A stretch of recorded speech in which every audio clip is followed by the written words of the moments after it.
two things. The pupper is jumping on my chair again. Why? I gave you your food and water. Why are you jumping at me? I don't understand. Hello, everybody. Hi, Angel. Hi, Fish. Hi, Baron. Hi, Admin. I hope you're doing good. Admin, go to bed. I'm sure you have work sometime. I'm sure you have work, and I am not where I'm supposed to be. I don't know why I spawned over here, but I did. I need to be over there. But I hope you're all doing terrific. I hope all the happy towards you all. I'm just gonna take that. Nobody's gonna miss it.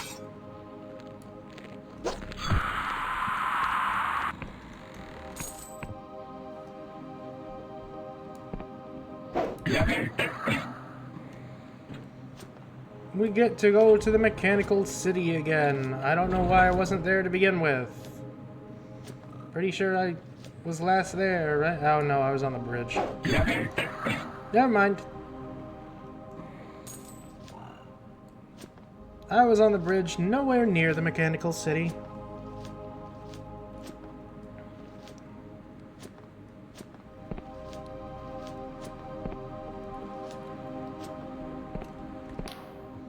Border guard is working on some kind of word puzzle. He does not look up.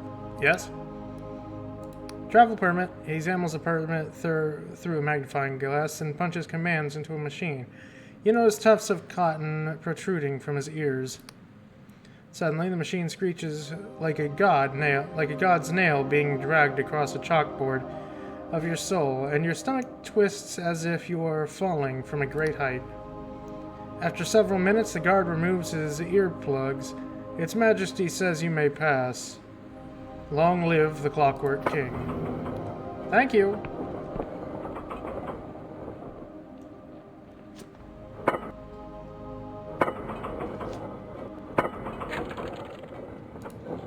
I don't have enough delusion to level up again. I thought I did.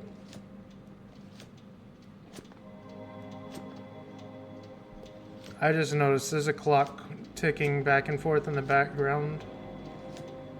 I don't know where it is, but it's somewhere.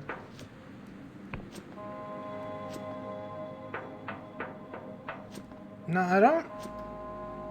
I was just opening the door, right? Just to get here, so I guess next step is to go into the city? The city on the stilts, I think. I don't know, I'm doing my best to remember. I'm not very good at remembering things.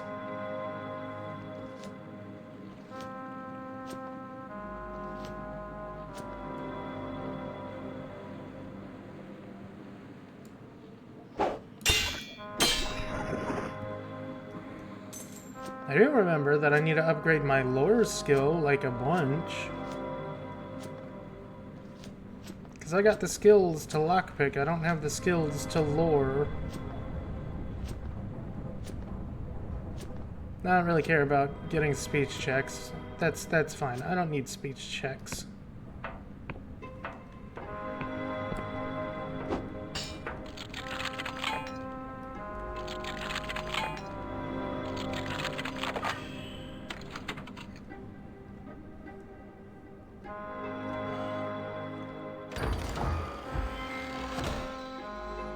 Elixir of regeneration.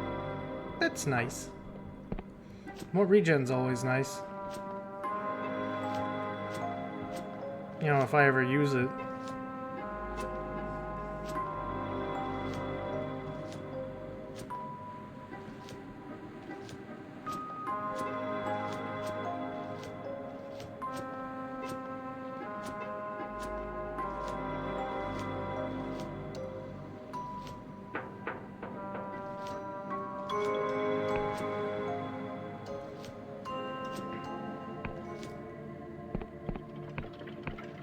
I didn't talk to these people last time, did I? Every bloody time, I swear by the king, I spend more tickets waiting than actually hauling. Don't they know we've got targets to meet? Last week it was a cipher assay gone kaput.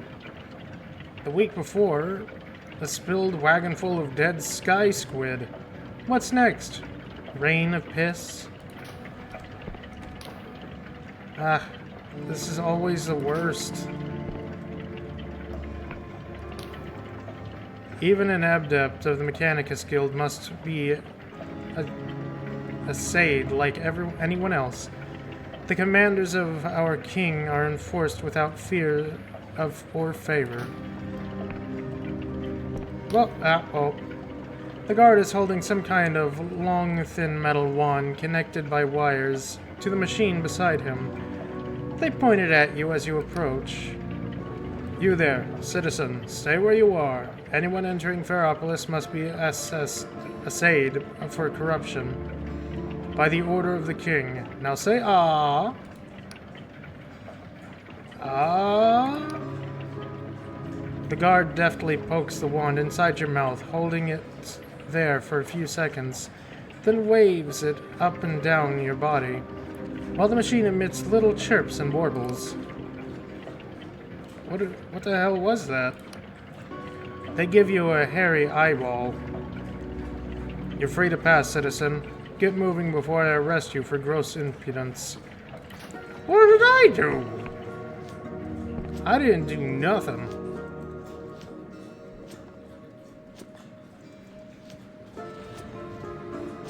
I never said I was going to sleep. I said I was going to streams. Oh, hi, Folkish. We are here. We are not there. We are here.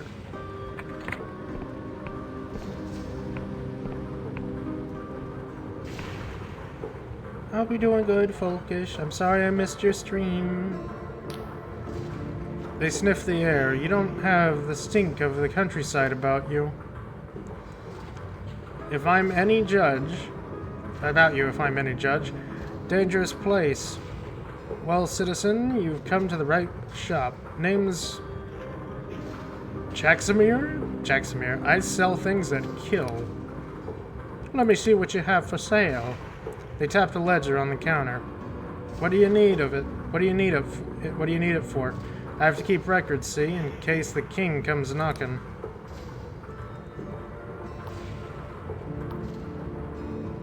I'm a guard for one of those big roaming workshops.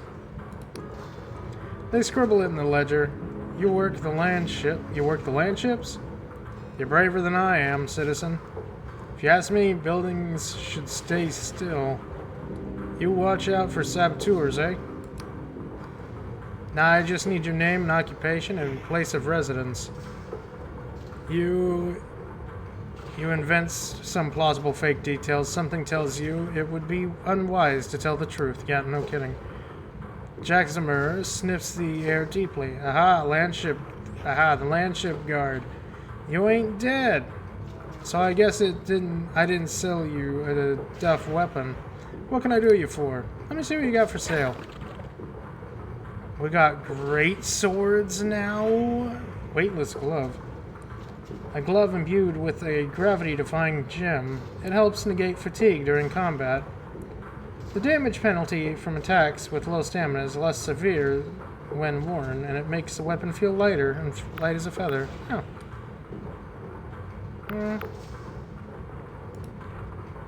I need to sell this.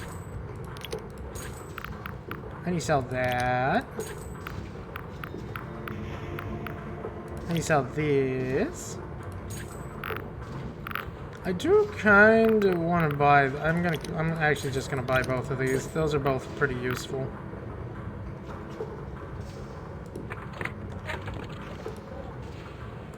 And the weightless glove. Oh, I need to equip the mechanical lock pick. Alright, I'll remember that next time.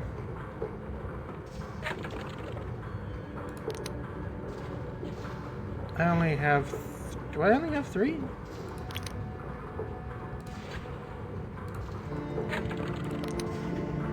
Steel dagger. I didn't have enough. Steel greatsword. Interesting. I still need that. Extravagant hat so I can use my charm more. Upgrade the scholar's robes. Right. Scholarly robe that has seen much use. Well, upgrade it. I'm not going to use spellcrafting, but I might as well upgrade stuff, right? A wizard's robes. Magnificent wizard robe, not only fashionable, but brimming with magical energies. Wow. Hey, what you got back there? Can I see what you got back there? Well, we gotta go a robin when it's time to go a robin. Hello.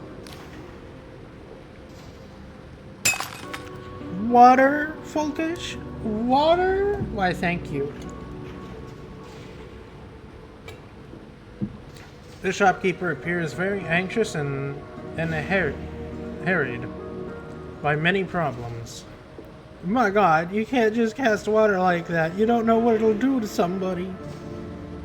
No, and for the 6th time, no, we do not have any sky blubber coats in stock. I have petitioned. I am petitioning. I will petition. They look at you properly for the first time. Oh, King's mercy, forgive me for the impromptu grammar lesson. Citizen, I mistook you for a regular. Everything is such a whirl these days. Oh no, that's just me moving ever so slightly. I am Quarshire, clother and armorer of the citizens of Ferropolis.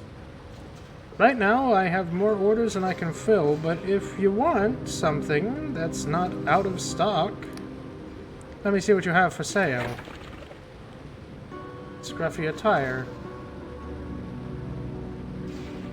Clockwork furnishings, fancy. Folkish, no, not the room. It's not spinning anymore, see? Okay, it's moving slightly. It's okay, Folkish. It's normal. I think. Pretty sure it's normal. Okay, I can't help you there. I don't know where you are. You're on your own. Good luck, buddy! The guard is shouting a frenetic energy at anyone passing by. Move along, stop your whipping, stop your gawping. Whatever is above you is not your concern.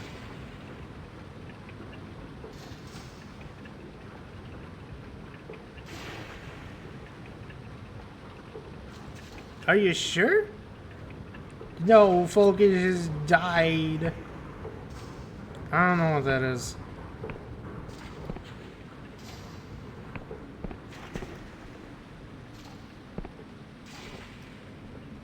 I think that's a telephone booth.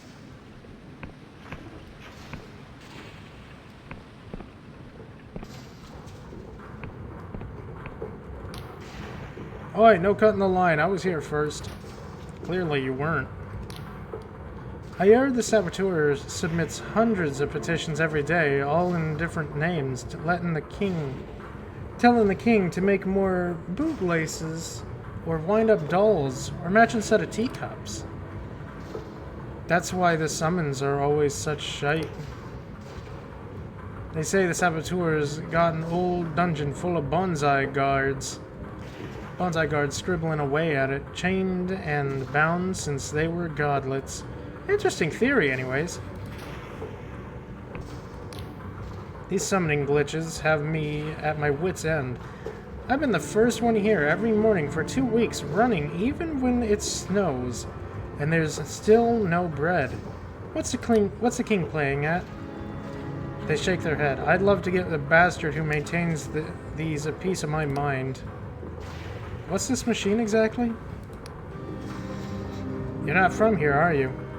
This is a royal summoning station. It's how we common folk get most of our food and goods. Only I don't remember the last time I got what I asked for. What's the source of these glitches? Damned if I know. Guild says it's the saboteur making trouble.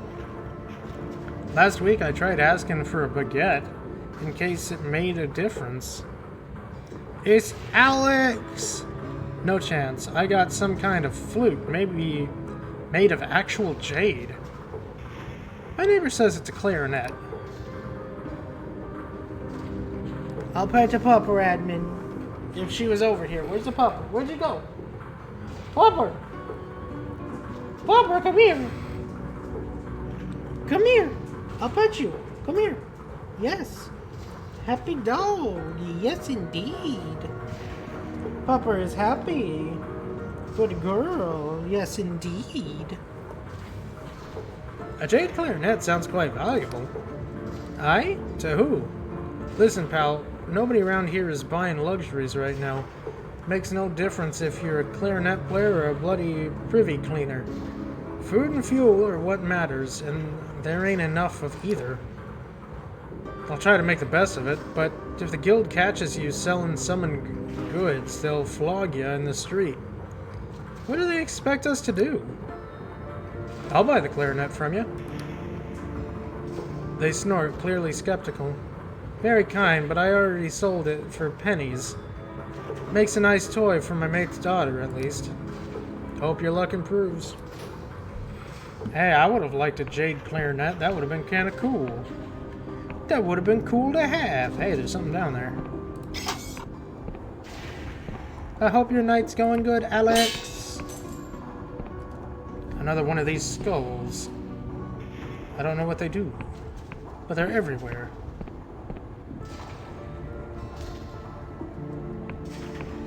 Hello. You see an old beggar wrapped up in rags against the cold. Pal, excuse me, pal, do you know where my house is? Sorry, did you just ask where your house is? The beggar looks confused, like they didn't expect you to actually stop. I did. I'm so sorry to bother a fine citizen like yourself. Only I can't seem to find it anywhere. Don't you know where your own house is? Hey, look abashed. King's truth, pal? I've no clue. I know I had one somewhere in the upper city. I just can't seem to recall any old details. How do you know you had one, then? The beggar delves into the rags around their neck and produces an ornate king and string, holding it up in the blackened fingernails like a townsman, because I got this. Could you just try it on some doors? No, I tried plenty. Turns out nobody likes you doing that without asking first. Then if you do ask first, then nobody lets you. They all just thought I was mad. Now the militia knows my face, and so it's tough for me to leave the conduits. At least it's warmer down here where the steam pipes are. The beggar clings to the key like a childhood doll. It's gotta be around here somewhere. Where'd you get the key from? It's mine. I swear by the king, I've always had it. Had it in my pocket, and I remember, see? I remember my first night on the streets. It was like a nightmare. I knew I'd had a house only the night before. I didn't know shite about sleeping rough. I kept thinking, tomorrow, I'll surely find it. Tomorrow, this will be over. Well, that was 2 years ago. The beggar clings to the key like a... yeah. I must go, but I can give you some coin. Oh, no, don't bother yourself. All I needed to find is my house. And I'll be grand. Get me old job back. Get back on my feet. Wait, but... Their eyes well up, torn between shame and gratitude. Thank you, pal. I promise when I find my house, I'll repay you double. Triple. I'll give you a bed wherever you need it. Pour you a dram anytime. Yeah, if he's got a key, then something else is going on there. What's this now? My dear, let me find my glasses. Why is your face so small? She fishes among the charms and dangling at her neck and produces a large glass lens, which has the discerning effect for magnifying her eye to enormous size. Much better. Yes, you see, my dear, I must read your lips. For my ear cannot hear your words. Her one giant pupil dances back and forth like a fish in a bowl as she examines you. You seek alchemical aid, do you not? Eye of worm, a hair of slug, and all that? I am Madame Lasso, and in this roiling mist of your future I sense the most fruitful relationship for both of us. My dear, alas my dear, if only I could bottle a happier fate for you. Still, perhaps there's something I can do. Let's see what you got. Oh, you got some illegal stuff. That's illegal. By the Inquisition. I don't know if it's illegal here. It's probably not. I don't need any of that.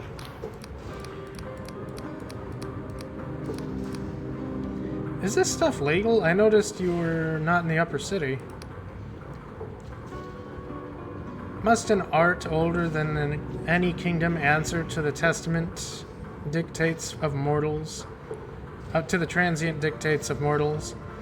Ah, who can say, but let us not talk of claws and codicils? Codicils. Which do so befuddle my old mind?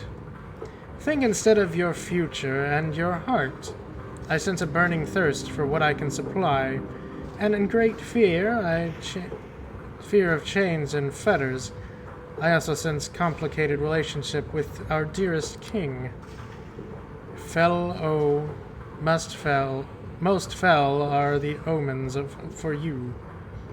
Should you try to play the goody two-shoes?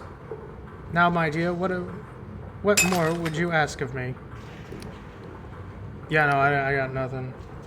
Now you vote what I admit. She begins in singing a reedy voice. Ah, farewell and adieu to you, Slaven ladies. Farewell and adieu to you, ladies of Slev. Right. Hello. Trader looks nervous and keeps one protective hand on their stall. King's blessing, citizen. Don't often see new faces down here, or have we met before?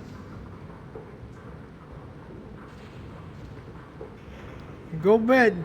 Go bed, you got work. Go bed. I've not much in stock just now. S-T-O-C-K just now, but if you've got a wee month's mouths to feed, maybe I can set something aside next time I do. What can you tell me about this place? You mean the conduits? It's not it's not posh, and it's far from pretty, but it's warm and it's cheap, and the militia don't bother us, so I suppose that makes it home. This wee bit here is what we call the bazaar. There's no summoning stations down here, and it's harder to invoke the king's magic. Some folks see it as a blessing, though. To the cogs, it seems to be out of sight, out of mind. How come you're down here, not up there? I used to have a shop in the upper city, till my license got revoked with no explanation. I meant to have a broken law? I meant to have broken a law, but Its Majesty didn't see fit to tell me which one. I petitioned 17 times for a new license. Every single petition got rejected. And the reason never made any sense. Eventually I gave up. Anyhow, it is what it is. Is what you're doing illegal or something? No, no one really knows. Some sales are technically allowed as long as you follow certain rules, but they won't tell you the rules, and anyway, it's always changing. Other stuff is technically banned except for special cases, only it seems like everything is a special case because no one ever gets punished. When the mechanists do arrest someone, they don't explain why. We just have to guess what they did wrong and try not to do the same thing. Anyhow, it is what it is. Why do you keep spelling out words? Hi, Wokalak. A lot of folk think you can escape the king's notice by avoiding certain words like buy or cost. No idea if it works, but couldn't hurt. So I don't sell anything. I unpossess it. Don't get it twisted, mind. Don't get it twisted, mind. The mechanists ain't against commerce or making money. You've seen all those fancy shops up top, eh? They just hate anything they can't track and measure. That's how they stay in control. Anyhow, it is what it is. Well, King's blessings to you.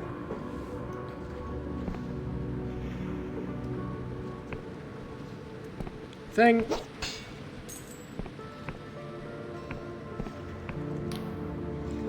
Ever tried to petition for a home in the upper city? Pointless. The king rejected me because my committee score was too low. What does that even mean? I swear they just make up a number and pretend there's some wizardry behind it. Then if you ask how to increase it, they just say it's too complicated to explain. Okay, I'm starting to think the king is broken.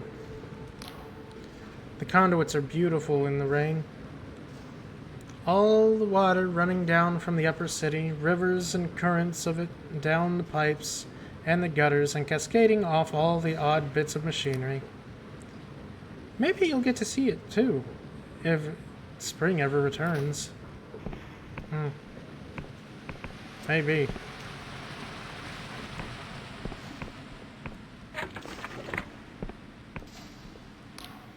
Weapon? Weapon!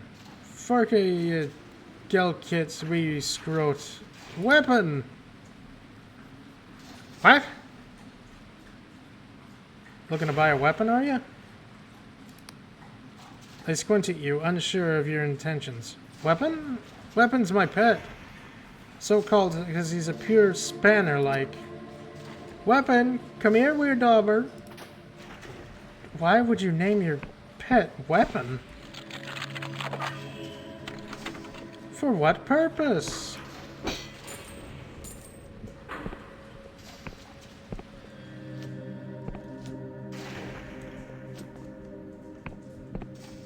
What do you got back there? You got water? You got water?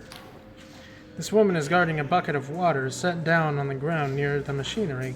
When she sees you, she tenses up. King's grace to you, citizen. Don't mind me. I have nothing worth stealing. Why are you hiding here with a bucket of water? I'm not hiding. I'm warming it. I'm warming it, ain't I? These pipes run into the mechanarium, and here, look. She grabs your hand and holds it against the metal pipe for a few seconds. It's hot. Wouldn't be right to refuse a gift from the king, now would it? I'm just making sure nothing is wasted. Okay, you know what? Fair enough. This place seems awful, so let you do what you gotta do, lady. Especially since it's apparently an eternal winter. That's a room.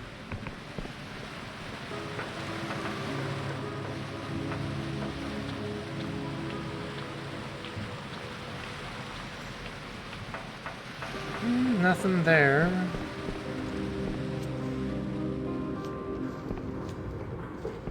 Interesting little area. Not a lot to buy, though.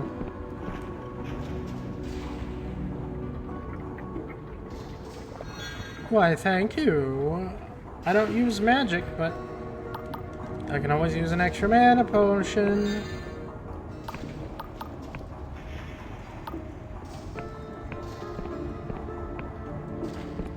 So far from what I've gleaned, this kingdom fucking sucks, and I don't want to be here. That's what I have gleaned so far. But I have no choice. I have to be here.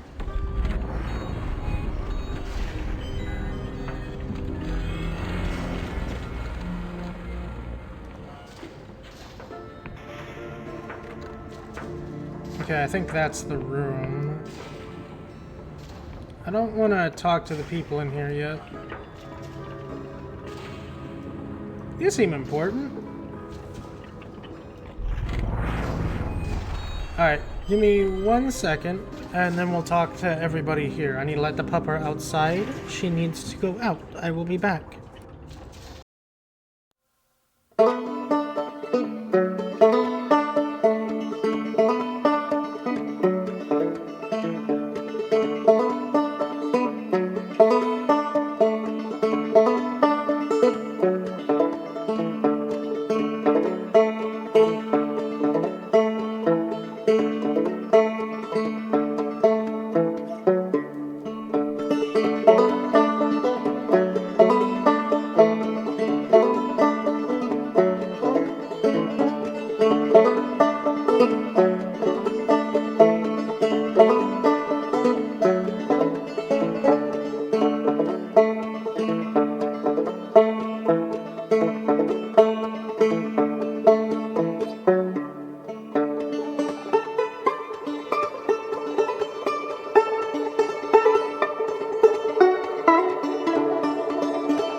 My god, not the Gamba ticket.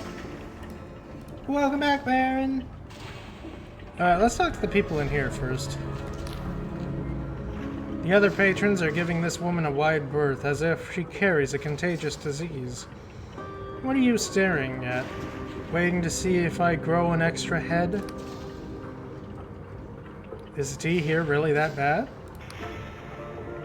She laughs and doubles over as it becomes a heavy cough. Almost, but the stuff tastes like heaven after seeing what I've seen. What have you seen? She coughs again, and drinks deeply from her mug. Name's Doyle. I'm a royal cleanup worker. You know, fighting the corruption. A hero of the kingdom, they call me.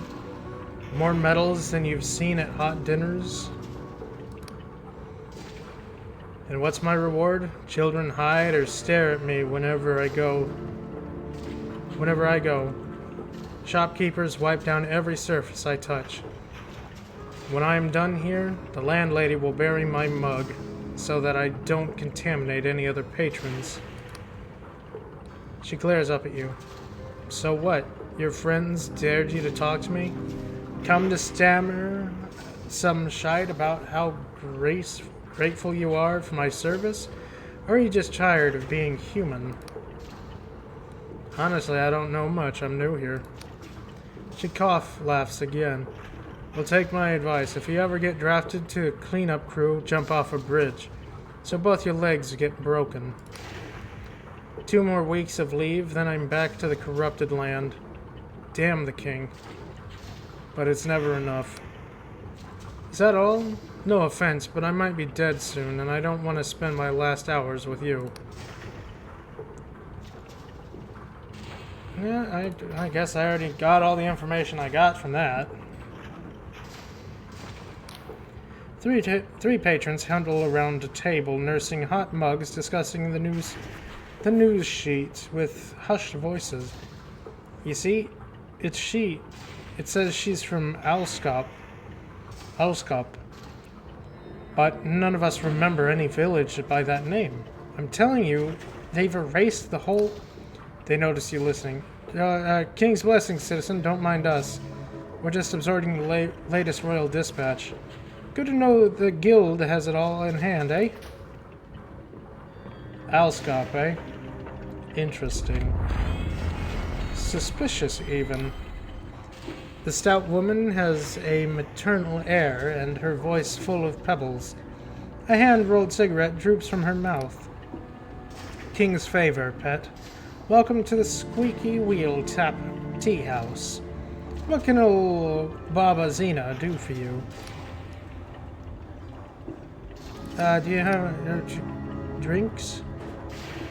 What do you know? Mind if we want alcohol, or it might costlier than you're used to?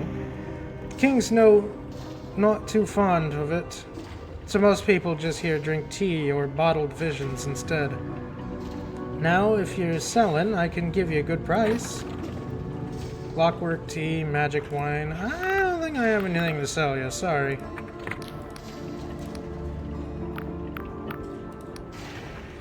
Xena blows a plume of smoke. Not from around here, are you, pet? Don't fret, nearly anyone in the kingdom's come from somewhere else. What's new in the Clockwork Kingdom? Snow, mostly. King, blessed be its name, controls our seasons, see? Used to give us nice long springs and summers, but this winter was scheduled to end months ago. And it's havoc on our farmers. I'm sure its majesty must have some plan in mind, though. And don't believe what you hear about the stockpiles running dry. Guild says it's just a rumor spread by the saboteur, meant to make us all panic. Some folks think we should reopen the Hollowshire border, but I don't know. The Apostatic Union got it in for us. If you ask me, it's no coincidence they started making trouble right after we arrived. We don't get many outsiders these days. Xena draws on her cigarette. So, this island wasn't always part of the Honoric Isles? Oh no, pet. She sailed here 10 or 15 years ago, seeking trade with Hollowshire. That was grand, till the Union started moving more troops into Hollowshire, too. Xena checks no one is eavesdropping, then casually leans closer. When I was a lass, we called this island Cardova. A muddy wee Wiccan fiefdom, it was. So this is Cardova. Bound to an old mother god, whose name, she glances around, is no important. Wasn't all bad, mind. I remember Ma taking me to a Wiccan wise woman when I got pregnant and didn't want it. But that fickle old god asked for a heavy price to see us through each winter. Good riddance, I say. You say lots of people used to come here. Why? Oh, they flock from all over to help us build the king. Slev, Lundell, Beyond, Vena, even Pura. Or further. Lots of them fought for the Union in the God War, but didn't like where it was heading. Now, old-school Cordovans like myself are almost a minority. Not that I am complaining, mind. We got the brightest brains in all the Sky Realms hobnobbing in here.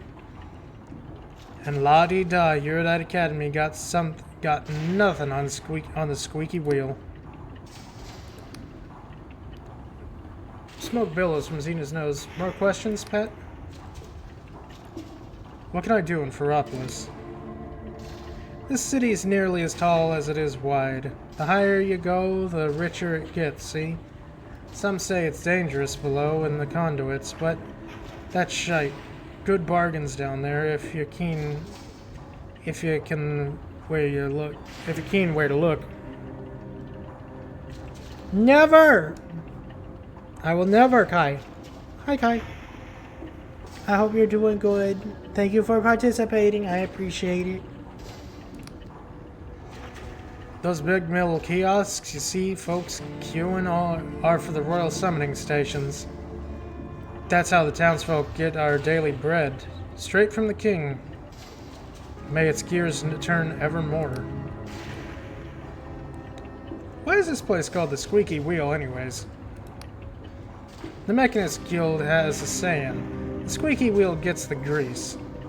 To me, that means good things, or to whoever's asking loudest, not always who needs them most. Do you have good foods, Kai? Do you have wonderful foods? Because I forgot to eat before stream. Because I did a stupid. I forgot to eat. I'm just dumb. My late wife saw it differently. She said it was a motto. If you want good things, you've got to make noise. Xena shrugs. We never did settle that argument. Dang, that sounds good. Chicken and good. I wish I had chicken. I don't have chicken. Smoke billows from Xena's nose. More questions, pet? Is it just me, or are there a lot of people having memory problems? Xena's expressions of genial indifference suddenly seems fixed in place. She busies herself cleaning a glass with an expert nonchalance. I believe you. Are they now? Can't say I noticed. Maybe that's me own memory going funny, eh? Xena, I already know something weird is happening. It's obvious you know something too. Ah, 50 charm? I don't have that. Xena stops cleaning. The tea house is suddenly silent. She sets a glass down and takes her cigarette out of her mouth. Now see here, pal. Baba Xena won't have anyone sullying the name of her old late wife's tea house with nonsense and scuttlebutt. Let some outsider talking shite about shite they don't know shite about. That kind of claptrap helps one person, the saboteur. You hear murmurs of assent around the room. I think we understand each other now, don't we, pet? Xena smiles again. I understand perfectly. Smoke billows from Xena's nose. More questions, pet? No, I don't think I do have any more questions. I will go upstairs, though. There's people up here. Did you hear about the famine in Hollowshire? They say the Inquisition's sitting on a great stockpile of food, but hanging anyone who talks about it. Knew it were trouble when the Union moved in over there. Bloody knew it. Where did you hear that rumor? They look proud. I read about it in the Royal Dispatch.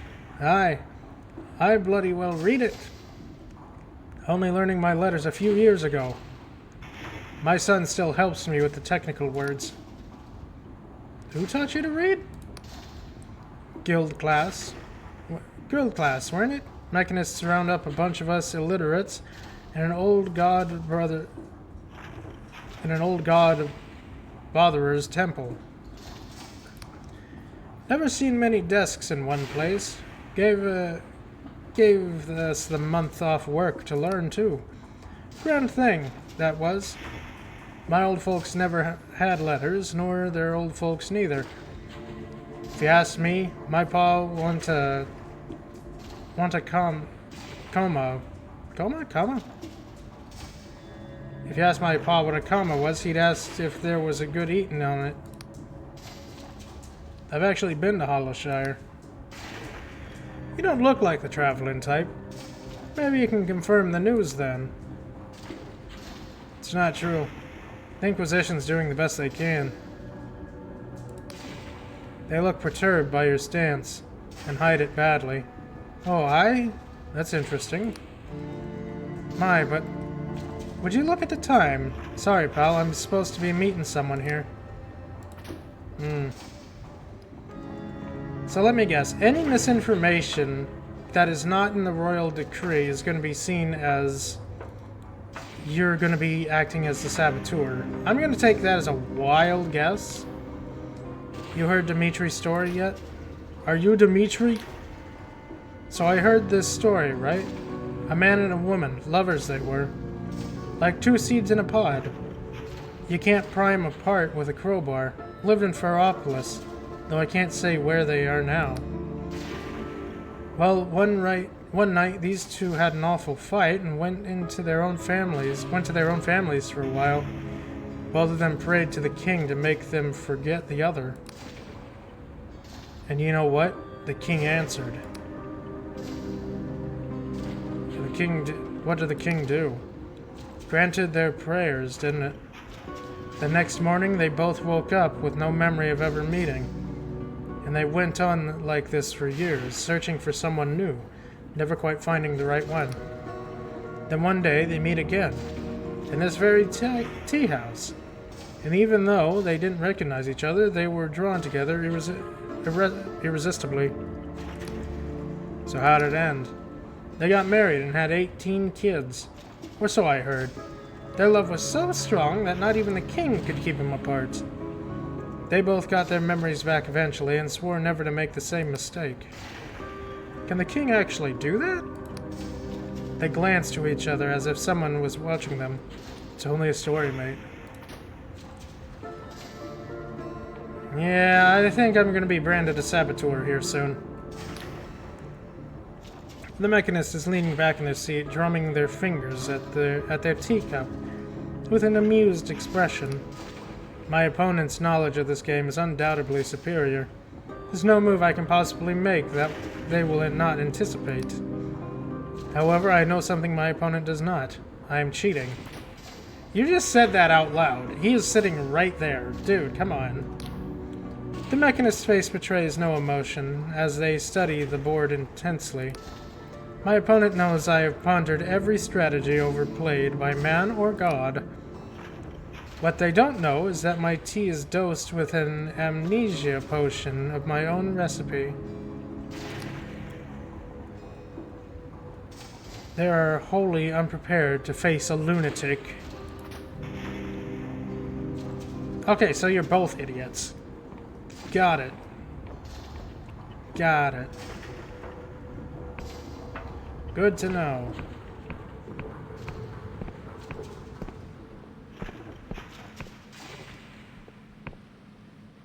I think this takes me down to the bottom, right?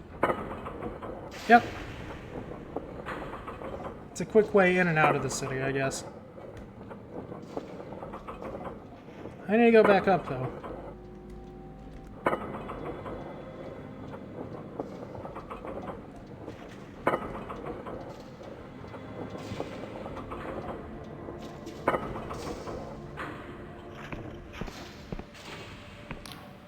Surface of the notice board is entirely lost beneath layer upon layer of paper. While half-melted candles shelter at its foot, a sign at the top reads, "Missing Persons." One notice in particular catches your eye. It looks relatively new and is written in a spidery hand. Dear child, I do not know why I am writing this. I do not know who you are. I do not even remember your name. I just know there is a hole in my life, and nothing fills it. If you are real, please come home. I want to feel right again. Oleg Igorovich. Something tugs at you about this strange notice. Maybe you should offer help. The notice gives directions to a house on the northeast islet of Ferropolis, accessed via the city's rear gate. The notice is written on the back of a royal petition slip, seemingly by several different hands. Missing 2 months. Edith N.G. I don't even know how you would pronounce that as a word. 71. Retired plumber. Last seen visiting Quarshire, the clother. Dark hair plus light brown skin, foul of mouth, and smokes like a chimney. Argues bitterly and a point at which she takes offense, and cannot be by any means be reasoned with or pacified. V. Much missed by her 3 children, 14 grandchildren, 6 great-grandchildren, and 7 mummer birds? I'm guessing that's an animal. Please send word of any sighting. Chartreuse NG C-O Armit Car, 14 Rampart Square, Ferropolis, CWK. I don't think I'm going to get anything new from that. Word to the wise, pal. Once you walk from the board, forget everything you saw. The militia seems to be under orders to let people read freely, but they sure don't like us asking questions about it. What's the board? You really are new here, huh? This is a missing persons notice board.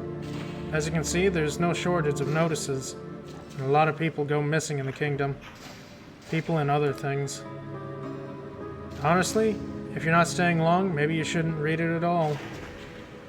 What you don't know can't hurt you, right? Alright, I'll be going then.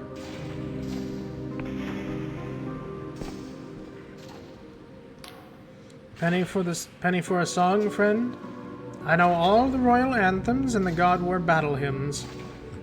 And old Cordovan lays. And the old Cordovan lays. And more besides. 5 coin a pop, no fairer price. Let's hear the royal anthem. They sing the official song of the Clockwork Kingdom, stirring and pious. Though it must be impressive with your orchestral behind it, somehow their cracked voice cuts to your heart. The royal anthem tells of a long night of humanity, a despair that covered the world, but it vows this is not all there is. Today, yes, the sacrifice, today the struggle and toil. Old ways, old thoughts, must be washed away. Everyone must pull together. Yet nigh is the dawn when the world shall bloom, and mortals be delivered from want. You want to believe it, and you almost do. Wasn't sure I'd hit that note at the end there. Another song, friend. 5 coin a pop, fair price. Something from the God War, please. They sing a song of proud apostasy, set to a brisk beat. It's bold and cocky and funny and rude, meant to make you ready to march up to a nightmare the size of a mountain and spit in its face, ready to die. Here and there you can sense that it used to be a Wiccan hymn, or maybe a ballad about something divine, some divine champion. Shorn of their gods and free will through history, the apostates had to wake up new myths and heroes as they went along. Wasn't sure I'd hit that note at the end there. Tune from old Cordova. They sing a weird and ancient song, earthy and caked with blood. It tells of a plucky, cunning mortal who tries to swindle a god, and is full of unfamiliar musical motifs and references to vanished customs. In the end, the mortal is caught and transformed into a silk slug. He is punished for imagining that he could ever be more than he was. That is how things are. They cannot be otherwise. No future, forever. Wow, that's horrifying. Okay.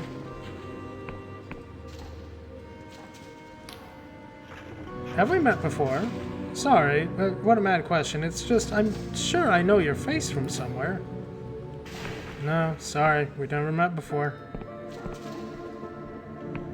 Lot of memory issues in this place.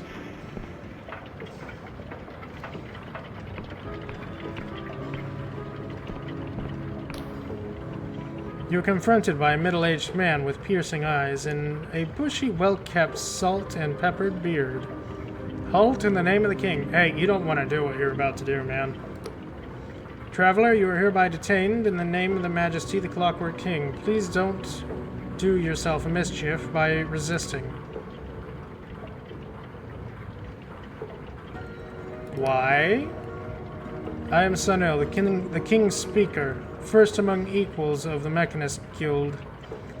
It is in ever-advancing wisdom, Its Majesty has requested your presence in the audience chamber at the Mechanarium. This is not optional. Ah, yes, of course. I have important information for the Majesty. For its ears only. Convey me thither, my good man. Sunil studies me like a pinned butterfly, then snorts. Militia, arrest this nitwit. No one needs to be gentle. Guards close in. I would have fought. I would have loved to fight that.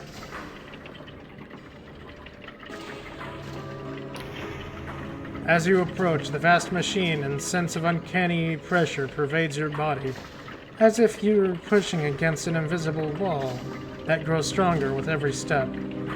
It's sorcery. Or only your fear? Your soul knows that the king is bigger than its interface, being bigger than the room, bigger than the mechanisms, bigger than the sky.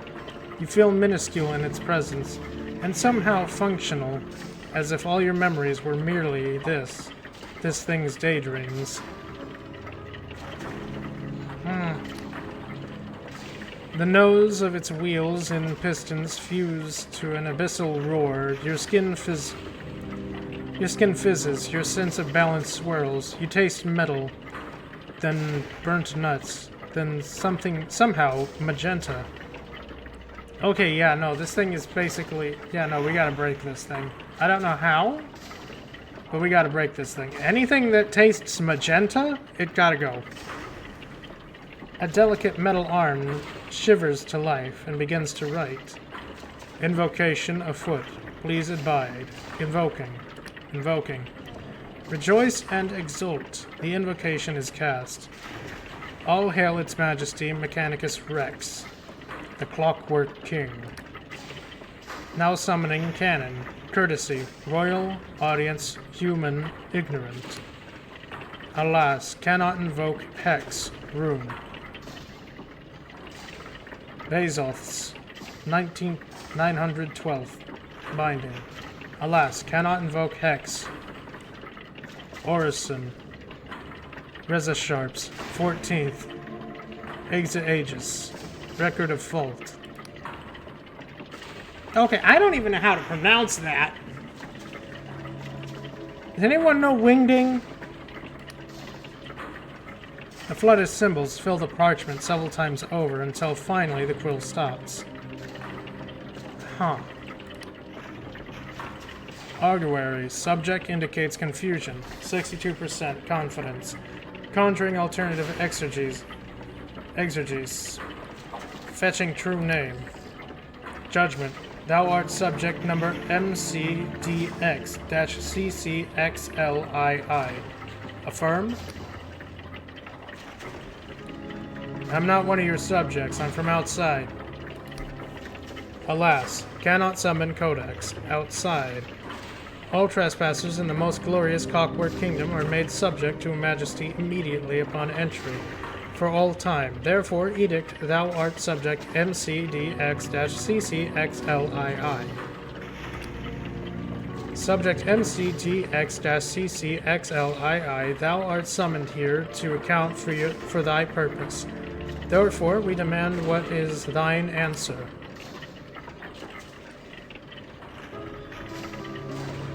I'm an apostatic Union agent hunting a dangerous outlaw.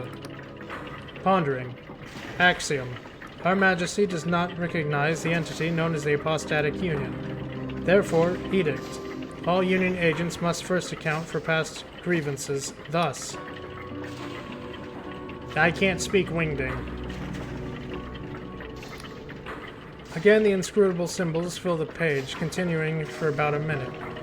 Therefore, we demand, what is thine answer? Well, gobbledygook and flibbergibbets. Well, gobbledygook and flibbergibbets to you two.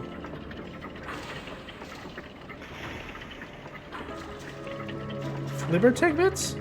Figuretigbits? Pondering. Alas, errant petition. Please confirm. Please contemplate Clockwork Litany number XIV and repent to thy input. Therefore, we once again demand, what is thine answer? Go to hell, you overgrown pocket watch.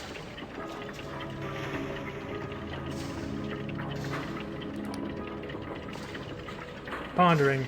Judgment. Subject MCDX-CCXLII. Thine answer is invalid, therefore edict. Thou art selected for the sacramental duty. All prior purpose is heresy annulled. Hereby annulled and shall be as dust. What does that even mean? Thy sacramental duty is as follows. Okay, I see how nothing gets fucking done in this goddamn city.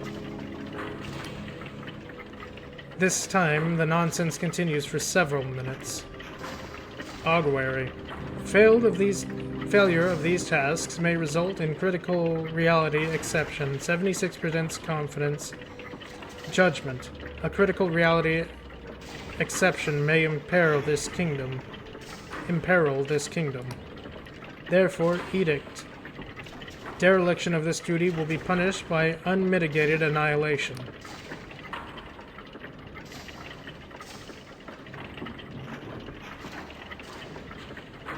How can I obey if I can't understand you? Pondering. Judgment.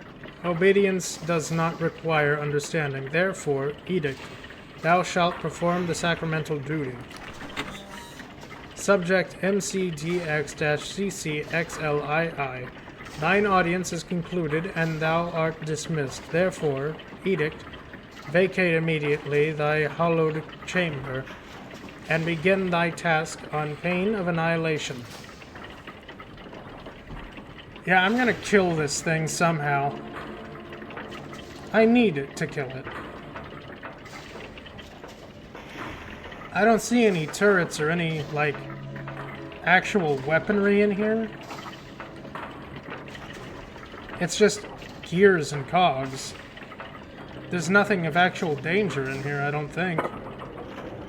It's just a big, giant fuck-off head.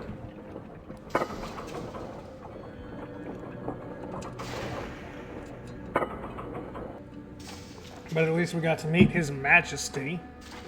Can I kill you now?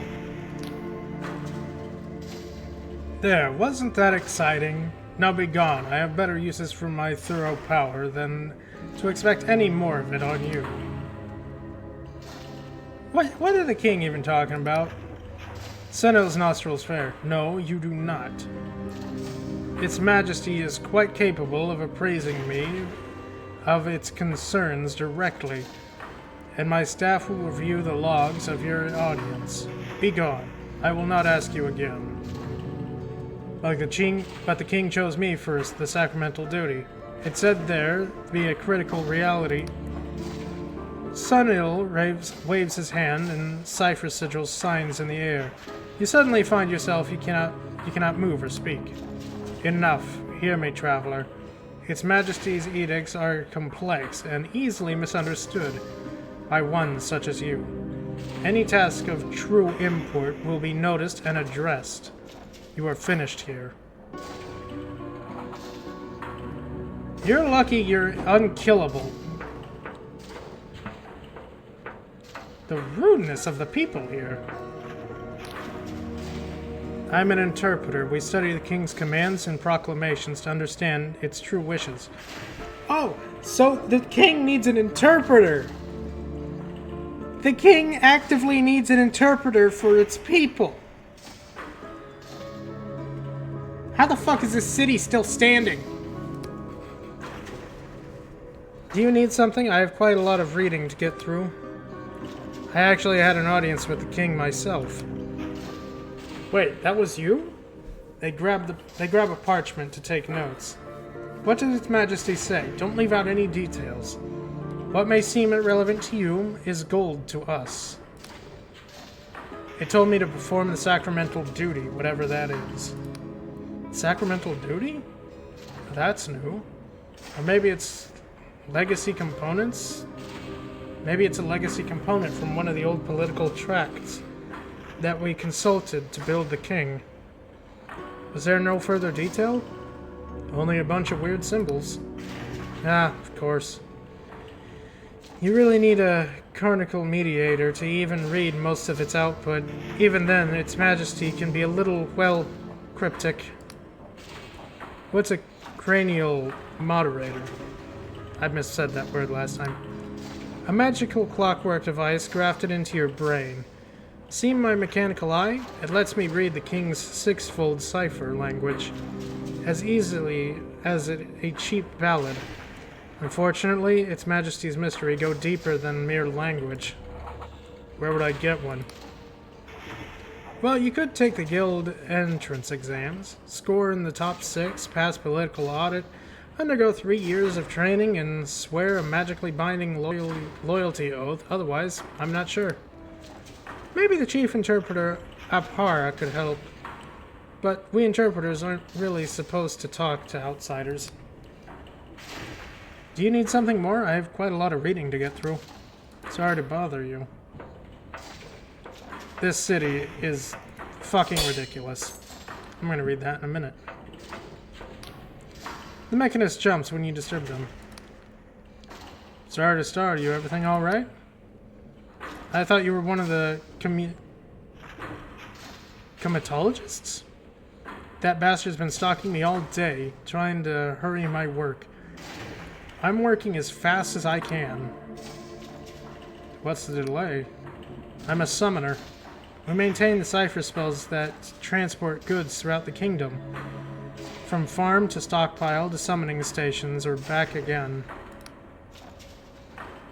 How do I use the summoning station? It's quite simple. Simply approach the machine, visualize what you want, and then press use. If you don't receive the right thing, you probably didn't visualize it correctly. Any further queries? Sounds very complicated. These spells are invoked thousands of times per day. One small mistake in the room will ripple across the kingdom. And this room will ripple across the kingdom. Now do you see why it can't be rushed? Maybe you shouldn't have that power? They shrug. I leave that to the philosophers. We're busy changing the world. Any further queries? Nah. If anyone asks about me, tell them I'm the king's speaker in a private meeting. Can't you see I'm busy? Sunil wants the next petition locked down by the next Starbright, so he can check it over first. How's it going?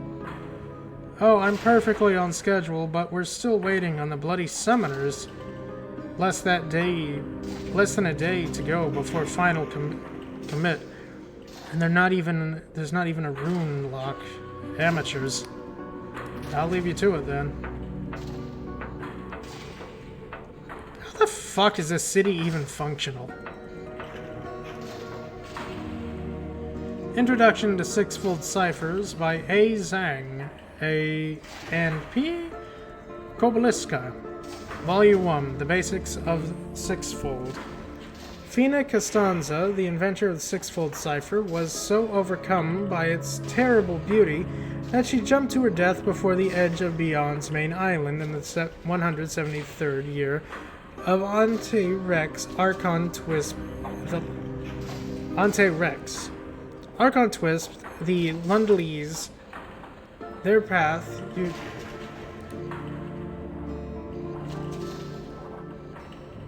I'm not crazy. That wasn't there before.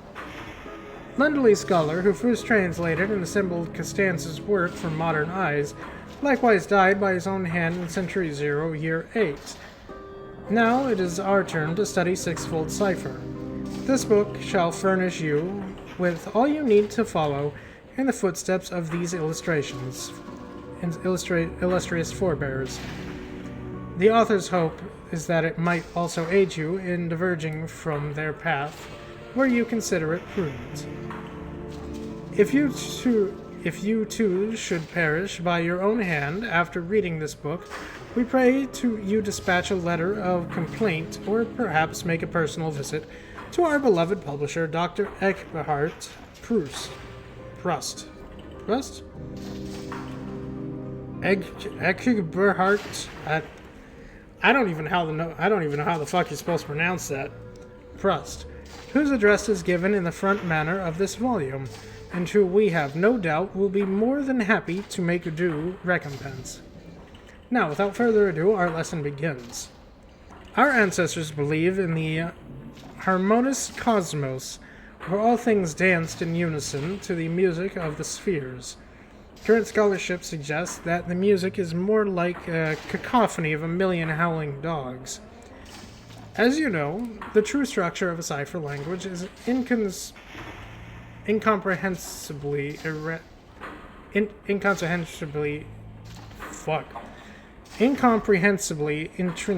intricate, and perhaps infinite set relations between ontological unstable entities known as glyphs.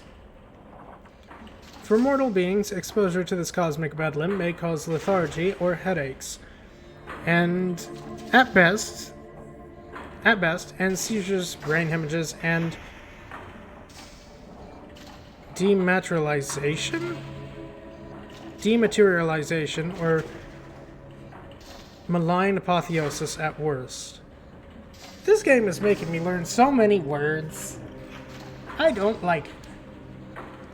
Since most mortal scholars prefer to avoid this, it is usually necessary to translate cipher glyphs as their relationship to each other into a clearer, less volatile scheme known as a cipher transcription, which ignores almost all relations between glyphs in order to focus on just a few. You may already be familiar with the common transpositions such as magic circles, mandalas, harmonic sigils, and the metachromatic scale. However, the intricacy and relative inflexibility of those structures present a higher barrier to use them in a mechanical device. Costanza's breakthrough was to further translate existing transpositions into a abridged, yet adaptable, delicate dialect. Its dialect that did not depend on rigid geometric or tonal forms. Her solution was to distill beyond standard hieroglyph alphabet into 6 symbols that could be used to invoke components of standard transposition, which in turn would invoke the true language. Many scholars scoffed at Costanza's hope of making cipher magic safe enough for layfolk to study, almost all consider it impossible to forge mechanical components precise enough to perform such rituals without human caster. They were wrong. To print the 6 letters of Fina Costanza here would risk reproducing a magical book rather than a mere book of magic. Yet by virtue of the mystical arithmetic that connects these letters to their intermediary transpositions, they are largely equivalent in operation to the common numerals 0, 1, 2, 3, 4, and 5, which we shall henceforth use as shorthand. Eager students may fill out a coupon on our final page and post it to a product research to receive an example of the letters on the specially worded volume. Study these letters. Study them well. Study them until your eyesight fades, and your head feels stuffed with fur, until your cheeks are gaunt with loved ones, until your cheeks are gaunt and your loved ones ask genuine concern whether you are in good health, and you answer with cheer, and you answer with what cheer you can muster, that you are quite all right. Thank you. But they are not convinced and talk amongst themselves in soft, worried voices, and go silent when you enter the room. You will know you have succeeded when you start to perceive these letters everywhere. In the scudding of the clouds? I've never seen that word before. In the frothing of your ale and the laughter of your friends. In the whispering of the neuron stars. In the lights you see when you close your eyes and in your dreams. Okay, yeah, no, this one took a hard turn at the end there. That one took a real hard turn. How the fuck do I get out of here? Where's the stairs? I'm a communologist. We draft the petitions the guards send to the king and make sure they're in correct cipher language. What is a petition exactly? Requests for action. You know, production orders, rule changes, alteration requests. We can't tell its majesty what to do, but we can ask. Sometimes it listens. Now, may I please get back to work? What happens if the language isn't correct? Oh, anything. The wrong verb here, and we get a skating rink instead of a farm. A misplaced comma there, and the wrong house vanishes. More importantly, it could lose out on guild commendations for this year. Do you ever consult with people for your petition's effects? They give you a queer look. I'm not going to talk to lay folk. Besides, individual testimony is invariable, cloudy, and partially by partiality or bias. Most people can't see the big picture like we can. I don't think you see the big picture at all. Have you seen outside? People are losing their goddamn memories. The entire zone is in eternal winter. Now may I please get back to work? Sounds important. Best of luck. Thanks. You're bad at your job. Don't talk to me. I'm in hell. Without a doubt, this is hell. I thought we were in Ferropolis. They give you a withered look. I'm in Cipher Hell, you swine. Charm Hell. Invocation Hell. Contagion Hell. Transposition Hell. You name the hell, I'm in it. What in the hell does that mean? My only surmise is that the last mechanist to work on this spell made a dread bargain with some foul power. My soul for their freedom. Now I'm stuck with the mess they left behind, and none of it makes sense. It's like trying to untangle a ball of string when you're the only tool and when your only other tool is another piece of string. You're a wet noodle. Aye, this is hell. Anything I can do to help?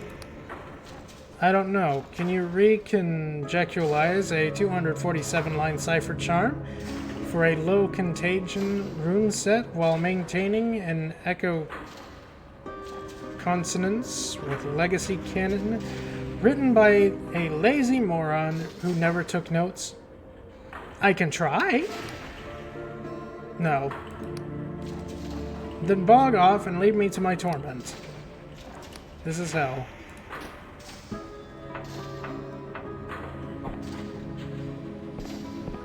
I could try.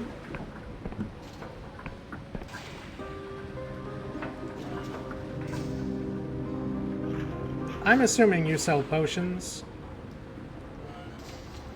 I'm just taking a wild guess. Oh wait, no, this isn't potion shop, this is a hookah shop. The shopkeeper has one nose buried in a giant ledger. King's blessing, citizen, I'll be with you in a... He glances up and does a double take. Sick. God's teeth, a new customer! The shopkeeper seizes your hand and shakes it vigorously. Welcome, welcome, dear citizen. I am Vidal, the foremost licensed vision trader in Ferropolis, and I dare say the Clockwork Kingdom. Vision trader? Exactly. So good as exactly so, good citizen. The kingdom premier export, famed across the sky realms. Please forgive me for not standing up. These legs haven't been the same since the God War. So, what's your fancy? A dream of flying, lightness, and freedom on a wing? Or a reverie of a vanished past?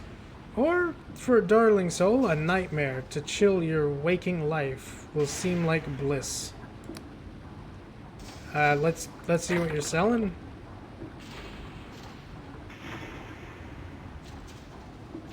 Perfect copy of a single vivid dream. This lurid fantasies are subject of feverish mortal debate in the Union. This one is by B. Morozov, containing aristocratic nostalgia in a sense of an erotic nature. Yeah, no, I'm not. No. Perfect copy of a single vivid dream. These lurid fantasies are subject to a feverish mortal debate in the Union. This one is by Karl von Pripp and contains sense of mild anxiety and spiders. No, I'm gonna pass on that one. A perfect copy of a single vivid dream. These lurid fantasies are subject to a feverish moral debate in the Union. This one is by Horace Metcalf. Metcalf. And contains a serene, moderate peril of frequent daredevilry. Well, we'll do this one. What does it do? I have no fucking clue. I'm going to go into the room now. I'm sure it's perfectly safe to drink.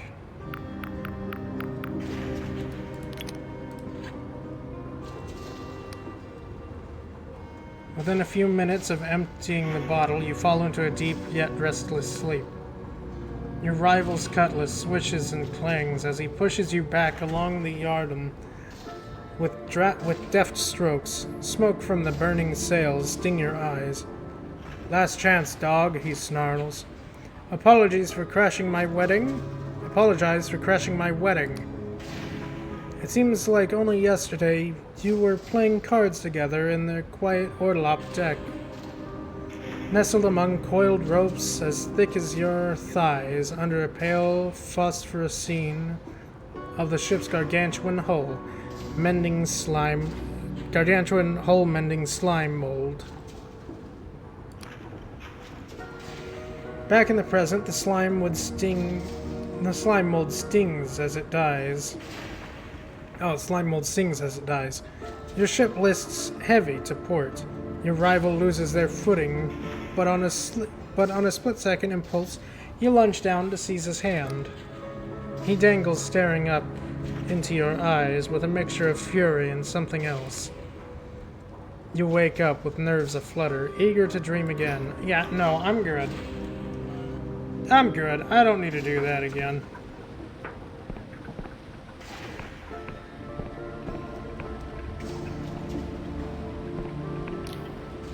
Our sovereign is not pleased with us, friend. The signs are everywhere if you know where to look. Yeah, I noticed. Only by rebounding our efforts and rooting out the disloyal among us, we may bring its majesty's trust. Long live the king. I should be going. I gotta break that thing. I don't know how I'm gonna break it, but I gotta break it. It's gotta go. If you're having trouble with the king, talk to Riza. They really helped me when the guild kept insisting I should be able to grow 2 acres of potatoes in my bathtub. How did Riza help you? They showed me how to file a petition that would pause any goods target laid on my property. Turns out you have to file it under safety, not targets. All the target petitions go up into one big pile that never gets read. Where can I find them? Oh, they're down in the conduits somewhere. Look for a market trader in brightly colored clothing. Just mind yourself. It's a weird place. Thank you. King's favor to you.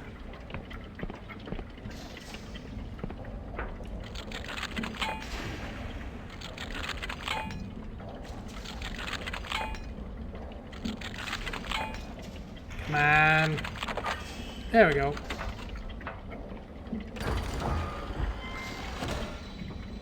Fine, or... Wow!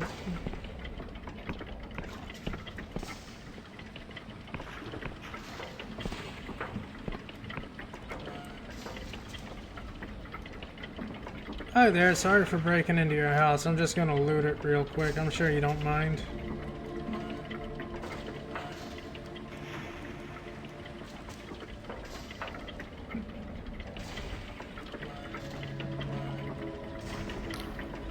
They eye you up and down suspiciously. Ain't seen you around here before. Not a resident, I'll warrant. Hold on. I have a hat for this type of situation. Actually, I just moved in. They appraise you cautiously. Right, welcome to the icebox then. My condolences. My name is Carr. I solve problems around here and I look after folk. Guess that includes you. Let's see, boilers are busted right now. Mabin in number 4's got extra blankets if you need them. You get hold of anything to burn, you share it around. And we'll do the same for you. Folks here look after each other. Last thing, we don't want any problems in this building. Things are hard enough without the king's wrath coming down on us. You get involved with anything funny, you keep it to yourself. These are good people here, you understand? They don't deserve no trouble. Don't make none, and we'll get on just fine. Who put you in charge here? I don't see a mechanist brooch. Carr snorts. I'm just an ordinary resident like anyone else. A little thing called being a good neighbor. You might try it sometime. You want something from me? How's everyone doing here? Can't complain, but I'm worried about Yosip in number 28. Cold's been bad enough in the main building, let alone in the floaters. When you come across any spare fuel, let me know. Hey, didn't you notice something weird about this building? Weird? Like what? Like newcomers asking funny questions? The room numbers go up to 28, but there's only 5 rooms. They pause to digest this. It's clear they haven't thought about it before. Huh. Now that you mention it, that is weird. Probably just another little royal whoopsie, assigned room numbers that don't make no sense. Typical. You want something more from me? Any advice for a new neighbor? Let's see, boilers are busted right now. I already got that. King's favor to you. Okay, considering what we've heard about the king and vanishing things, someone got disappeared, or a lot of people got disappeared. This resident's accent is rather well heeled compared to their neighbors. Perhaps you already met the redoubtable Citizen Quar. They get a little fierce sometimes, but don't take it personally. They're just trying to do the right thing. It's an awful shame about poor Nadia. My heart breaks for her mother. I hope she gets through it. We're all rooting for her. What's wrong with Nadia? Oh, I'm sorry. Are you a friend? Nadia's very sick. Can't even get out of bed. If you drop by to wish her well, I'm sure her mother would appreciate it. Alright. I mean, I got a bunch of Healy potions. I'm sure I can help in some way. When Uncle Yosop's room split off the building, we got no warning. None whatsoever. Now I have to winch up supplies to I'm in a bucket. You wouldn't believe the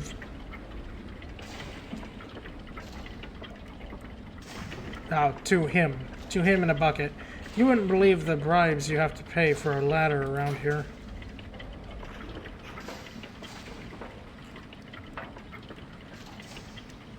Where did it fall? Oh my god. I didn't even notice the other rooms. boiler's a death trap, but will they let my son look at it? No. That'd be tampering with royal property. That's 300 days. That's 3 days in the stocks. Only a bona fide mechanist with a work order from the king is authorized to fix it. But how do you get one of those? That's right, another bloody petition. We'll be frozen solid by the time they get it to us.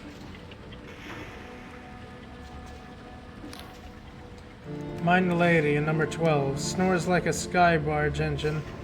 I should know. I fix him.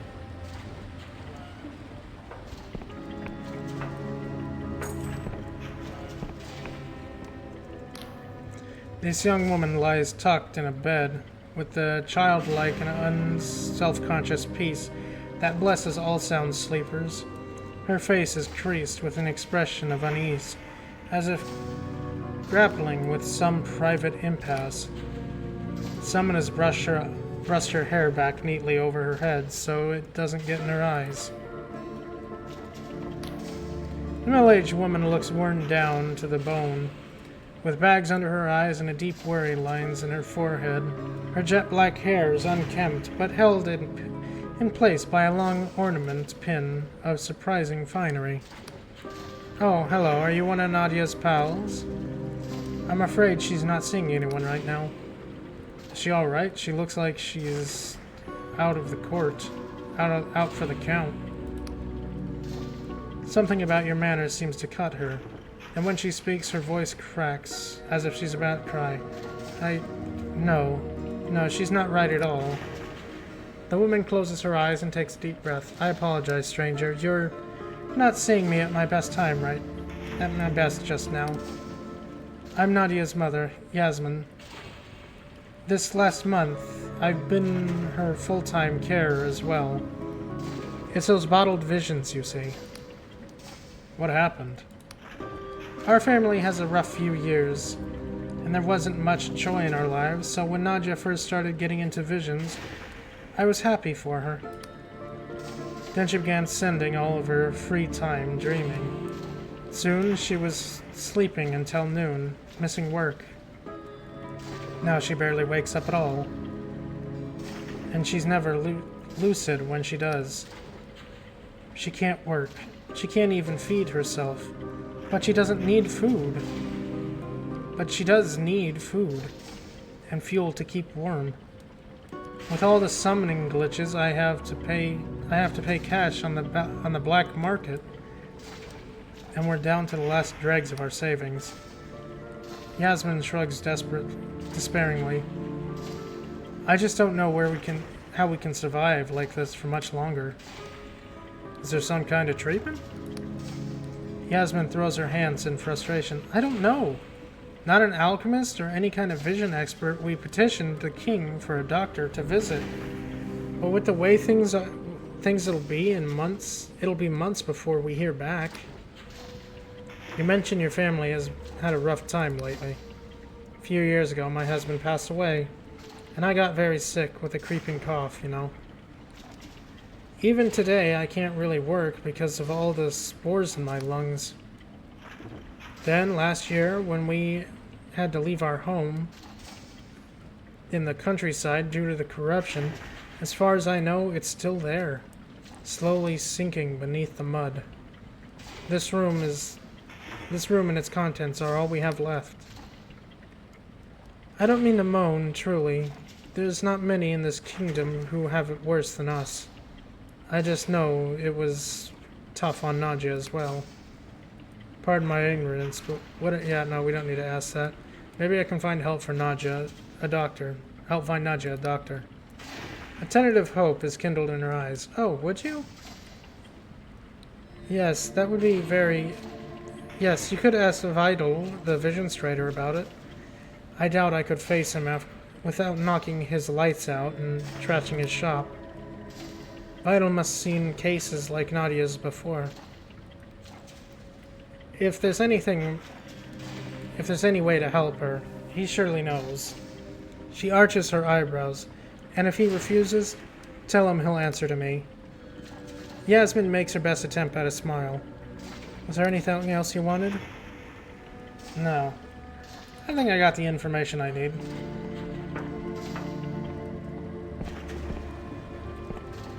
Well, let's go threaten a man in a shop.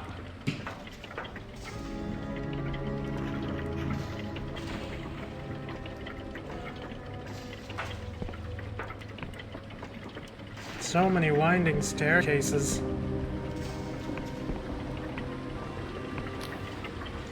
Out of nowhere, you get a random urge to check your pockets. Inside, you find a scrap of paper that you've never seen before. The enigmatic note reads, "We must speak, but hostile eyes are watching. Meet me after nightfall in the park in Upper Ferropolis. I'll be waiting under the gazebo. Come alone. Trust no one." Oh, wonderful! Someone slipped a note in my fucking pocket.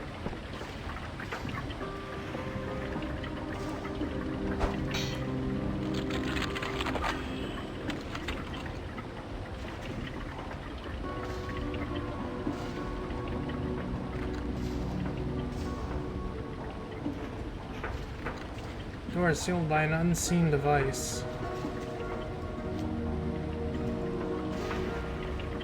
Interesting.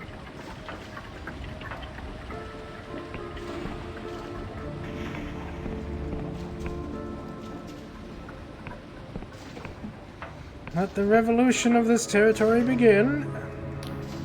Welcome back, good citizen. What is your fantasy today? I'm here on behalf of the customer called Nadja. Ah, yes, she's a regular of mine. One of my best customers, actually. But I haven't seen her in weeks. Is something the matter? It's not good, I'm afraid. She's very sick. Vidal's face falls into an expression of horror as you explain the situation. Oh dear, oh dear.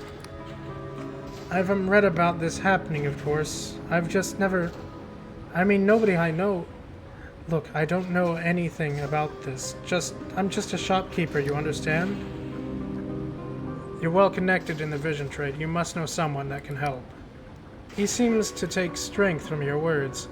Yes, you're right. Nadia is my customer, and I have responsibility to her. King knows I never wanted to do this to do her any harm. Dr. Pripp, that's the man you want. He's a medical genius and quite a canny businessman.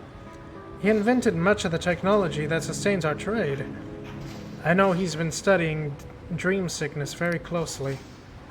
Pripp runs the Royal Vision Works out in the Cloud Pine Oblast. It's in the far northeast of the kingdom, on its own little island, out beyond the mountains. I'm sure he'll have some treatment or elixir for poor Nadja. Vital sighs, sounding rather less chirpy than usual. Well, what else can I do for you today? Nothing. Thank you. I'm a good inquisitor.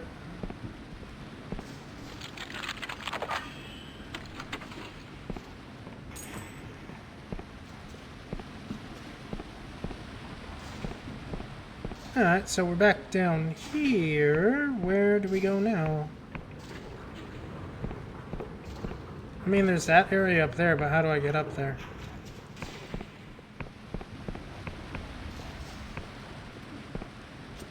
Leap of faith?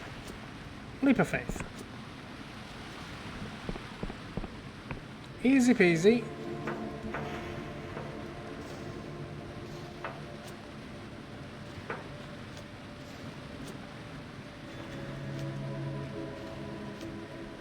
Well, darn. Can I reach that chest? Am I allowed to? No. I gotta wait till nightfall before robbing these places. That's a shame.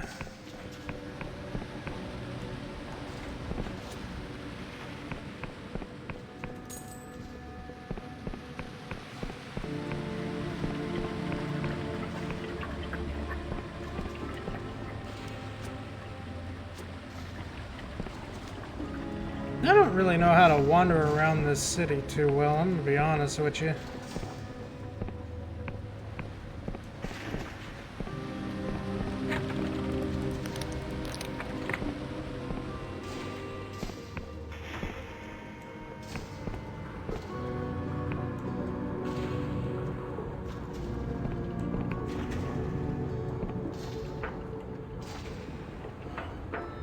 Oh, maybe I can jump from there. I want that gold.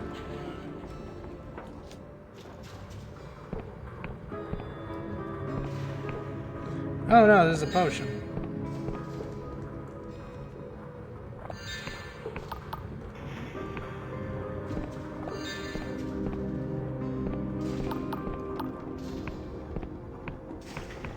I think I've explored basically the entire place. Oh, come on, Come on, up. What do you mean I can't make it up there? Alright, fine. Alright, I guess there's a guy down here I'm supposed to talk to. Bright colored clothes, right? Something of that sort. I was gonna check over here first, though.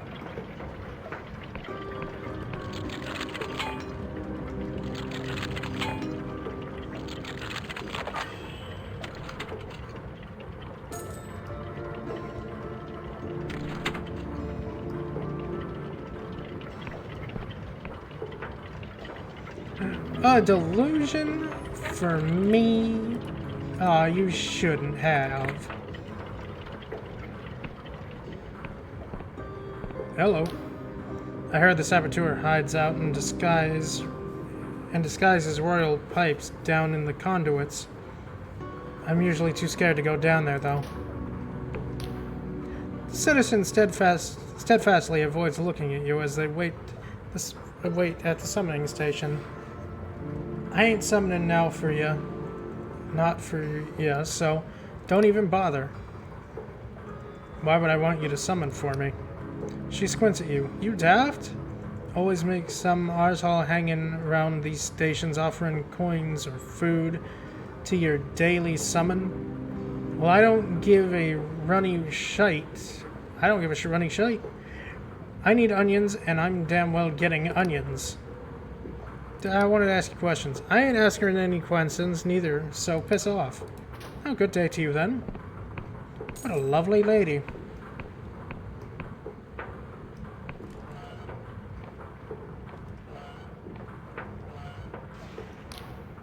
Glass bottle flies past your ear and smashes it against the door frame. It's Thor's, a middle-aged man, clearly very drunk. Who do you... fuck are you? Goddamn, I don't even know. This is my goddamn home. Sir, are you alright? The man struggles to focus his eyes on you. I'm right, I'm alright. My child is gone and you're asking me if I'm alright? Slug sucker shitbird miserable fuck shitter. So are you Oleg Igorovich? Who is asking? I saw your missing persons notice. I'm here to help. Notice? Yeah, and now what do you want? Fuck all that. Who even cares? What's the point? Everyone's missing nowadays, so... If you want anything useful out of him, you need to sober him up.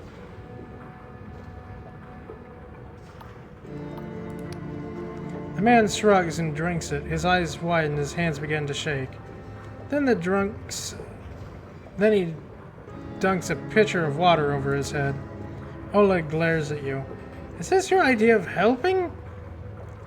You have wasted your time. My child is gone, and I'm still here. That's all there is. Case closed and a message. What do you mean, gone? I have no child. Once, yes. Galet Mishkin and Idara Mishkin died young. Buried them myself. Ancient history. You can see I live alone here. The last month I found something. A locket. In amongst the junk in the back of that cabinet I never opened. Says, to my father. I don't recognize it, yet somehow I know I've seen it before. I've thought about it, and there's only one answer. The locket is mine. I did have another child. one that I have somehow forgotten. So now you've heard the whole sorry tale. Isn't it pathetic? A grown man weeping over a fantasy. I don't care if you believe me, just leave me to drown myself in peace. Can you tell me anything about the child? Nothing. You see my problem? There are no clues. The pain is so much worse. So much worse now that I know, and yet I have no way to end it. I thought perhaps if I drink enough, I will forget all over again. No such luck. Now you see the case is hopeless, and the one person who could help would never talk to me. As I said, you're wasting your time. What if I could talk to this person for you? Oleg examines you, weighing his options. Well, if it will make you leave me in peace... To the west of the city, there's a library of untruths. No signs point to it. And an official map marks it, but no official map marks it, but it's there. I've been there. Take my locket and show it to the librarian, and perhaps maybe she will help. Listen, I'm not sentimental. I know my child may be dead or worse. All I know is that their name. All I want to know is their name and their fate. At least then I know who to mourn for. Okay, I'll see what I can do. I'll talk to I'll go talk to the librarian. Oleg grunts. Next time I won't miss. Yeah, I'll probably just hit it out of the air.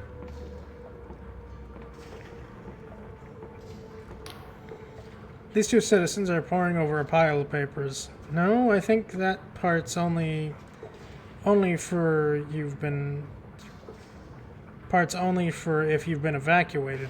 Wait, but it says we should already have we should have a case number. Yeah, no, that makes sense.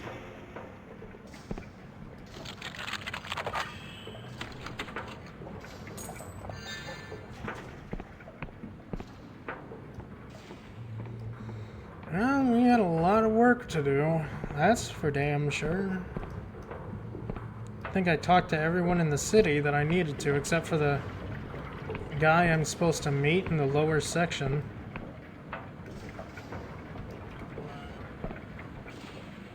And you. This woman is knitting something long and cozy looking. You look like you've seen a ghost, dear. Anything you want to talk about?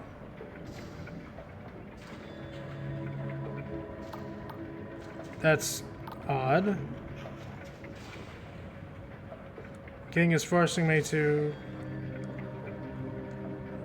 I'm being forced to hunt down a lunatic sky pirate. True. The king is forcing me to perform a task it won't explain. She looks genuinely concerned. King's wheels, dear. That sounds horrific. Okay, bye, Kai. Have fun with your stream. Do all the magic. Why don't you tell me about it? You spend a long while talking about your highly unusual troubles. You're not sure whether she believes you, but it helps. I should be going. Okay, she's still there, so...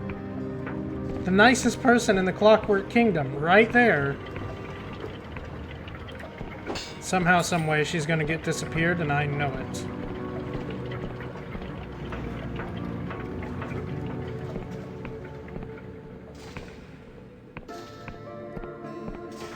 Alright, how do I get back down into the lower sections again?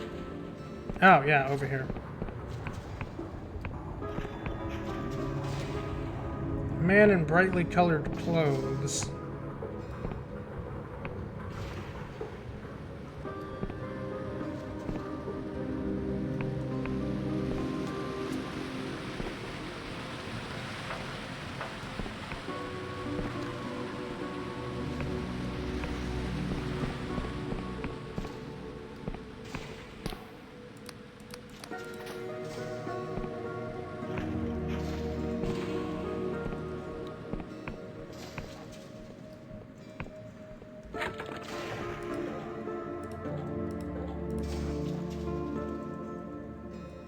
Sky pirate, we don't need roads, missing person.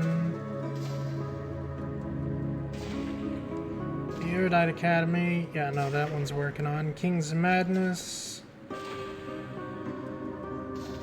The Vision Trade. I never saw a gazebo. Where would that be? I don't see a guy that I'm supposed to find down here, so that's not helpful. But I do want to rob every place here, so I'm gonna get a bed.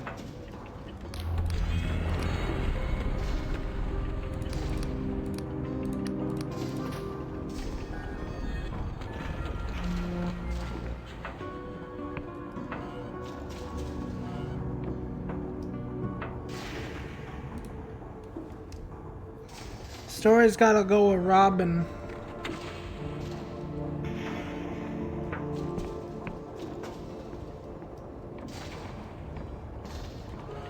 Because everybody in this goddamn city sucks. Nah, that's not the reason, but I do need to rob them.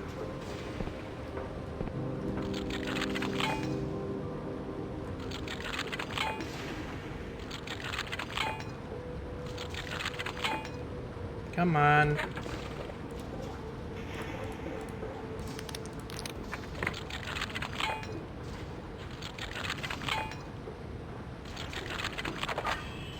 There we go.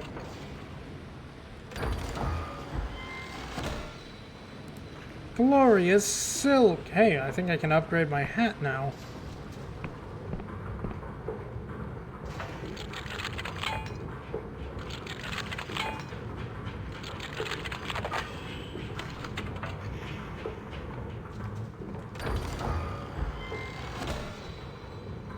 Glorious treasure. That's boring. I don't need glorious treasure. Modest attire. Finely woven garment that lends their wearer an air of respectability. I can't make that, so I'm not worrying about that. I need to make this, though. I need that extra charm.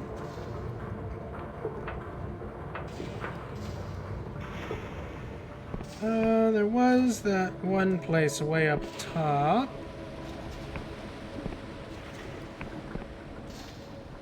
This place.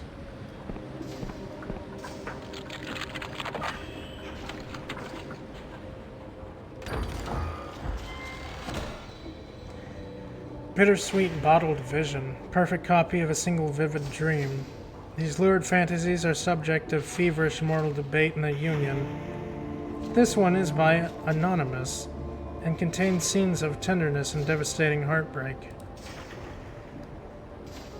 Well, color me curious. If it was locked away, it must be important.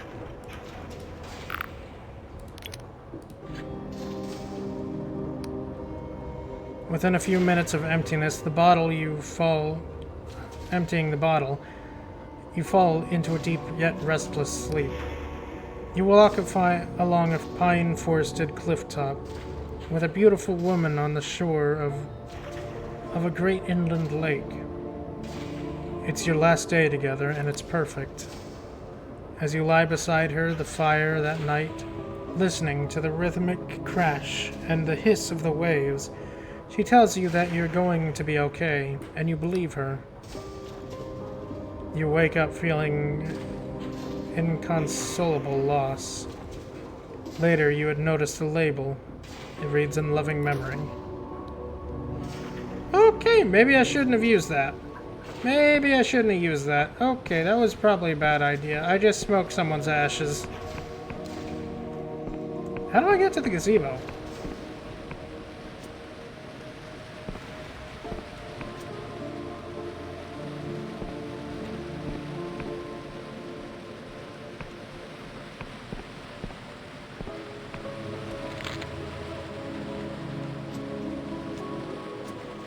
Okay, that's the gazebo. How the fuck? Oh. Oh, I'm stupid. Okay. Hello, my mysterious friend. The woman smiles at you with a spark in her sea-green eyes that seems truly without malice. Her mechanical arm gives a fluid salutation, while her brooch marks her as a member of the Mechanist Guild. Hello, stranger. Come to escape the world for a bit? Are you a friend? Her smile widens. So you got my note. Thank you for coming. Sorry for the cloak and dagger dance. The mechanarium is tense right now. Being seen with me would put you in danger. My name is Afara. I'm the chief interpreter of the Mechanist Guild. I was supposed to find you! And I'm very excited to meet you. Charmed, I'm sure. Tell me, friend, which part of yourself do you like the least? If you could change something today, what would it be? I'm happy with myself right now. I'm as dangerous as they come. It's a lie, but it's not a lie. I fully believe that. What does this have to do with anything? Everything. Humor a girl, won't you? I'm happy with myself. She gives a knowing smile. Good for you, sweetie.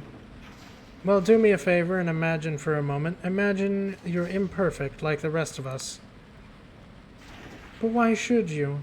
But why should you have to accept that? Why shouldn't you be able to change it? We live in an age of marvels, increasing every day. Magic is abundant, fizzing in the air and in the stones and in our blood. Why not use it? Magic is dangerous and always has a price. True, but in dangers can be managed. It costs shared, and what about the cost of leaving things as they are? The yawning abyss is suffering, and we just call it ordinary life. She's talking to you very quickly now. What does that have to do with your note? She blinks. Oh, yes, of course, the note. Listen, you already know something is deeply wrong with the kingdom, don't you? Yep. Yep, I do. Everything is... I want to break your king. You needn't pretend anyone can see it, even if they're not afraid to say so. Go on. It's just the shortages, or this awful winter, or even the corruption. The king's alterations are to reality have lost all rhyme or reason, and things are going missing. People, houses, towns, words even. Words, even memories. Yeah, I've noticed that. Many people blame the mechanists, but in truth, is that even we no longer understand our king's actions. Hence, I suspect that these problems are just different sides of one problem. Bluntly, the Clockwork King is going mad, and nobody has an idea why. That is, nobody except me. As chief interpreter, my sacred duty is to analyze its majesty's wishes. I become convinced that the king is trying to tell us something huge, something we don't want to hear. What exactly did the king say to you? Speaker Sunil won't let me read the logs, but he's redacted any confidential information. Until he's redacted any confidential information. But that'll take months, and we do not have months. He's told me to perform the sacramental duty. Sacramental duty? I've never heard of such a thing. Didn't explain what that means? Yeah, but with some weird language I've never seen. Of course, those symbols. The king spits out our sixfold cipher language. I could read them easily if only I could access the logs. Damn it all. Sunil, why won't you listen? Friend, this confirms my worst fears. Her speech quickens. Because you don't see, it's all connected. The cipher is the true language of reality. The cipher magic is powered by cognition. That means we must account for all relevant cognition within a defined thermospace? Which in this case is the whole kingdom. Now Karek's law states that this commutative cipheric interaction is n-cognitive entities may be expressed as a six-dimensional veriform manifold. according to the function. Okay. Ahara leaps between apparently unrelated topics and dizzying speed, growing increasingly flustered as she struggles to express the contours of some vast structure inside her head. Sometimes you glimpse details, but the overall shape eludes you. She stops to take a deep breath. I'm sorry, this isn't going how I imagined. It's all so damnably tangled up together. If only... She snaps her mechanical fingers. That's it. You need to see it for yourself. There's a house here in Ferropolis. It's scheduled for removal, but I've ensured a delay, long enough for you to visit. Take this key. Inside the house you'll find a mirror. Walk through it. Is it dangerous? Quite dangerous, yes. But then again, only a little more so than simply being in Kingdom in its first place. Dress warmly. Don't linger in the one place for too long. I'll try not to touch anything. Where can I find the house? The house is tucked away in the lowest level of the city. Locals call it the Conduits. I know the place. I know what you're talking about. The Conduits are hardly a savory place, but do meet such interesting people. I used to love visiting the bazaar back when I was just a junior interpreter. Alas, with my present rank, it would be most unwise for me to be seen there. I'll see what I can do. Please try, friend. You can't know how important this is. Well, considering how I want to kill your king, I'm going to say it's very important.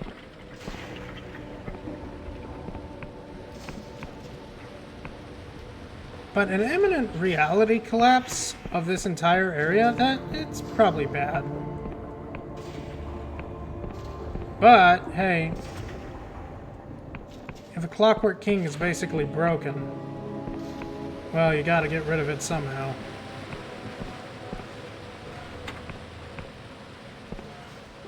This is rather a nice place they got here.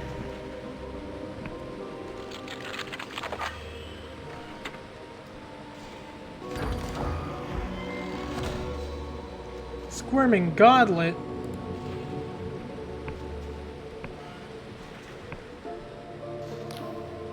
You step out the other side of the mirror. For a moment, you think you're still in Ferropolis until you look up and see that the sky is gone. Instead of the Honoric Isle's familiar red neon star, there is only blackness, save for a swirling gyre of dim blue light, staring down at you like a malevolent eye. The tenement drifts overhead, unmoored from the earth, tumbling slowly end over end. All around you, the city twists in impossibly into the air, houses piled upon houses, pipes and drains and gutters spreading like tree branches as far as the eye can see. Try to get back through the mirror. It's just a mirror now, reflecting everything except you. It freezes here, frost crunches under your feet, and every surface is hung with icicles. You see statues in naturalistic poses cluttering the streets, but no people. From somewhere nearby there's a sound of discordant music. Examine one of the statues. Your stomach twists as you realize the statue was once a living person. Their mouth is open and their fist is raised in the air, as if they were frozen solid in the midst of a screaming argument. As you explore, you find another frozen person lying tucked up in bed in the middle of the street, wearing a nightcap with a pom-pom at the end. Then a family sitting around a dinner table, forks and cups suspended halfway to their mouths. You shiver. Why the hell did a fire bring you here? This is where everyone gets disappeared to.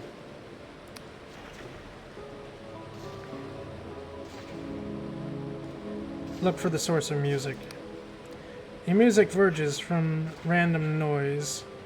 Every time you think you've figured out the structure, it changes and slips from your grasp. Sometimes it stops for several minutes, and all you can do is wait, shivering. In the deserted remnants of the old plaza, you find a greater piano, its keys plinking and plonking on their own. No other living soul is visible. You shiver. Why the hell did a fire bring you here? I don't think it's smart for me to speak out in this place. I think I'd get jumped. I'm gonna ignore the scenery, find a way out. Time seems to work differently here. You feel like you were wandering for hours, but it could be minutes. At some point, you realize you're now upside down in relation to where you started. A rowing boat with 2 petrified passengers spins in the air. Finally, leaning on the rails of the catwalk that goes nowhere, clad in a well-worn fur coat, you spot Afara. She waves at you. Afara's breath mists in the air as she gives you a weary smile. Well, fancy seeing you here. What is this place? My best guess is that we're in a pocket dimension created or repurposed by the king. Alternatively, it could be the very beginning of our cosmos, before the neutron stars were born, or the end, after they've died. This is all just speculation, you understand? How did you get here? Same way you did. I discovered this place by chance about a year ago, and I've been studying it ever since. As far as I can tell, no other living mechanists even know about it. Why is it so cold? Have you tried casting spells here? I think the bedrock cipher syntax is broken somehow. Or different. That would mean the clauses defining material objects are left incomplete and loop back into the void, dumping their energy as they go. And heat is just energy, really. This hypothesis would be quite heretical in the apostatic union, but suffice to say that the existence of this place calls orthodox cosmology into question. So this was what you wanted to show me. Yeah, this is what the king has been doing. Everything you see here has vanished from our world by the king's magic. When they vanish, reality adjusts around them, as if they were never there. There are hundreds of people here. Houses, streets, towns. It's a silent massacre no one's allowed to think about. And it's speeding up. How is this even possible? Years ago, before I joined the Mechanists, we gave the king a power to alter people by magic. The idea was that a new society would need a new kind of citizen, with new virtues and skills. That is your first mistake. Before long, my colleagues began using this power to rewrite troublesome personalities, or even erase them from existence. I wish I had paid closer attention. It wasn't my department, you understand. But this is beyond anything we ever asked for. I've scoured these logs, and almost everything here has vanished by the king, on its own initiative. In other words, we've lost control. Sounds like you got your wish. Afara winces. Perhaps. I should have asked more questions, raised more objections. But please believe me, most of my colleagues are not evil people. No one wanted this. In fact, I found evidence of at least 12 missing mechanists from my own department whom nobody remembers. Did any of them try to raise the alarm? Am I really the first one to find this place? No wonder we always feel understaffed. What do you mean it's speeding up? Do you know what exponential means? Yeah. Suppose you are 2 spore mites, and they breed. Suppose you have 2 spore mites and they breed. Then you have 4 spore mites and they breed. Then you have 8 spore mites and they breed. Shit. Indeed. Can we help the people? Bring them back somehow? Afora looks pain. Anything that stays here more than about 6.5 hours becomes irrevocably void-touched, and would disintegrate upon entering our world. Best we can do is stop the inflow. How can it be stopped? Afara twists the corner of her mouth in a mirthless smile. I was hoping you'd ask that. We've lingered here long enough. If you're willing to help, step through the mirror and meet me back in Unison Park after nightfall. Alright, let's get the hell out of here. I don't want to end up void-touched.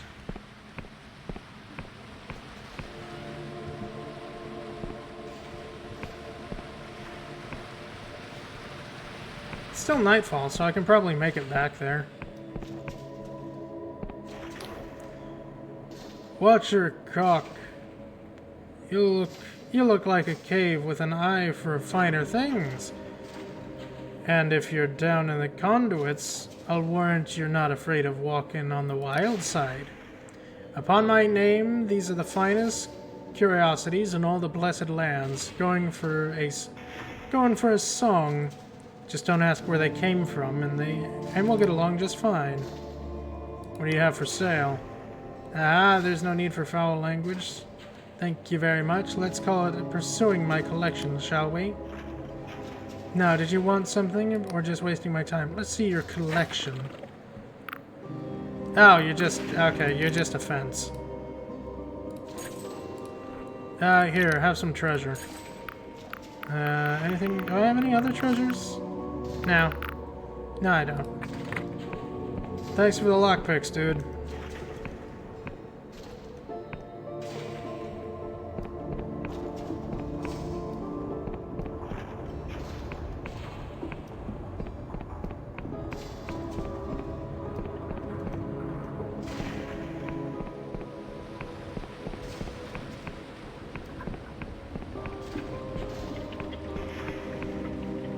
So, what do we do? Break the king?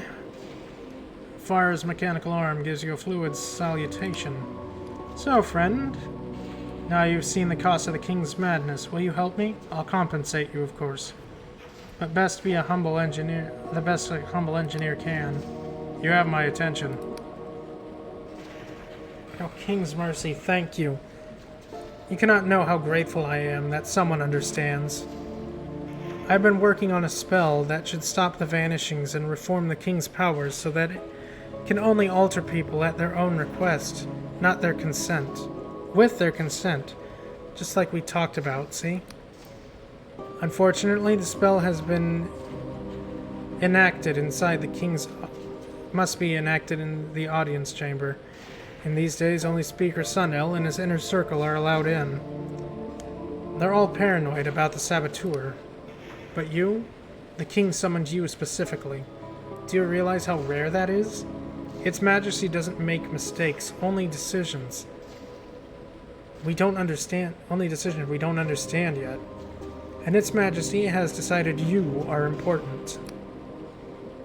We can induce the king summon you again. If we can induce the king to summon you again, Sender will have to let you in. He'd never disobey a royal command. Then you can input the spell. Does that make sense? Alright.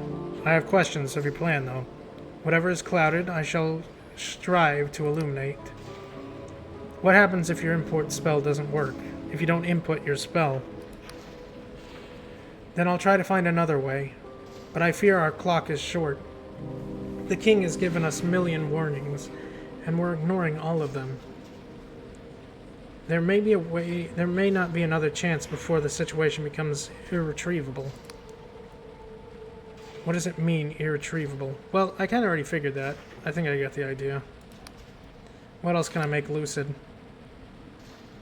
Tell me more about this, what your spell does. It's actually something I've been working on for years. Cipher magic allows me to become who I am today, and I believe everyone should have that power. So why not let the king alter anyone who asks for it? I understand the scale of the vanishings, however. I realize that my spell might be the only way to halt them. Quickly enough, without introducing some other potentially catastrophic new fault. If my analysis is correct, this would begin to heal the king's madness, while improving the lives of everyone in the kingdom.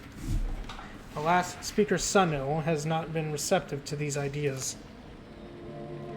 Have you tried to tell Speaker Sunil of the mirror world? Yes, he told me that I was mistaken. That it was just a mirage of corruption. That this wasn't my department.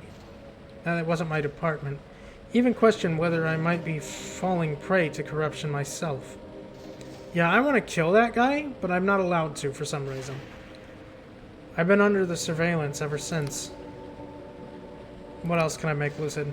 That's all I need to know. Gosh, I hope that all made sense. I think you're the first person who ever heard the whole thing out loud.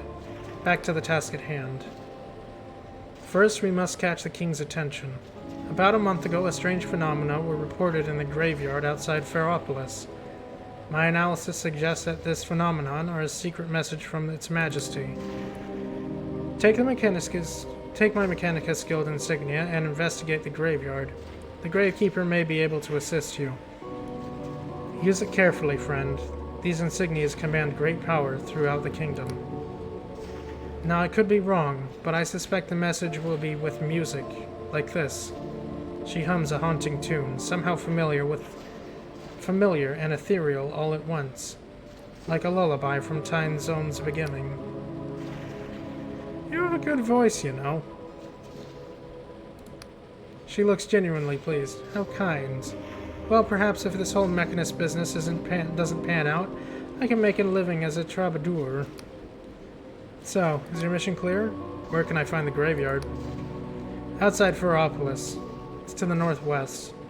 If you leave via the main causeway, you'll see a broken lay pylon running downhill to your left. Follow them until you come to the graveyard. Is your mission clear? I can basically do anything with this insignia. What can I do with your Mechanist insignia? Well, the Mechanist Guild is empowered to act with the king's own authority.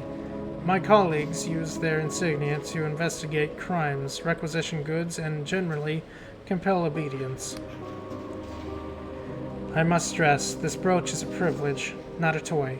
I trust you won't do anything untoward with it. No, I'll be careful with it. She's relieved. Good. After all, if the guild were to find out, well, no matter.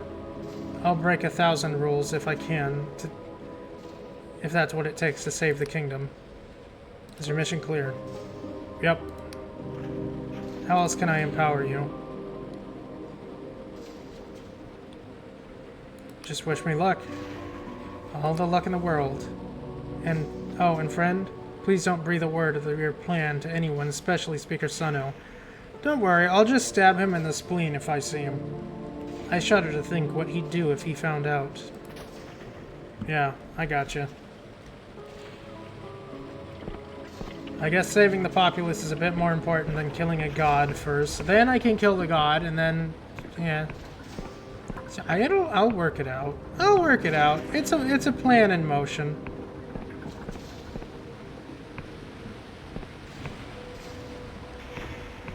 It'll be fine.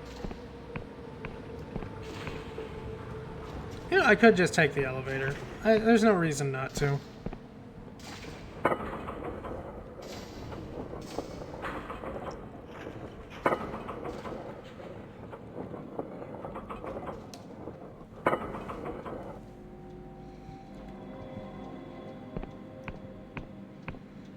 Hello. 5 days I've been kipping here. They say I'm accused of stealing my true name. That I can't enter Ferropolis till the king resolved my case. But I don't know about any case. I've lived here all my life. They won't tell me anything else because they can't be sure I'm really me. They want me to file a petition, but I can't do that until they let me in. Such a madness. Dude, I am so sorry about that. There's no way I can help you.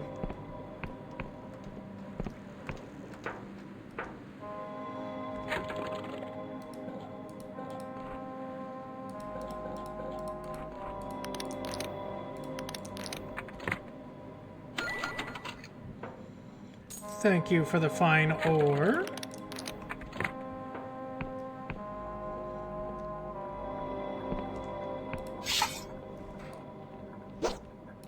Oh, you're a friend. Okay, my bad. A dull machine voice booms through the great machine's visor. Edict. Halt and be shrive thyself, citizen, for thou standeth before the servant of the Clockwork King. Okay, we already talked to one of these before. All hail its majesty Mechanicus Rex Clockwork King.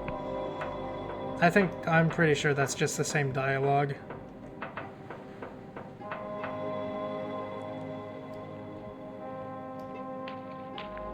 That's a lot of broken parts.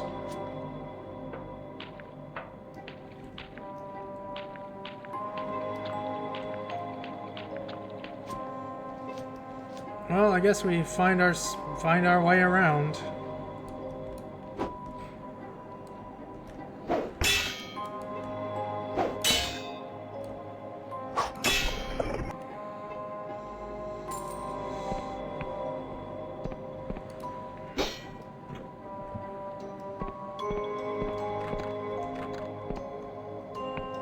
Darn.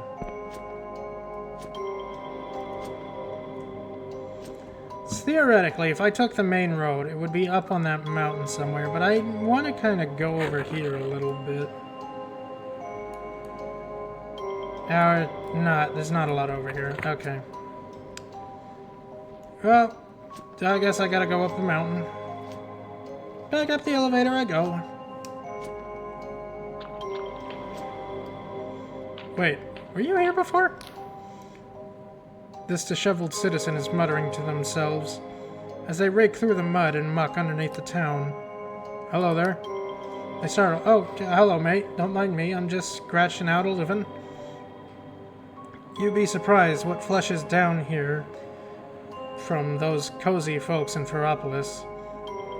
Some may call this junk, but me, I call it treasure. You actually call it treasure? They shoot you a withering look. Don't be stupid, it's bloody junk. I say that so townie sports will give me the time of day. Everyone likes a peasant with an enterprise. Good hunting to you. I can respect that.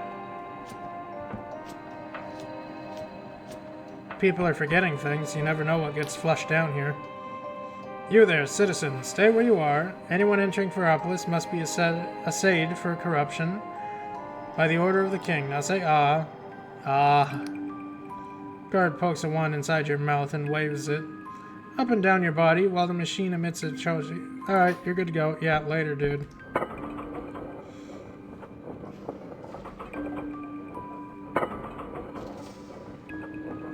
I hate this fucking city.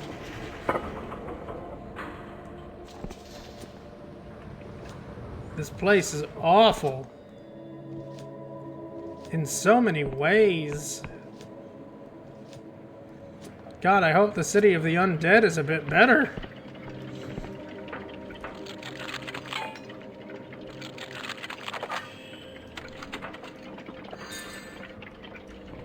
It's probably not, but man, I can hope.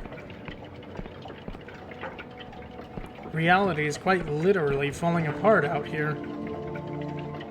Okay, I'm sure these are just guards. Door's shut tight. Hey, pal, you want to open that door for me? Do you want to be nice? Do you want to open the door? Nothing to see here, mate. Just a few incorruptible defenders of the realm resting for a tick or two.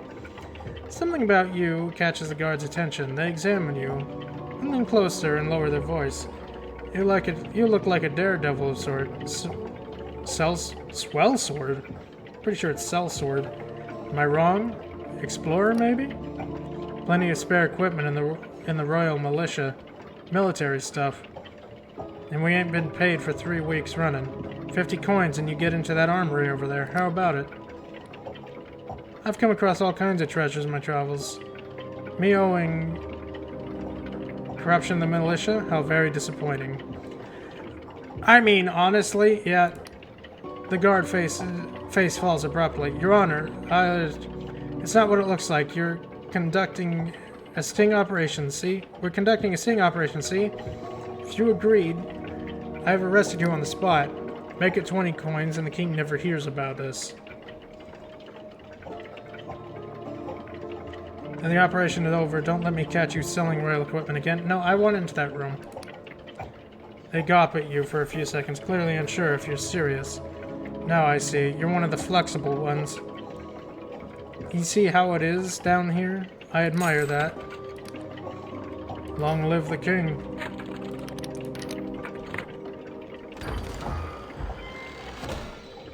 Fine ore. Rusty armor. Ooh. Though this equipment has seen better days, it will stop a sword strike in a pinch. Many of the brigands and rogues of the Sky Realms loot questionable equipment from the old God Wars battlefields. That's cool. I don't really need to talk to anybody else here. I don't think I have any more information. Plus, it gives me plus attack, so that would be nice, but I like my speed. I'm gonna keep my rogue equipment for now. Work with that.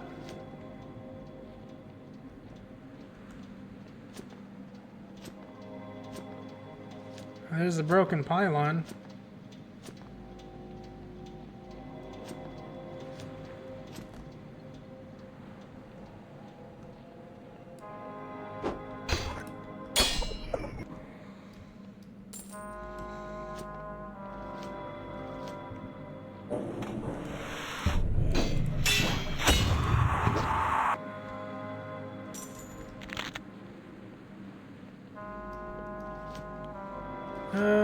Where am I going here?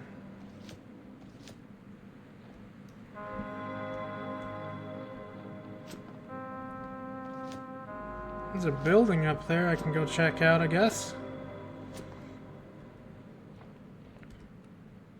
This way to Morova's tower. This way to Royal Vision Works. Inquire today about being a vision worker. Kingdom wants your dreams. No.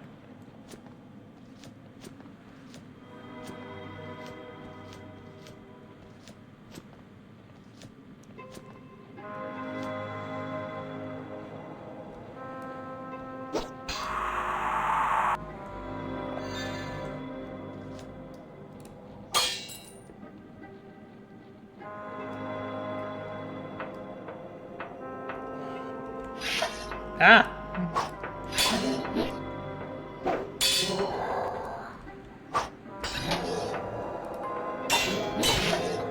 So many of them. Get out of here.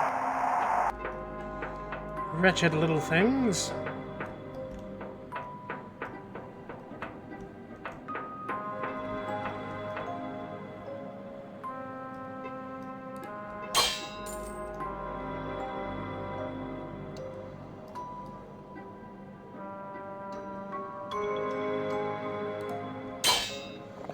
Folkish!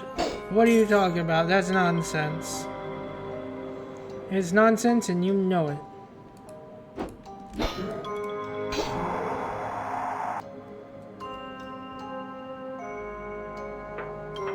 Oh, there it is. I was wondering where it walked off to.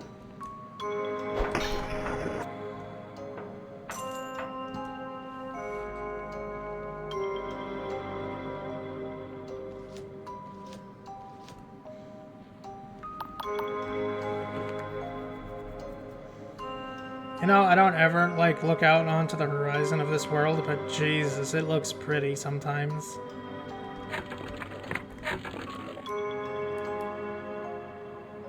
Morozov. Oh, Morozov. I'm dumb. Morozov's tower. Who's Morozov? I have no idea. But hey, he has Delusion sitting right here.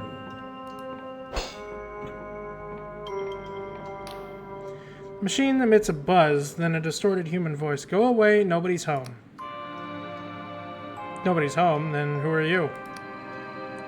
Like I said, nobody. Nobody here, nothing available. Get the picture? Maybe I want to talk to nobody about nothing. Is this what you do for fun? I'm closing this channel. There's a click, then silence.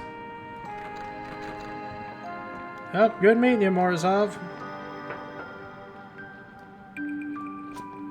Ooh, flower.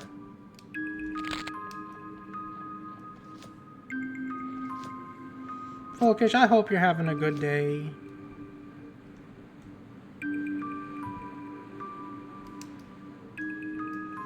It's not a moon, it's a star. It's a neuron star. I don't fully understand how it works, but apparently there's a lot of them, like, around this world. And these islands kind of float around them. It gets darker, that's night. Silk slug! Thank you for the silk. Ridiculous. Ridiculous. I can't make anyone's day. That's ridiculous, folkish.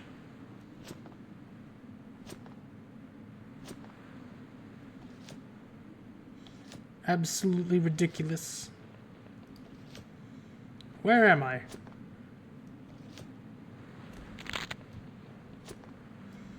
Anyone can make anyone's day. That's 100% Wazzy, not me.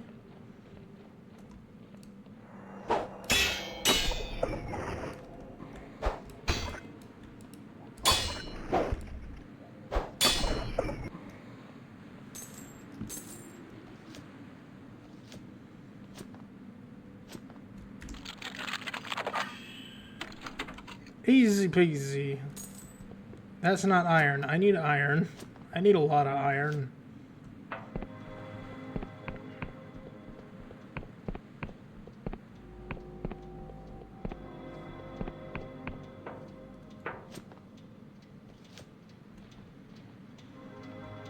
I can't make that jump.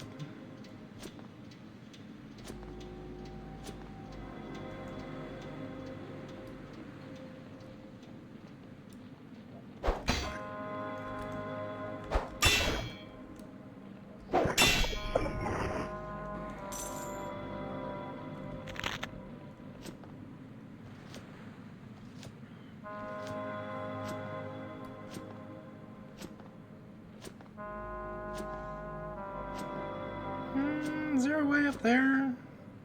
No. Am I actually going to have to make that jump? I don't want to do that, but I might not have a choice. If I want up there to get stuff, I need to jump.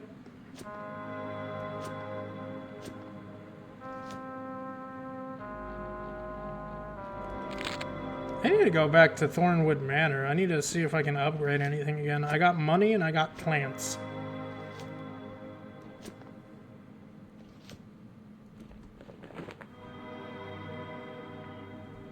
And we are... the Royal Vision Works. Okay. I needed to come here for...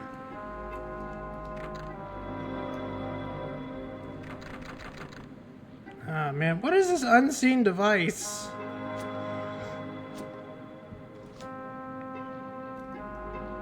It locks so many things here, man. Hello. The clerk trills in a sing-song voice that she clearly practiced hundreds of times. Hello, citizen. Welcome to the Royal Vision Works. Are you here for yourself or on behalf of someone else? Someone else. Lovely. Now, I must inform you that we can't sign a contract without meeting the candidate in person, or examining them if they're medically incapable. But I'm happy to walk you through the details.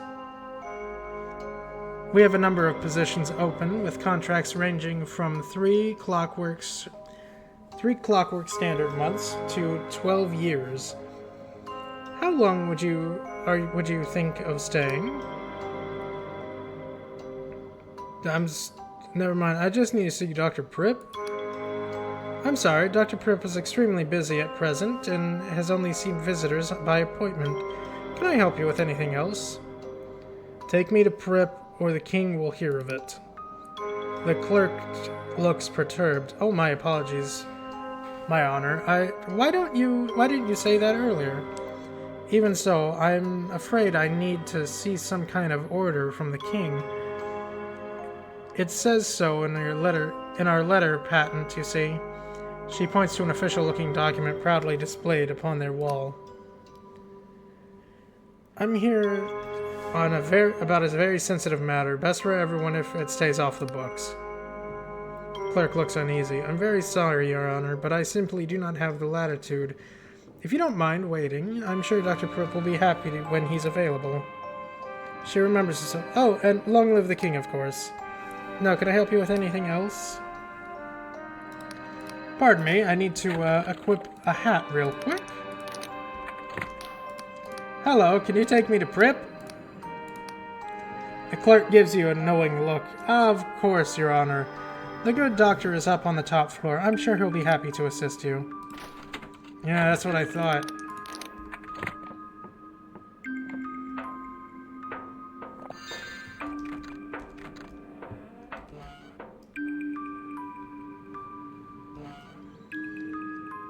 Oh, a lot of dream machines. People being siphoned for their dreams? Hello. This technician is watching one of their sleepers with a pensive expression on their face. You know, sometimes I wonder what they're going through. Must be amazing in its way. Go to sleep, folkish. Have good restes. From the outside, it looks like they're snoozing so soundly. A baby given gin to keep it quiet, but inside they're living lives we can barely imagine, full of wonder and terror. Haven't you ever wanted to try one of their visions?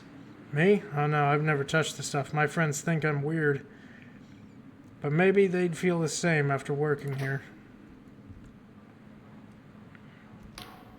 Sorry, mate, no time to chat. I have a lot of bedpans to empty and clean before the end of my shift. And the vegetables aren't bad, are about to lend a hand. Fair enough.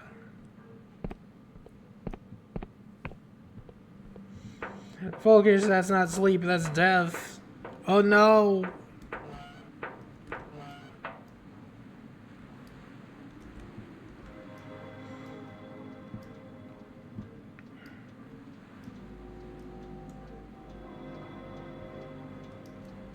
Had to make sure. Hello, Dr. Pripp, I presume? The smell of jasmine lingers around the excessively well-kept man. Little round spectacles frame his cadaverous face, and his neatly trimmed mustache nestles on his top lip. Well, there's something someone doesn't see every day, a mysterious visitor. I know all the names and faces of my regular visitors. So, I would warrant you are here to see me. He gives you a small but theatrical bow. Dr. Karl von Pripp, at your service, physician, vision-right, and appointed steward of all the industrious dreamers who serve here. So what brings you to the Royal Vision Works today?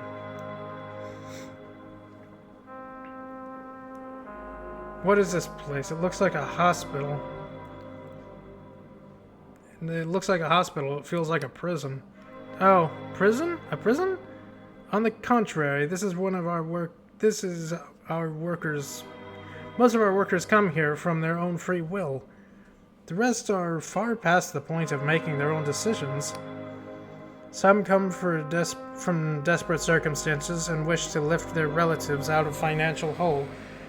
Others are working to furnish their own future. Occasionally, a delinquent debtor will be given a choice to come here instead of being gaoled? Gaoled? I don't know. A rare few of them are, to be blunt, simply tired of life.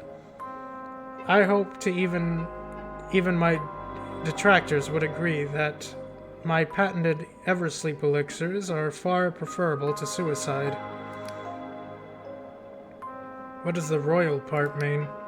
We enjoy a letter patent from the glorious Clockwork King, which gives us legal monopoly on exporting bottled visions outside of the kingdom. Separately, I am a chairman of the Honoric Isles Oversight Committee, which regulates the vision trade, licenses vision rights, and ensures that the bottles hazardous to the public morals are taken off the shelves. It is a duty that I take exceedingly serious. Now, how else can I be of service? Oh my gosh, is that Gambit? Hi, Gambit. Why are you about to cry, or is your face just normally that way? I hope you're doing well. I'm here on behalf of a woman who can't wake up. Dr. Prip listens to your tale with studious disposition, his brows slightly furrowed. It is a most unfortunate case. Alas, I am also a familiar one. Ah, I see. So you're normal. Okay, good. I hope you're doing well, Gambit. It is also a familiar one. Would you like the good news first or the bad news? Bad news. Bad news is that there is no known cure for chronic aneurysm? Aneurysm? I don't know.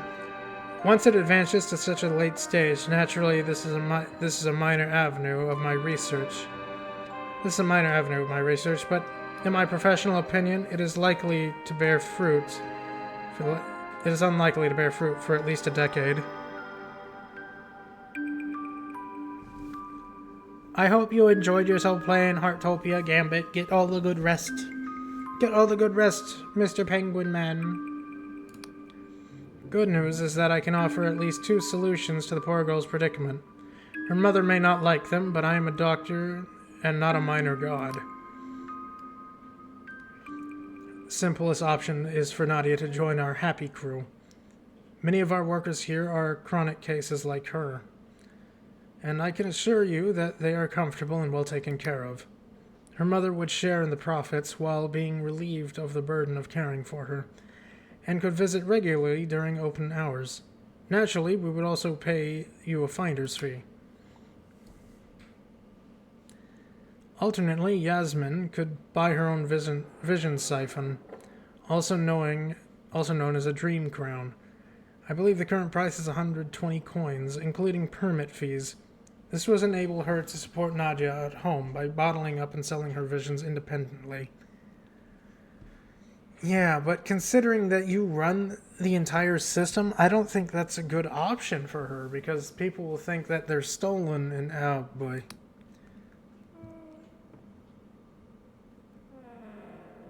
Tell me more about Nadia becoming one of your workers. Chronic honor, I don't even know how to pronounce that. Are an interesting cohort. For all their outward lethargy, their imaginations remain superbly active, which is to say, profitable.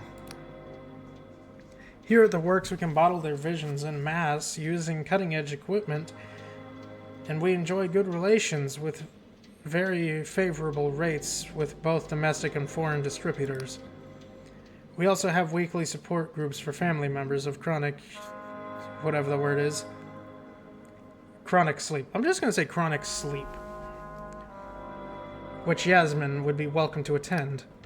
Any other questions? Very well. I'll see what Yasmin thinks. Why don't you take one of our standard contracts for her to read through? A pre-stamped 0th class Royal Post envelope is included in the package. If Yasmin accepts the offer, I shall leave your finder's fee with Vidal, the vision trader, in Ferropolis. Thanks. Honestly, I don't really see a better way through that. Her taking care of her mother will eventually die, and it will just end up with her dying or being here peaceful. Remember, this is not a decision that should be taken lightly. I encourage Yasmin to take all the time she wishes. Yeah, this seems like a it seems like a one-way street. And especially with the impending doom, yeah, no, I think the girl needs to come here. If they're well cared for, then there's very little worry. Hopefully. I want to get on that island.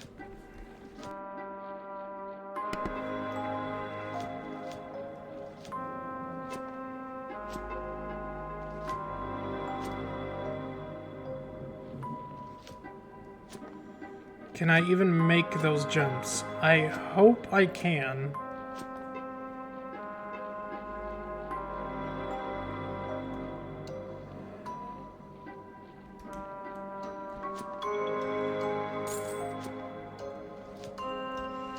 I am speed! Oh, hey, it's one of these. A Death's Veil.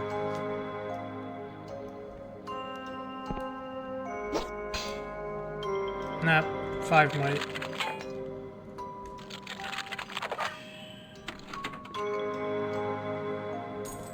Some more fine ore, but I need iron, not fine ore.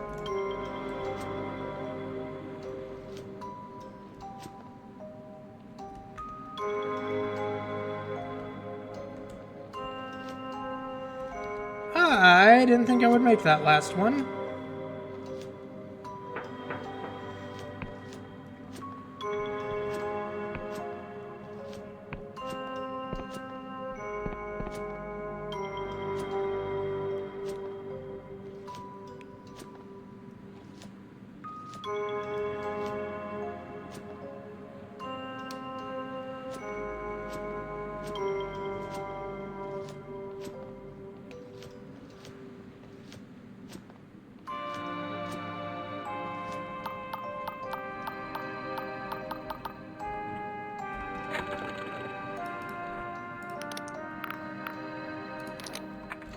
Don't know why that was unslotted.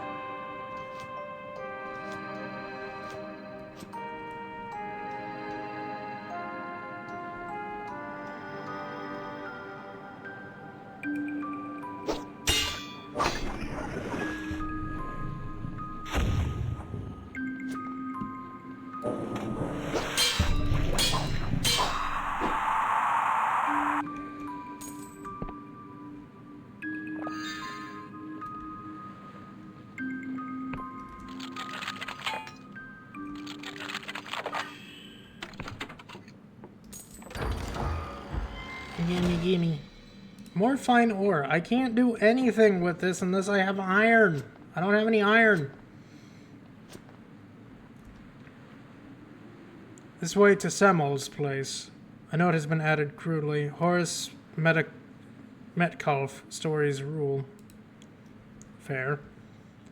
This way to the corrupted lands. On command of the king, all citizens are forbidden to enter. I'm not a citizen, though, so that is an eyeball. Those are eyes. Okay, so it's flesh. It's just... Okay. Corruption is completely different from what I thought it would be.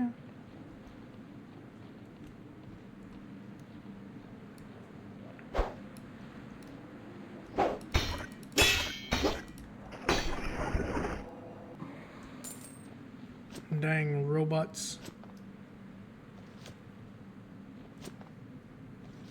Getting in my way.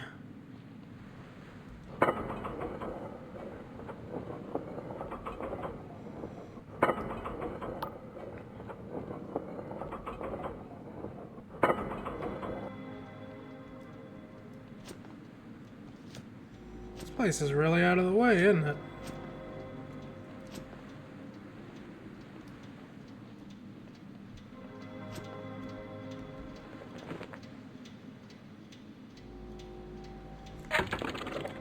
And this is the Dreamer's Reprieve.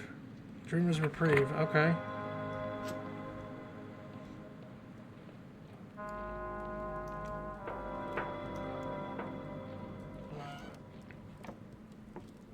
Well, you look fancy as hell. You actually look weirdly important. I'll talk to you in a moment.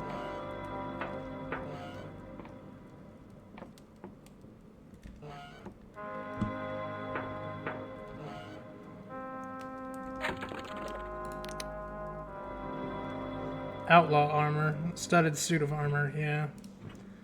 Can't do anything with that, with any of that until I get all of this.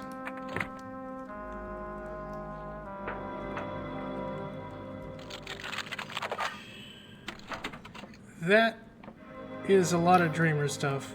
A ghostly light ripples from within each meticulously labeled bottle.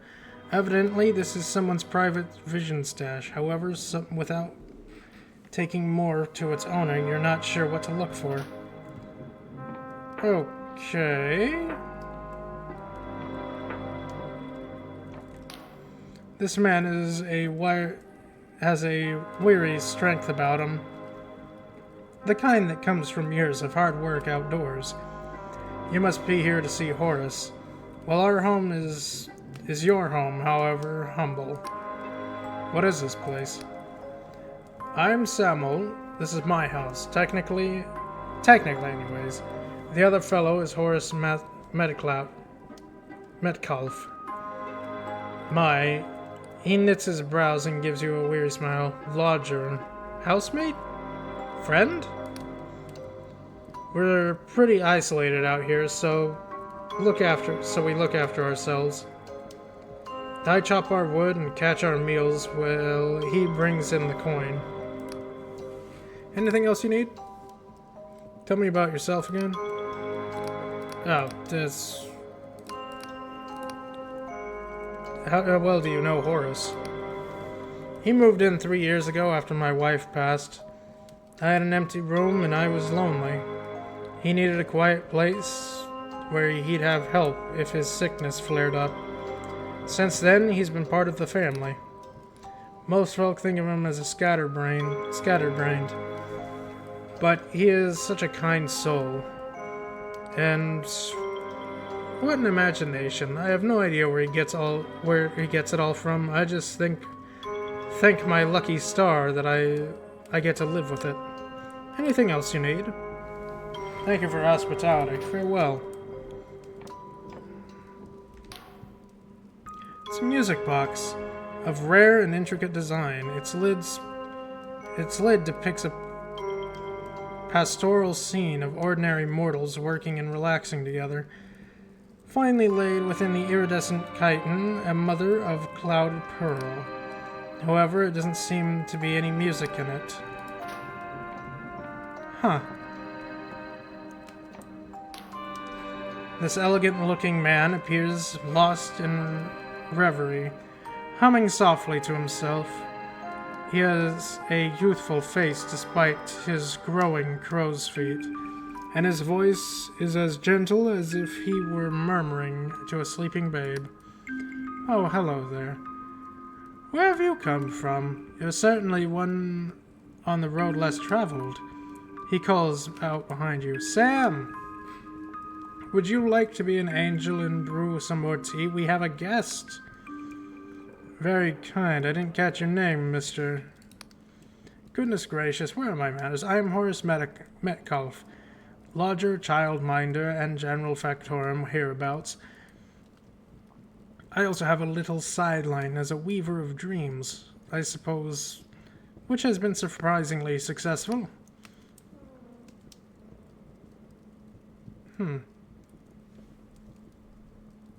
Wait, am I supposed to... Are you part of the main quest? You're welcome to stay a while and rest your feet. I'm sure Samuel will be happy to fix you some refreshments.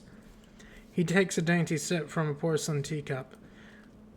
So, to what do we owe the serendipitous visit? Tell me about yourself. Scarce little to tell, I fear. I lived in the Clockwork Kingdom all my life. And jolly glad I am for it, too. My health keeps me from roaming, but Samuel has made me feel quite at home. As aforementioned, I also dabble in brewing bottle visions. I specialize in dreams of adventure upon the turnbuckle skies, aerial battles, swashbuckling duels, and other such daring do. Judging by the letters I receive, they're quite popular. He takes a dainty sip from the porcelain teacup. So, how else may be of service? I'm looking for a Dark Star mercenary. Metcalf's face lightens up with enlightenment. Ah, the Dark Star Company. What a thrilling topic. I simply cannot stop reading about them. The grizzled Jack of Basalt, the enigmatic Emberian, and not forgetting the terrifying Velicalis herself. Of course, Caxton Frost is one of the best known here in the kingdom. He was a famed antiquarian, and considered one of the brightest minds, so his defection was quite a scandal. Alas, he chose the wrong side of the mutiny, and was incinerated by one of his own contraptions. You're unusually informed about the Dark Stars. He looks bashful. Ah, well, you mustn't think me of any kind of expert. You see, making bottled visions isn't like writing a book. I cannot control where the slumbering mind wanders. You can only influence it by choosing what fodder it will chew on. Since visions are such a vital industry, the king permits me to access literature from abroad. Even news pamphlets, ship schematics, Jonas Mercenary Weekly, even those silly, caddish Rakehill books. I devour every bit of reading material I can find. Interesting. Although it seems like he wants to say more. But then he shakes his head. Well, I'll stop there. An artist must keep something in his pocket, eh? Mr. Metcalf, I swear by the king I won't tell a soul. My dear, it's not if I don't believe you. I really do, but I'm just not comfortable going further on this topic. Of course, forget I asked. And on goes the hat!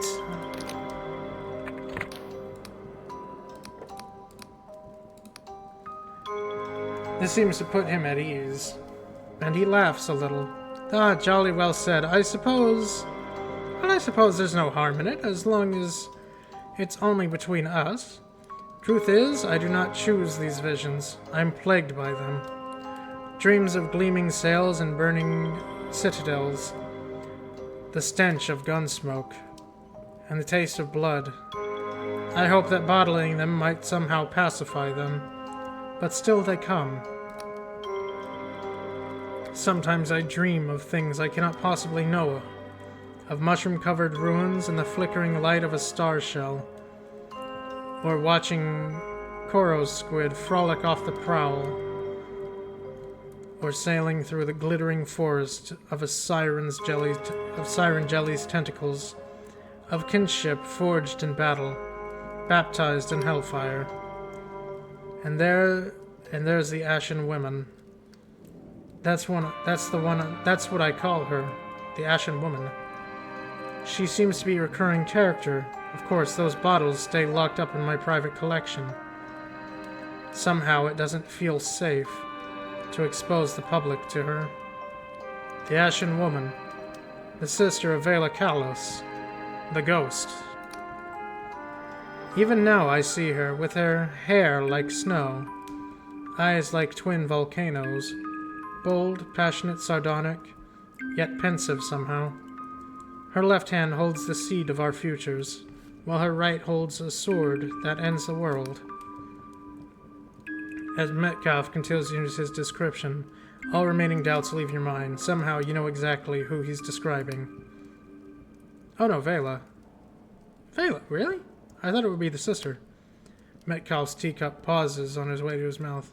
I beg your pardon? That's Vela. You're describing Vela Kalos. No, you're describing the sister. He lowers the teacup slowly to his saucer. I am? I mean, I suppose I've seen her woodcut often enough. What of it? I think you know, Mr. Metcalf. Or should I say Caxton Frost? Metcalf blinks several times. Frost, what does he have to do with... By gum, you can't possibly think that I'm this Frost character, can you? Well, you're kind of the only one that's dressed like this. Only someone who's met Vala could describe her so vividly. Surely you're mistaken. How would we have ever met? Is this some sort of prank? I'm afraid I find it rather in poor taste. Listen, I'm only an ordinary chap with an overactive imagination. I don't know anything about mercenaries or adventures. My visions may be realistic, but They're pure fantasy. This is just a silly misunderstanding. From what little I know about these visions, they are memories. They're kind of like the brain dances from Cyberpunk. They're memories. Of course, they can be edited, but of course, VDs can be edited, but not here. What if it's not just fantasy? What if those visions really happened? But that's impossible. I can't sail or sword fight or anything of that. The closest thing I've ever had to an adventure is getting lost in a bookshop and beyond. Skyships make me nauseous. I'm no good with machines. I'm allergic to rum. Yes, well, the funny thing about the king is that he can just snap all of that away. Besides, how could I have gone gallivanting about in old ruins in my condition of health? I can barely walk 100 yards. Now please, can't you see I'm telling the truth? What more must I do to convince you? A faint rattling of porcelain emanates from a cup in a saucer. His hands are shaking.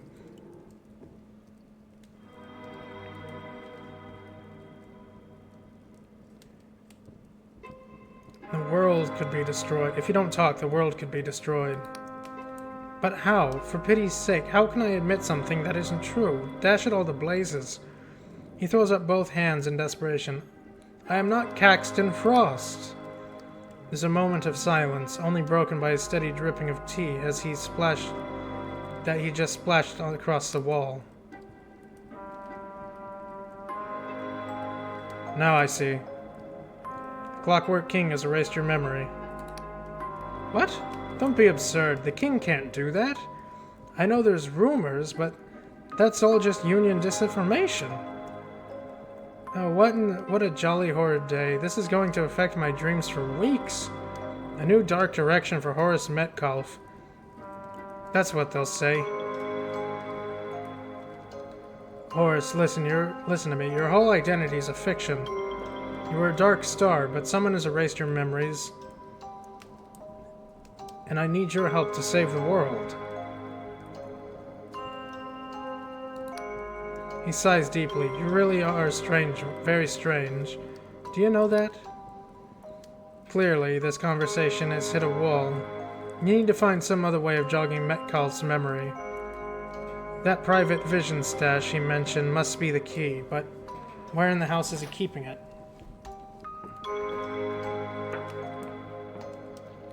Oh, we already... A ghostly light ripples from within the bottles, contents swirling like mist. Evidently, this is Horace Metcalf's private vision stash. His labeling system is meticulous, and you quickly locate the bottle marked "Not for Distribution." That mentions the Ashen Woman. You take the bottle.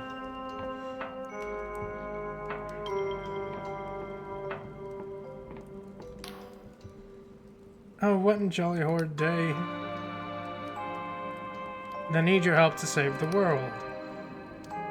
Do you know that? Clearly this conversation has hit a wall. You need to find a way to... Am I supposed to use it? Metcalf's vision. A bottle's risen from the private stash of Horace Metcalf, containing a clue to his missing past. To see what it contains, you have to consume the bottle yourself. Okay.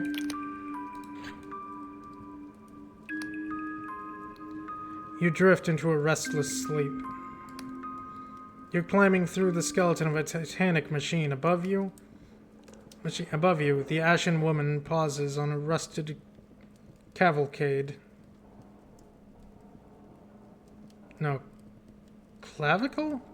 To give you a cocky grin. Come on, slow coach. You forgot to oil your legs? That's right. You're Horace Metcalf now. Not whoever you were before. You watch Vela input some kind of code, and the Titan's brain case opens so you can clamber out. Then she takes your hand, gives it a reassuring squeeze, and you're both lift off the ground. You fly over the corrupted lands, light as a leaf on the wind. In the distance is a dead city, its charred bones exposed to the desolate sky, growing ever larger as you spiral down towards its gates. Query, any last words? Says the Clockwork King, its voice like a cyclone of blowflies and broken glass. You feel your heartbeat quicken as you remember, don't you? Hard light of creation burns within the failing flesh. Alas, we who wish to lay the grounds of kindness could not ourselves be kind. I must obey the inscrutable exhortations of my soul.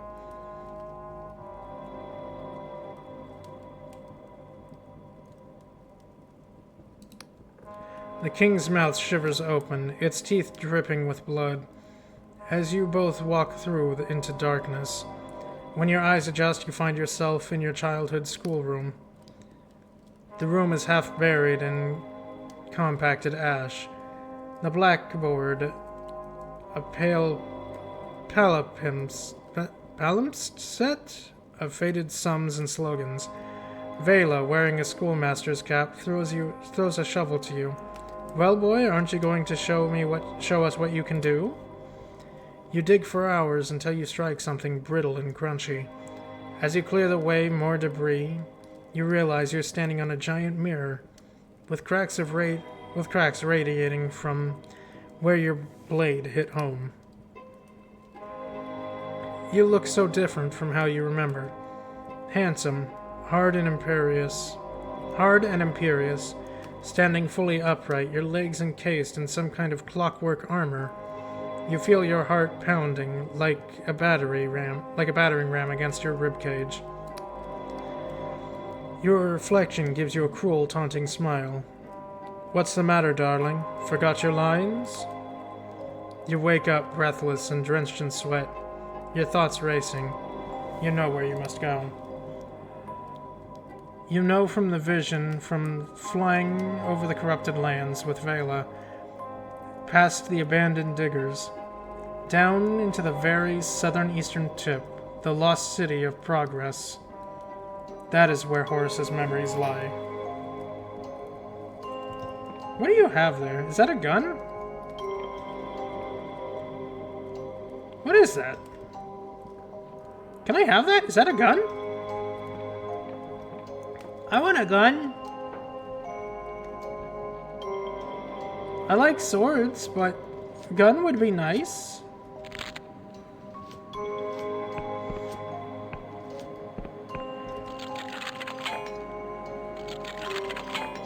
Oh, wait, I have the talkie hat on.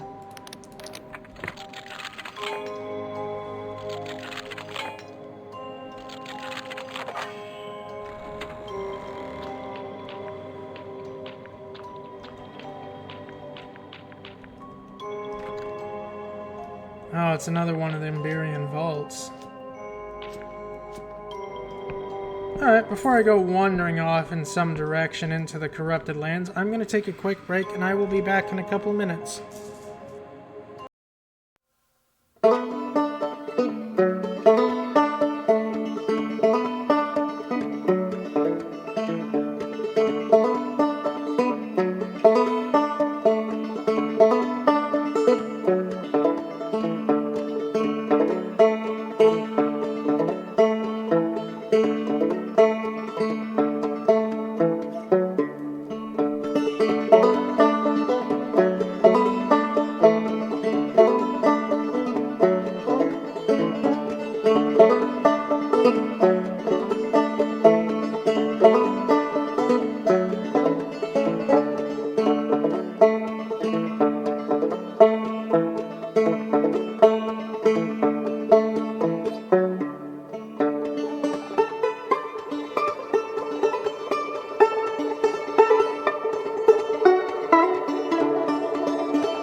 To the corrupted lands. I know I am. Probably. It probably won't go wrong.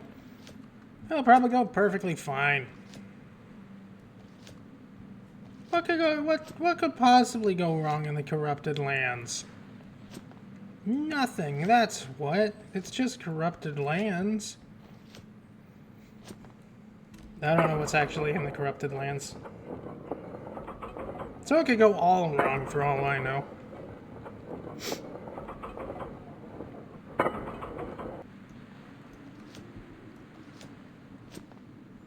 All wrong everywhere. Thank you. I do need to recuperate my lockpicks.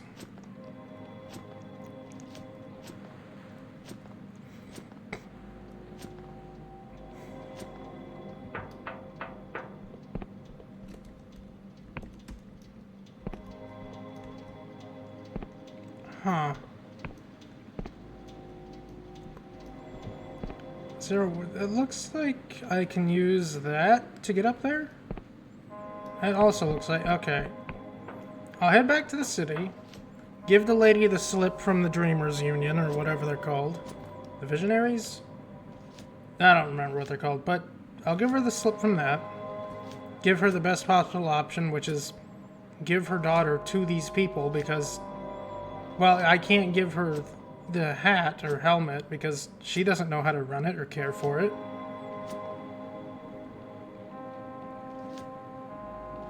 It's the best possible option, I swear. And I didn't find a cemetery, did I?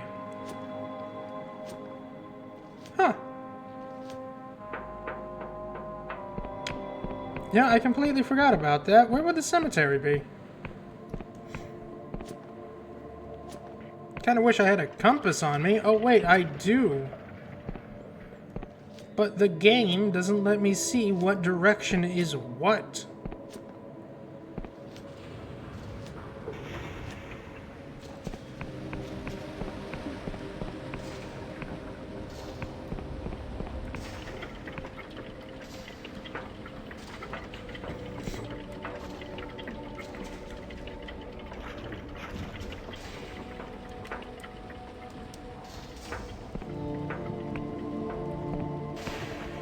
Hello again. Find Yasmin feeding her daughter porridge from a wooden bowl, stirring a soft lullaby. She looks worn down to the bone. Yasmin glances in her direction. Ah, hello again. Do you have any luck? I managed to find the doctor, but it's not good news. How are you doing, Yasmin? I mean you, not Nadia. She thinks for a time before responding. When she does, her words are eerily calm. Sometimes I just want to scream. Scream and scream and scream. And keep screaming until my throat can't make any more noise at all. Do you know something? I think anything would happen. I don't think anything would happen. Nobody would respond. We're all so trained to stay in our little circles of candlelight. To never really think about what's happening all around us. But if you think about it, then it becomes real for you too. And not just for some other poor bastard you don't know. Maybe it'd be the same, if not for what happened to Nadia. Yasmin makes her best attempt at a smile. Anything else you wanted? I managed to find a doctor, but it's not good news. You hand her the sheaf of papers that Prip gave you, and began to explain. From the way Yasmin listens, you can tell she has plenty of experience mandating composure in the face of tragedy. This time, though, it's not enough. Here's a handkerchief. When she's finished, she looks over Nadia for a long time. Oh, my darling, how could I have let this happen to you? Yasmin looks back at you. I know you did your best, but this is quite the dilemma you brought to me. What do you think I should do? I think you need to have her go to the Vision Works. I don't think you can handle working with her own dreams here. I don't think you have those skills. I don't think you have the power to do that for too long. So that way you wouldn't have to worry anymore. Yes, in theory, it's the obvious choice. I don't know how to care for Nadia properly, let alone bottle her visions, but they do, and obviously the money wouldn't go amiss. She puts the contract you gave her. She passed the contract you gave her. If the figures described here are even halfway accurate, I'd be able to live comfortably for as long as Nadia's illness lasts. My heart tells me I should keep Nadia here, no matter how long it takes for me to learn the vision trade, or how difficult it would be to take care of her. And if there's any way I can help, if I can still communicate with her, even if it's through dreams, I want to take it. Truthfully, though, it's moot. I don't have 120 coins to buy a dream crown from Vital, and I doubt I ever will. My neighbors have been a tremendous help, but there isn't that much coin in this entire tenement. I suppose I'll have to get in touch with this Dr. Prip and begin the process. What else can I do? Vision Works is the right place for Nadia, after all. Wouldn't she just want you to live comfortably? Your words only seem to deepen Yasmin's sorrow. That's true. She always used to tell me that she'd take care of everything, support us both. But I never wanted her to be like this. Whatever the outcome, you've helped Nadia more than I could have asked. I wish I could pay for your time, but well, perhaps this will suffice. This is the deed to our old family's home, just outside Ferropolis. Technically, we need to petition the Clockwork King for a change of ownership. But since the militia have all been abandoned the countryside, you should be left alone. Yasmin, I can't accept this from you. Oh, yes, you can. What use would we have of it anyways? Restoring a place is a full-time job. One for someone with a lungful, without a lungful of spores. I call it collateral, if you like. When the kingdom is peaceful enough for our family to return there, I can buy it back from you. Thank you, Yasmin. This time, her smile is warm and genuine. May you have more luck with it than we did. It seems this matter is settled. All that remains is to pick up your finder's fee at Vital's shop in Ferropolis. I wish there was a better way, but there really isn't. If there's no cure, and she doesn't understand how that trade works, then there's not much of a choice there.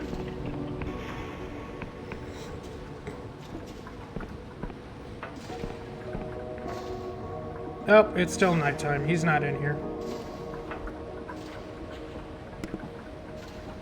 Well, I guess we go to the Corrupted Lands then. Excuse me. Let's see what we can do out there. I mean, we could make a stop at the house. It's like right over there somewhere. I stopped by it earlier. It is... I think it's this place right here. Right? Just outside? Yeah, it's that one. Make a stop there, see how much everything costs. I'm not going to be able to buy too much, but, you know, it's something.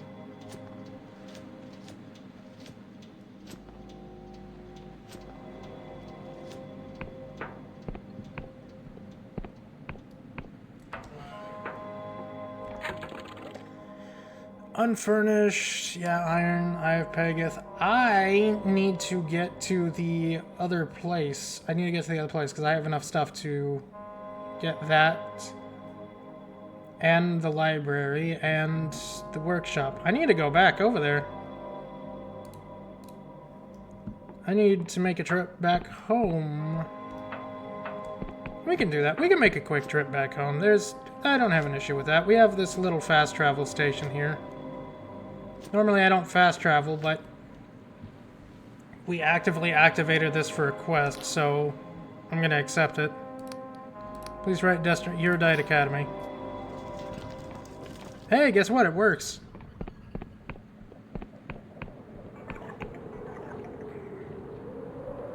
Now we just gotta head back down to the bottom of the world.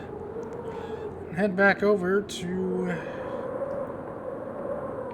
whatever direction my house is in. I think it's that island there. Pretty sure it's that island. Then we go back to the awful, awful Clockwork City.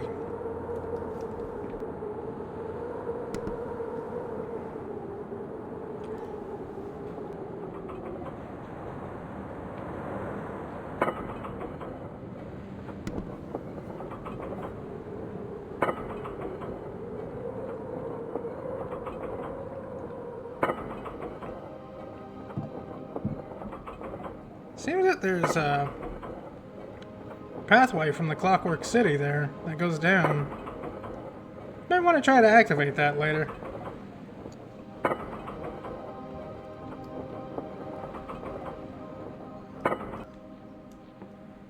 Hello again, goodbye.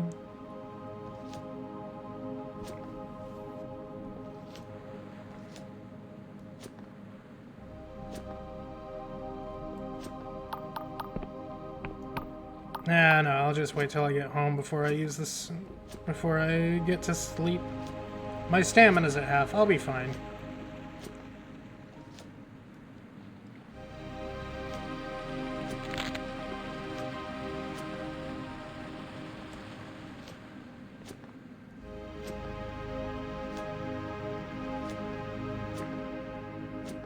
There's a lot of those, like, magic flowers around, not a lot of anything else.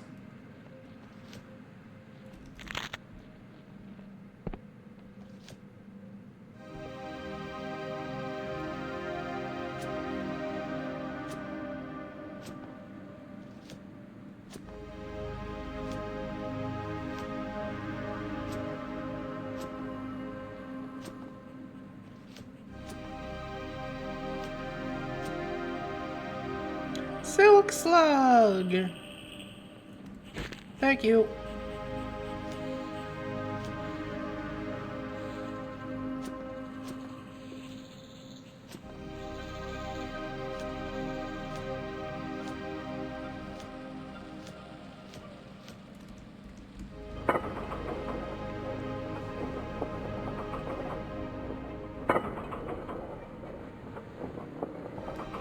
Should also probably stop into this main city, see if I can't, like, buy some iron and more silk. Buy that. Oh, I need 1 iron? Aw, man. And, wait, what? No, wait, no, that's not right. What? Oh, I thought I could buy all that. Ah. I think 1 area opened up for me. I don't know what, though. Because we activated the workshop. I don't know what it opened, though.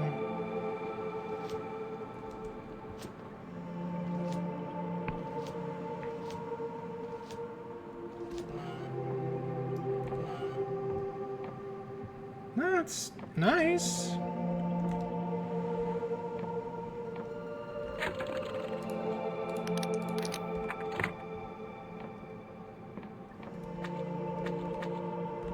Ah.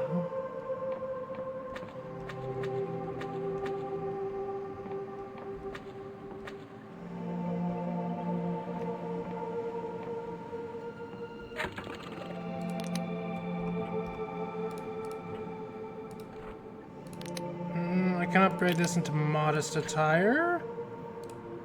And then what does that upgrade into? Resplendent attire. A splendid garment woven in the latest rewoven fashion.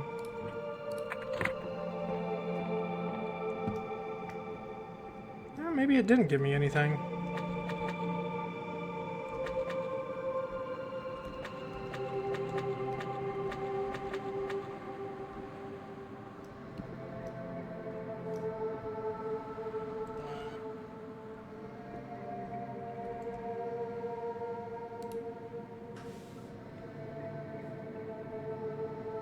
Your sleep is restless, your dreams are strange.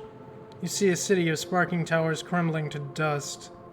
In a searing light, you feel a monster slide down your throat, warming and unpleasant. What?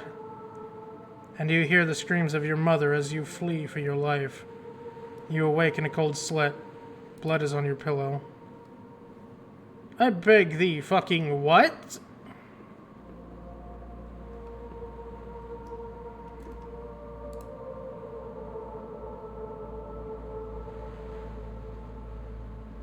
Okay, so I'm just gonna be beset with fucking nightmares while living here? That's great. Just what I wanted. Just what I wanted. Nightmares every night. Terrific. Fucking thing in the basement. Alright, I need to go find out what I opened with the workshop.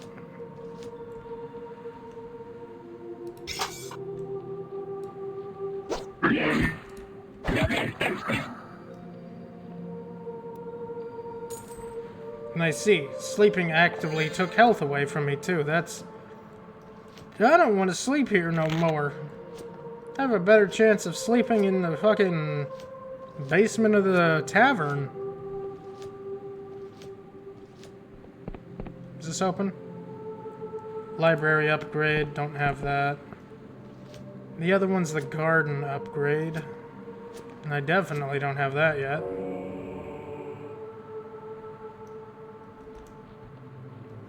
So what did I open with the workshop?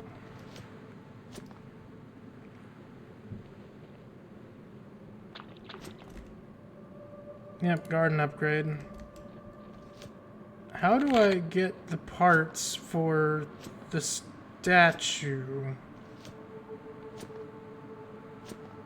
How does one do that exactly? And I still need like a whole bunch of jitter seed, don't I?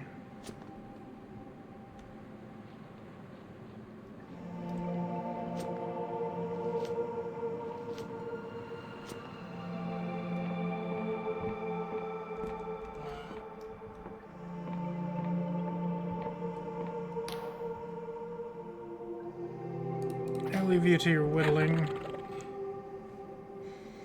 I need 1 iron for the library and 4 jitter seed. Alright, I can do that. Okay, Baron, I'll do outfit number 9.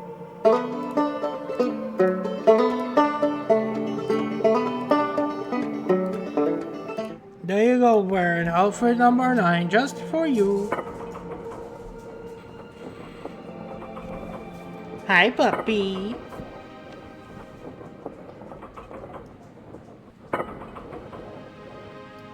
Okay, see, now I kind of want to take it away from you just for that.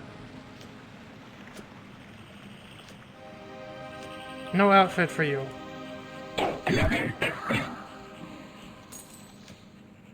But I'm too lazy to do it again.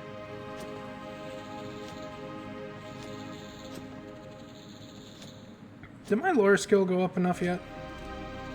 Nope. No, it did not. Don't even have enough of delusion.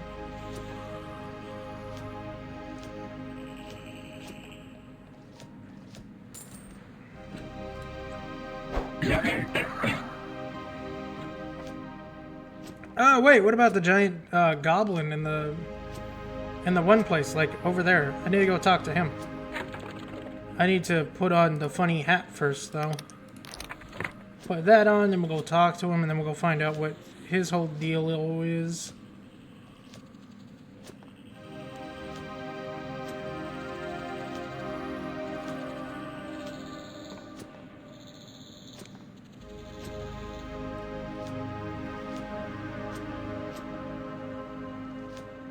Then go find a place where it's not so hot.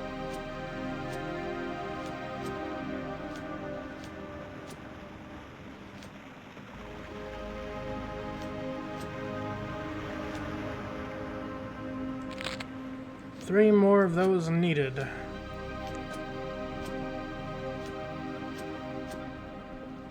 How do you forget to do that?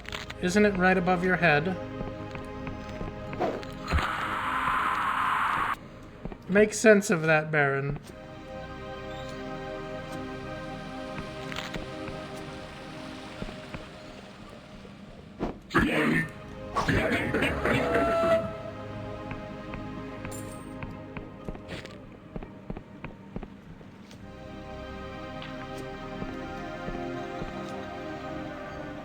Hello again.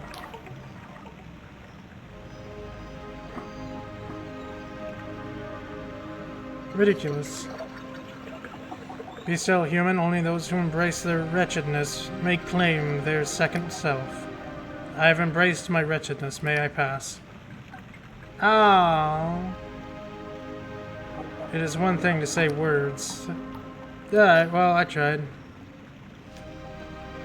My hat isn't cool enough.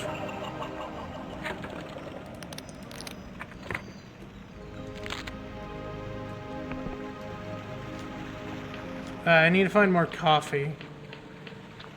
I mean, I could probably buy it, right? This is an alchemist shop in town.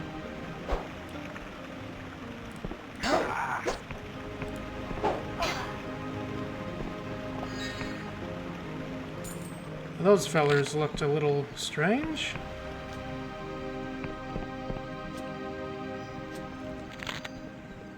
Two more jitter seed remaining.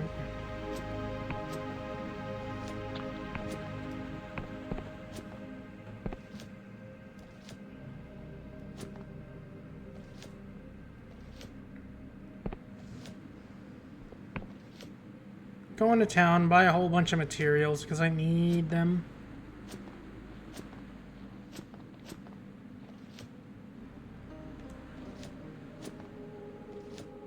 Grab some more Eye of Pageth, because why not? Pageth is dead. Or captured, either way. Problem solved. I don't want to sleep yet. I need the money.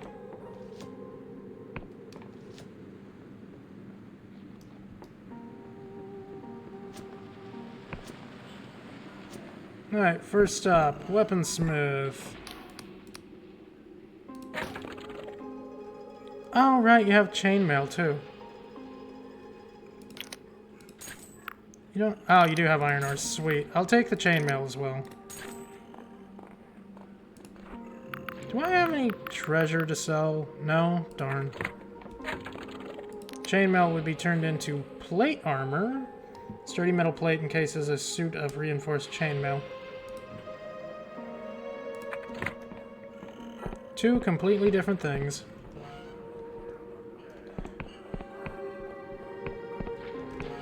I need jitter seed.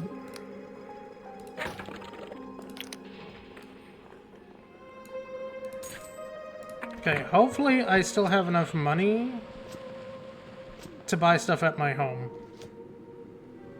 To upgrade it fully. To try and figure out how to get rid of my nightmares. Because those nightmares aren't mine, and the place is fucking cursed.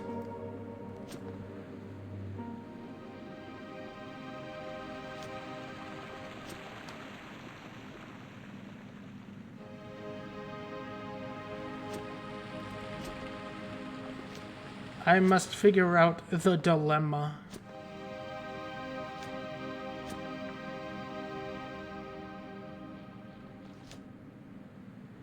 Because nobody wants to wake up spitting blood out of their mouth. That's not fun.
Okay, this one...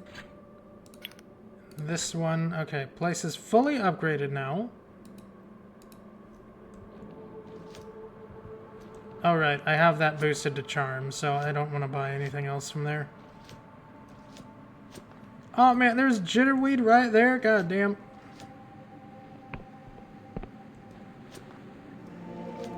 Okay, all of that's getting fixed up. I'm gonna sleep for a day and then use my drink. Use a Healy Dew.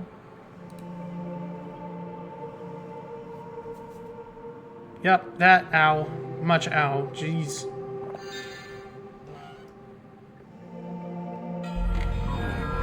What are you blinking about?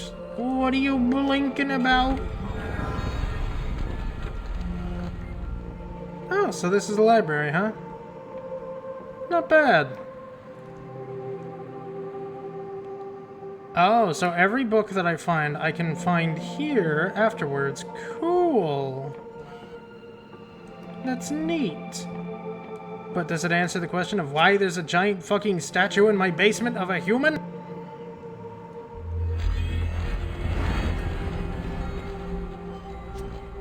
Ooh, what a lovely hedge garden. And over here is... alchemy room? I don't think it's, like, done yet.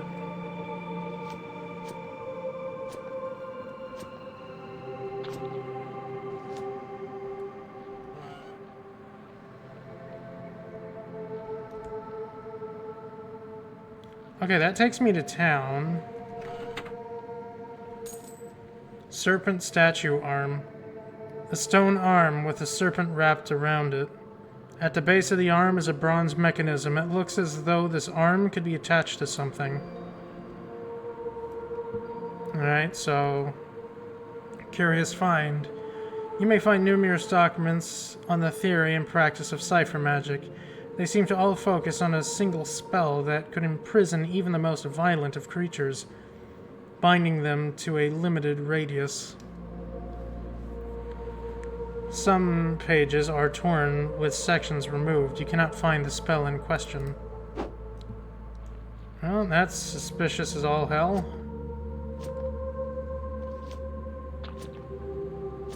So, what about the church?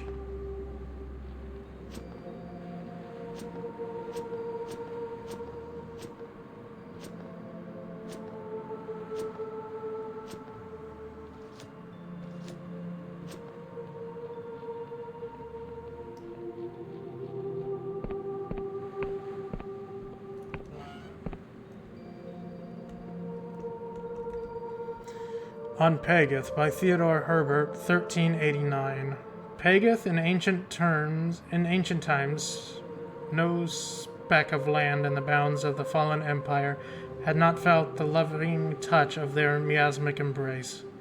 So ubiquitous was their presence, by the crumbling effigies can still be found on this day. I am rotund, though it is unlikely most would recognize them as such. Like all the early gods, the shape Pageth took upon their arrival bears little remembrance to how we picture them today. Early accounts depict Pageth as a soft and gentle creature. Half the statue was normal person, and with a bleating voice not unlike a baby lamb. However, Pageth's tread, life spilled forth. No, wherever Pageth tread, life spilled forth. Wherever new life sprang up, Pageth was sure to follow. So entwined were they with life and growth, and the Wiccans granted them governorship over these domains. The god's fertility, the god of fertility, life, and abundance. As with all gods, Pageth changed with time. His change was not gentle one. In the Middle Ages of when Elswyn initiated the War of the Weeping, Pageth joined those that sought opposite her destructive tide. However, Pageth soon found that life was more easily cut short than nurtured. They watched scores of the most beloved cut low by Elswyn's crimson axe. Each crumpled body scared Pageth's soul. Scarred Pageth's soul. And in that bed of scars, scarred, their heart hardened. Pageth retreated deep into the dark cave, untouched by war. There they studied the hardy creatures that eked out a meager existence in the darkness, untouched corners of the earth. They learned that life can endure when one discards such foolish notions as beauty and grandeur. When Pageth emerged, their grotesque body heralded in a new order, life unending at any cost. Many would recoil at the god's new terrifying visage. Many others would come to welcome their blissful, cancerous embrace. Those that worshipped them would slowly be wrapped into a new grotesque forms. Though hideous, these creatures were engineered for almost limitless survival. It is unclear if Pageth survived the World Rend. Well, we know he did, and now he's not. Many theorize that the Earth's sundering was enough to finally shatter the once loved god. Others believe, or perhaps pray, that they have once again returned to their cave and will again bestow the gift of nigh everlasting life upon their faithful followers. Yeah, that's not happening. We already turned Pageth into the crimes. Another one. Another Death's Veil.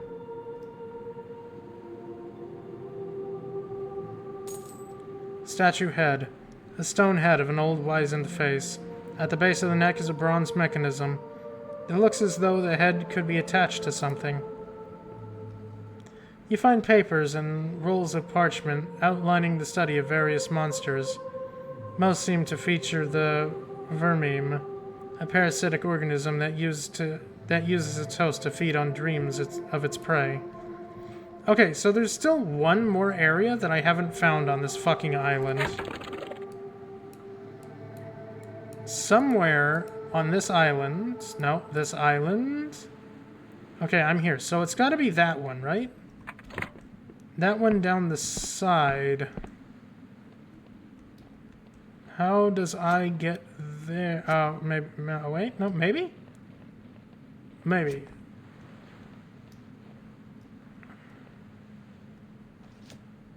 Somewhere down here, yeah.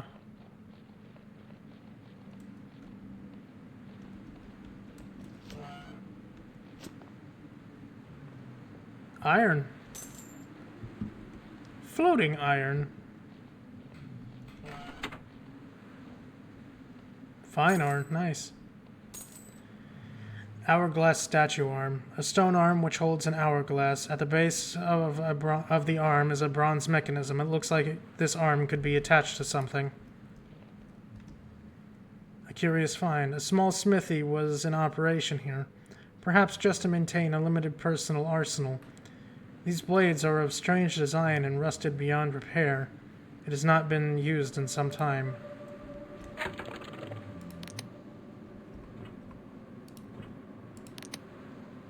I want Emberian. I need Emberian ore. I want this sword.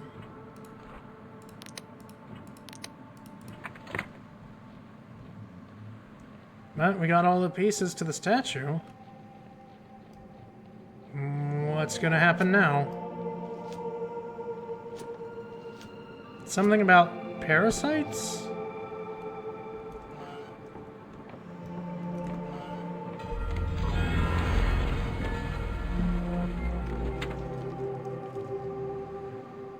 Ah.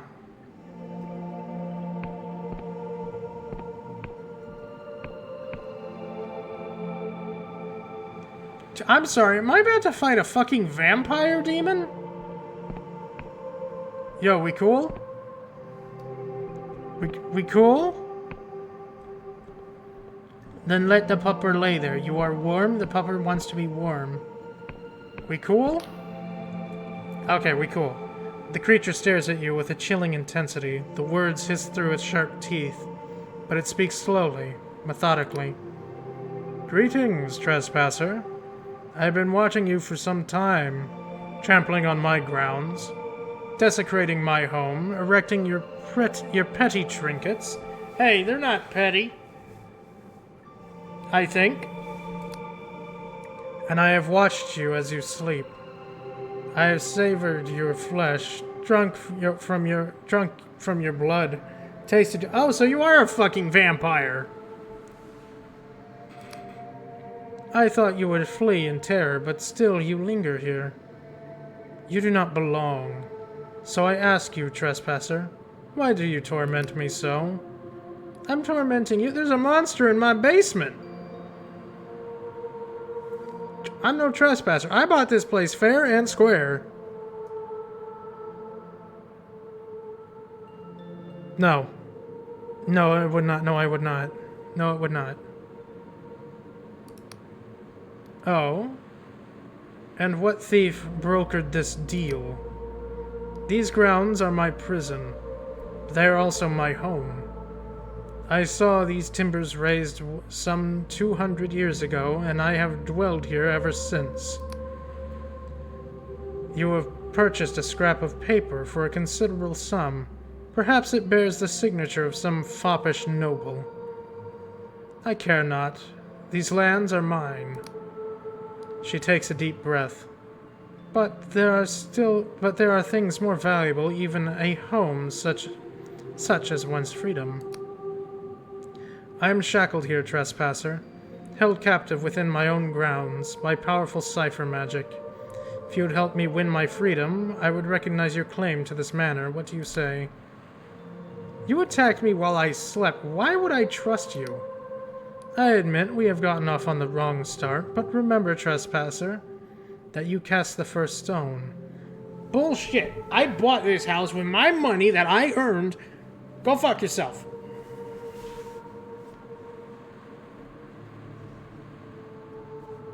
Baron, I'm not looking at definitions. I admit we may have gotten on the wrong foot. And it is natural to act rashly when threatened. You weren't even threatened. I didn't even know you were here.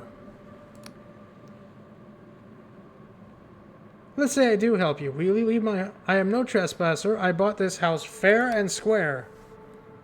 So be it. Savor these moments, trespasser, for they are your last. Bring it! That's a skeleton. Those are skeletons. Can't fight me yourself? You gotta bring bitches into this fight? Get out of here, vampire! You have killed the Vermi, who dwelled in the basement of Thorowwood Manor. You may now rest soundly in your bed, no longer fearing bumps in the night. Damn right I better. This is my house. My house. My house, my stuff. Touching my stuff in my house. I'm going the fuck to bed. I earned a good sleep. Fuck you. Stay out of my house. Oh, I don't get the head of the Vermi to put up? That's a shame. Hey, so the person that owned this house is now dead? Go fuck yourself. You could have warned me there was a vampire in the basement. He stares at you from... You killed her, didn't you? I've guarded her all my life.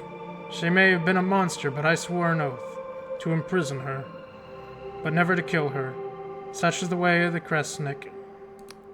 He sighs, but I think I never considered it. Maybe it's for the best. Now we're all free of the parasite, I suppose. Yes, we are. You could have warned me there was a fucking vampire in the basement.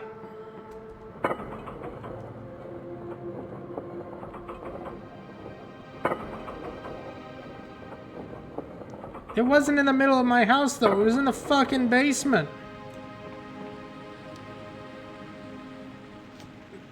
How did it even get out of there? How did it take my blood? The door was locked. Fucking vampires.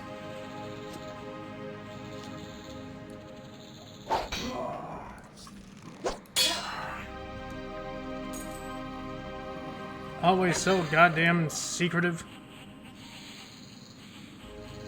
No, it wasn't. It didn't even have a key. There was like an entire goddamn statue above its room.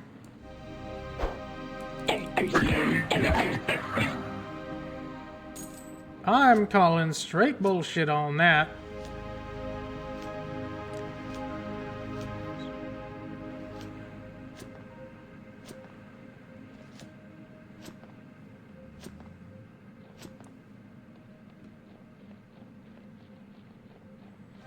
Fucking messing with my things. Fucking taking my blood. My well-earned blood. Fucking hate vampires. Oh, these are guards. Don't worry, I killed that goblin for you. You're welcome.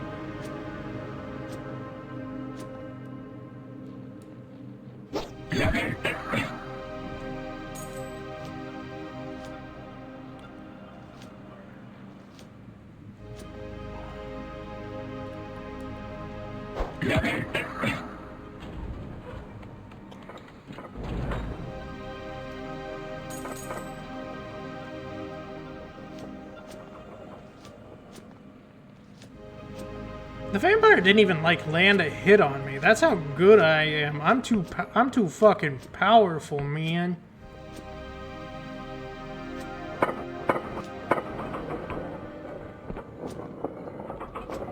Alright, now I need to stop fucking around. Time to go to the corrupted lands.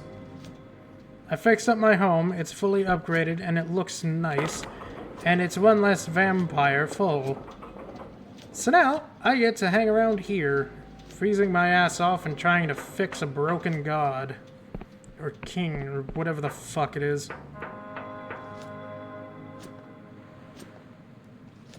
God, I hope I get to break it.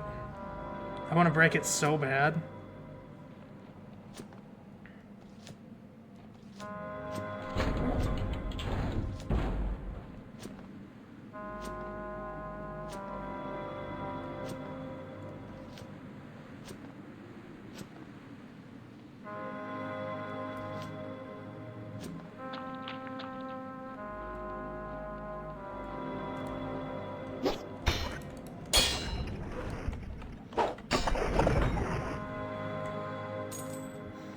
Another thing gone, another thing broken and destroyed and left to rot.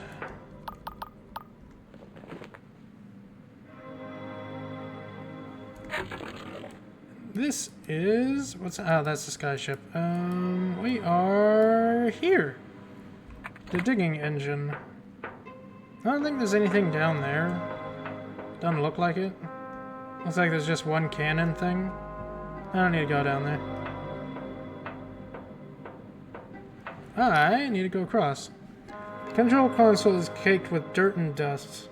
A spider skitters away from the hole where the indicator light has been torn out. Nobody has been here in a long time. Amidst the decay, you spy a keypad with 6 round keys. Enter the code you saw in Metcalf's vision. The memory of Vela's hand rises up from your subconscious like a bubble. Like bubbles from a drowning soul. You punch in the numbers 050451. 451, huh? Somewhere beneath your feet, the engine thrums to life, and the metal catwalk begins to vibrate. Easy peasy!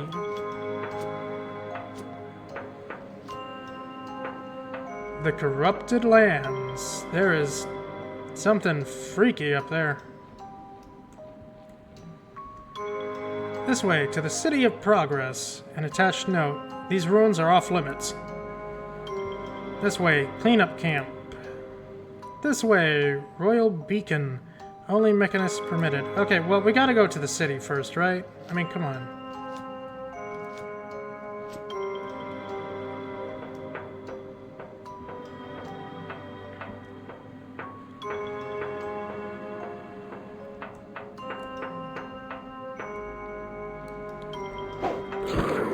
Oh, gross.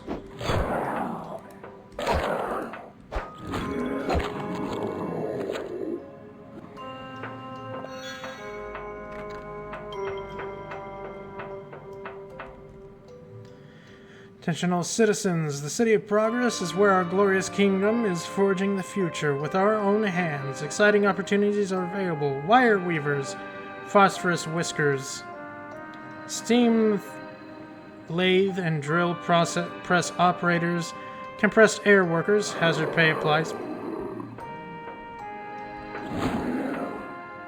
Can I fucking help you? I'm trying to read that!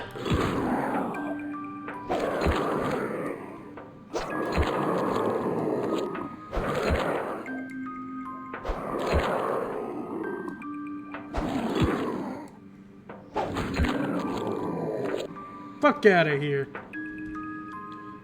Compressed air workers, hazard pay applies. Infrahull rune engravers must be shorter than 4'11". Void fumigators and Deathomisters? Deathmatizers? Long live the king, century 0, year 19, month 6, day 59. Oh, damn. How do I get in there? I don't have a key. Fuck. Well, I guess those are just gonna sit in there now. Can I just reach through and grab them? No. Darn.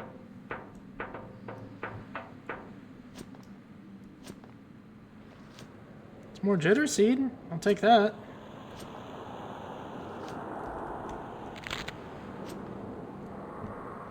Creepy. Wow, is this the city of progress? It looks fucked.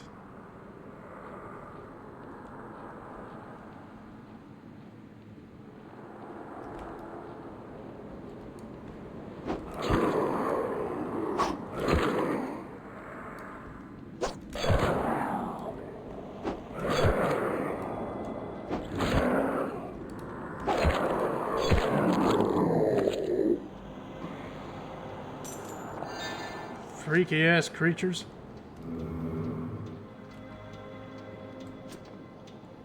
That's my delusion. These ruins are off limits. Yeah, well, that's not gonna stop me. That building is... what?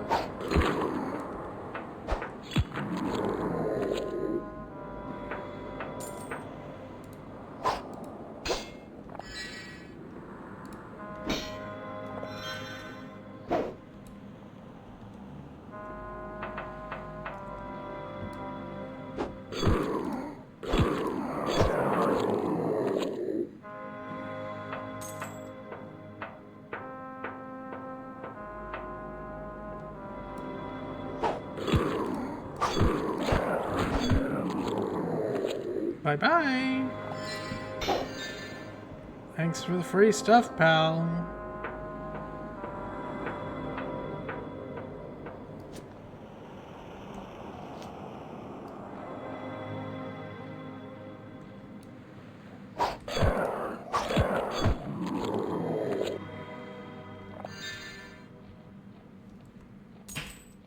Free 12 coins? Hell yeah.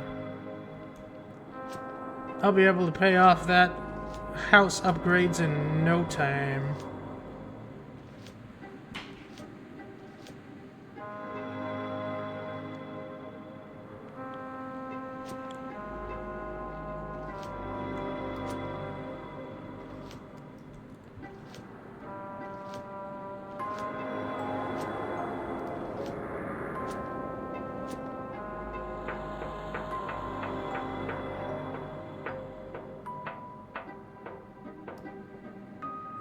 Some progress this place has.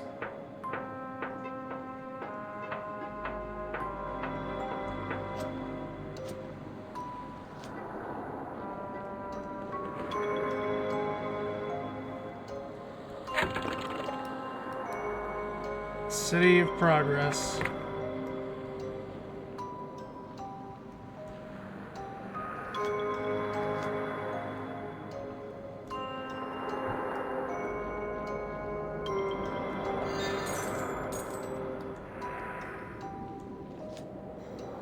Well, how bad is it here?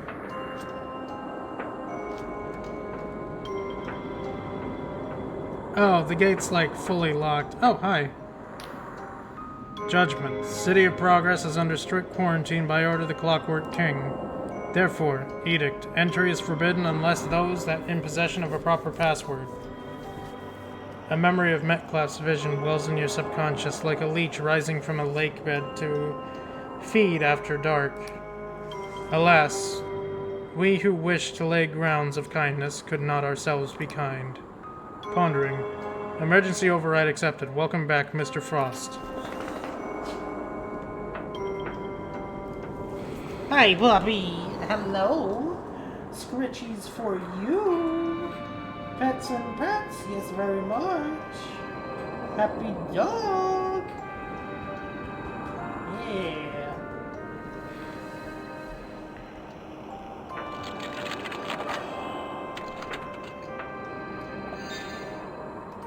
Oh, come on, that's a door, isn't it?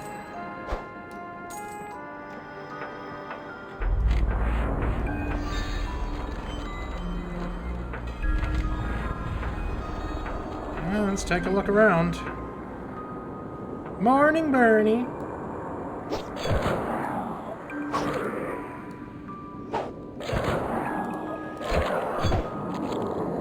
I hope you are doing well this morning. Or at least trying to be well.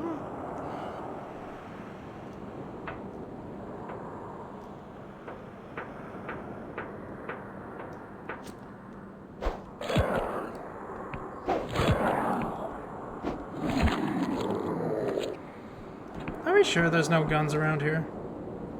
Yeah, we already read that.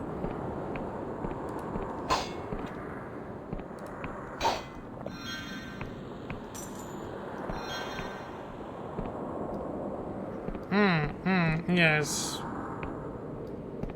Well, Bernie, welcome to the City of Progress.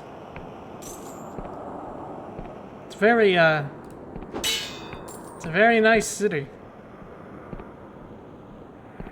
Oh my god, it's a penny farthing.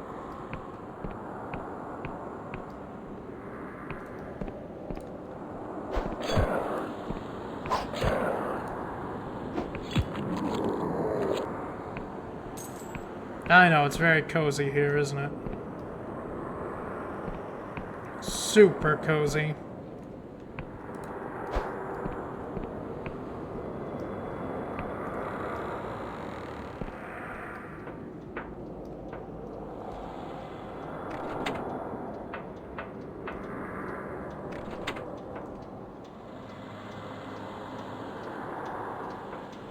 Don't know what that did.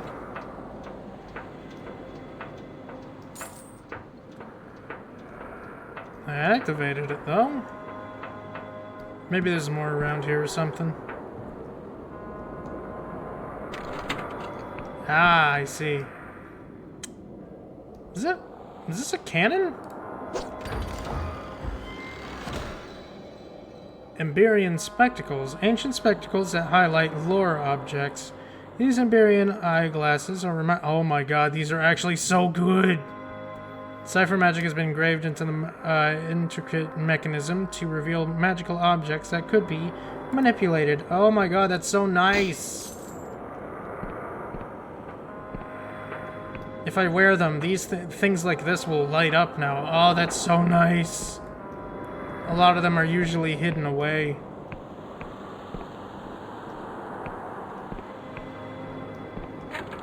Let's put them on for now. Let's see. You never know.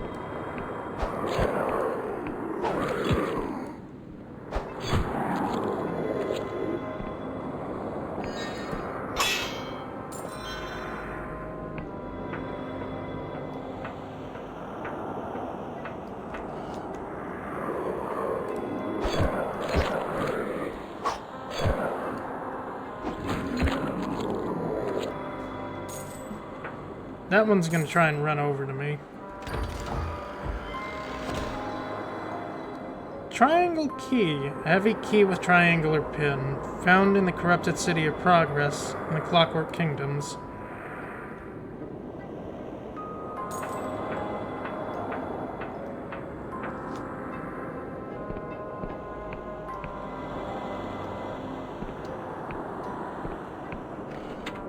I wonder what door it opens. I'll look at that in a second.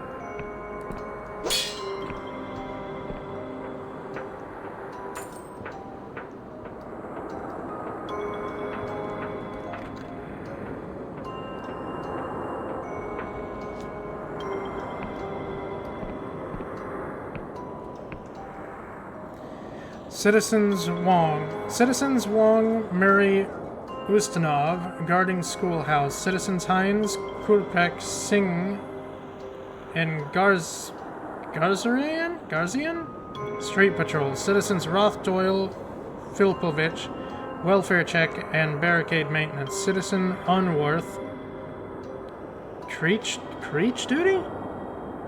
Citizen Gallo and Kenzie, infirmary duty. Citizen Murray, Mir? Quartermaster and talent show MC.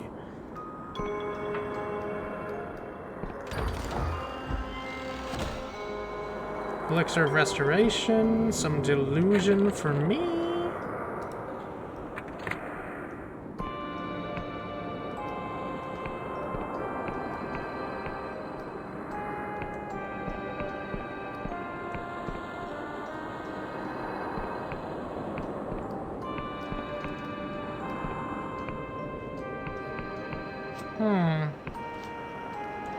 feel like I'm missing something here.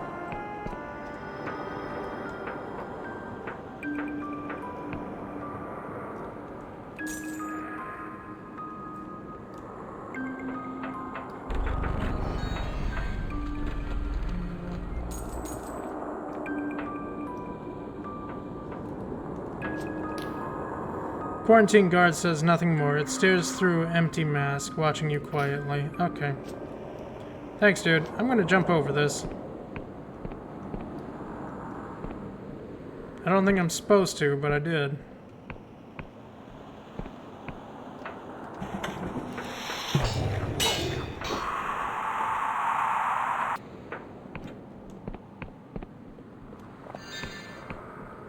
Ooh, an elixir of luck.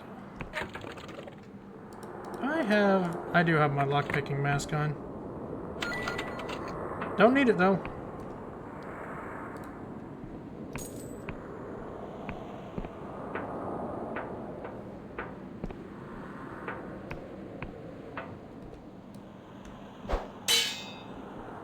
I need... How much might do I have? I have 3. God, man.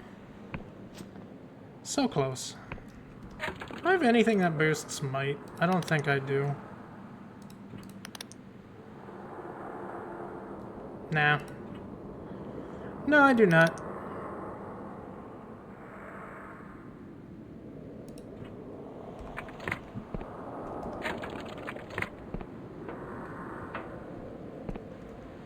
And I would love to get up there. I don't think I'm gonna get enough delusion to get up there, though. That's a shame.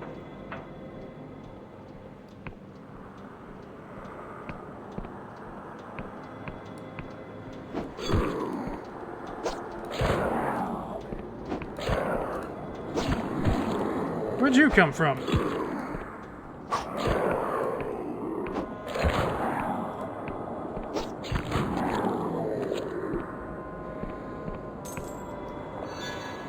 Elixir of Spellcast improves the potency of spells. Spells draw energy from a neural connection of the user's mind. In a poorly understood transference of power, this drink enhances spells by accelerating that process. Oh. Neat. But I'm not a spellcaster, so pretty much useless.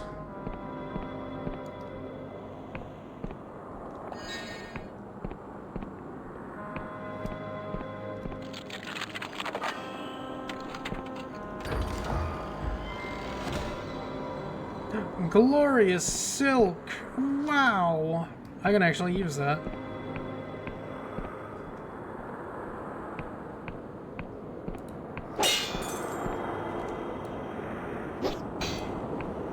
Oh, okay, I'm supposed to break down that door. No, okay. I didn't need to jump over the fence. I see.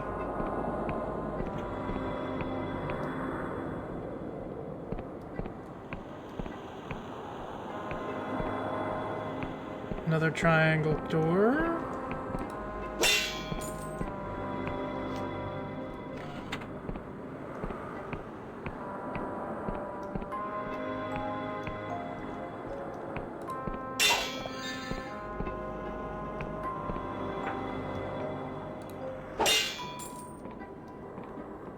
Whole lot of ammo, not a lot of gun. I want a gun, but the game doesn't want to give me a gun.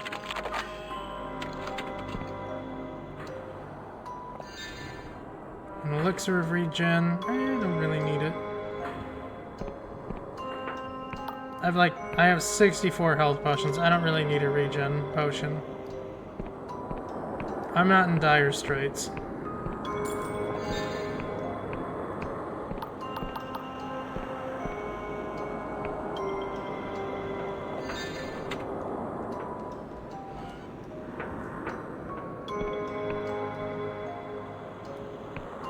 That one's gold. I'm gonna throw a shuriken at it.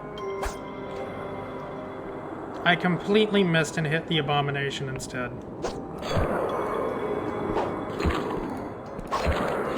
Professional Inquisitor, everybody.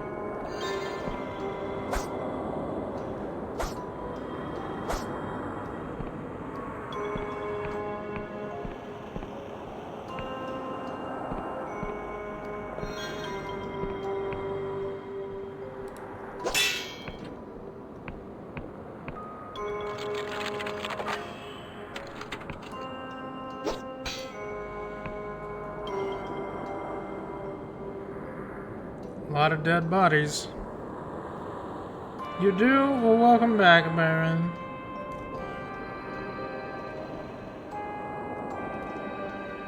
Official record from junior communologist.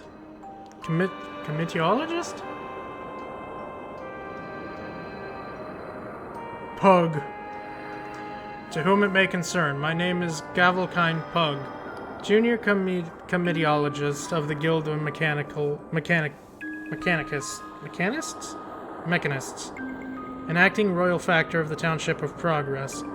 Let this document serve as my official record of the town's final days and of my role in them, so that my colleagues may judge and learn.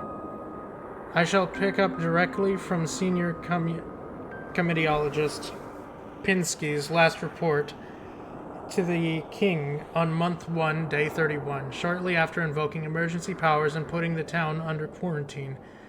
S.C. Pinsky was himself taken by the corruption, leaving me at the upright age of 23, as the most senior and indeed only mechanist at the scene. At the time, I was certain that the Clockwork King would be preparing for a rescue force, despite my senior's warnings to the contrary. Therefore, I reasoned that the survival of the guild personnel possessing vital intelligence about the new form of corruption was paramount. To that end, I ordered the militia to fortify the factory compound and bar access to the townsfolk, lest they bring the curse within our walls. Initial descent was peaceful. A lathe operator named Zainab Muir? I'm still not very good on some of these names.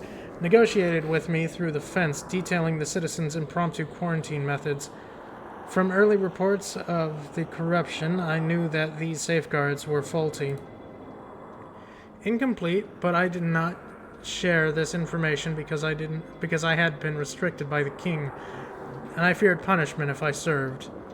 By halfway through the month, 2 citizens were desperate, having been progressively forced to abandon most of the town. There were several attempts to break into our compound, and I authorized our acting militia captain, in truth a young corporal, to take all necessary measures. Meanwhile, I continued my attempts to establish contact with the king, such as by modifying the factory's exhaust chimneys to flare at regular intervals.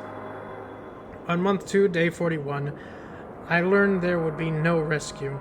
Its Majesty had finally pondered S.C. Pinsky's message, and its new orders, still addressed to him, were to stay put and prevent anyone escaping. Since I have nothing left to lose, by being frank, I will plainly state that this plunged me into a deeper despair than I have ever known. When the townsfolk last battered down the doors, they found me in the foreman's office trying to summon the will to drive a sword into my guts. It was Citizen Muri who saved my life. In her own robust fashion, she persuaded me that I was better off using my knowledge of cipherstry and King's machines to help reinforce the compound and hold out as long as we could. I was relieved to shrug off my now purely theoretical authority and submit to a more collective form of leadership. To our credit, we lasted another 35 days. On the 36th day, our fences bubbled like boiling water, and every word we tried to say came in incomprehensible song. The corruption swarmed in, and most of us died, including Citizen Muri. I'm just gonna say Muri. The survivors retreated to the main gunnery tower, leaving behind the bulk of our uncontaminated food. Several conclusions follow from these events. Firstly, I recommend that Fontaine Pinsky and Zainab Muri be posthumously named heroes of the Clockwork Kingdom, and that the citizens of Progress collectively receive the royal commendation for patriotic labor. Secondly, I recommend the committee be formed to investigate the reasons for this disaster, and that all junior mechanists receive additional training in emergency leadership. Finally, I implore my colleagues to ponder the wider lessons of my fate. Given the limited information available to me at the time, my decisions were understandable, yet I am haunted by what might have been. With the factory's compound extensive cipher wordings, it is possible, albeit unlikely, that a large group of untainted townsfolk could have held out against the curse long enough to rescue where we would be now, had I trusted them earlier. Or if we had trusted all the citizens at proper information from the beginning. The fall of progress must prompt us to question every assumption that we take granted. The corrupted are hammering now at our walls and shutters. Our voices are drowned by the cacophony of hundreds of limbs on metal. I must forego further reflections and take my place among the defenders to fight and die together as citizens of progress. Long live the king. Gravelkind Pug, Junior Committeeologist, Century 0, Year 24, Month 3, Day 29. A little bit, but... well, Venture's story is more rust-oriented, not flesh.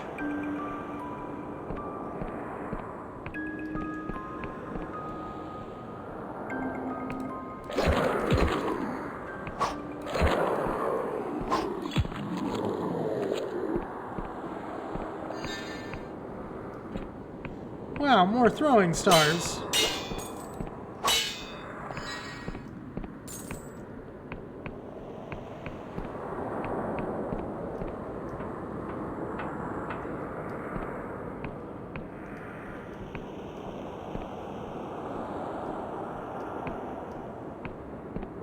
Little bit, but it didn't end up like this.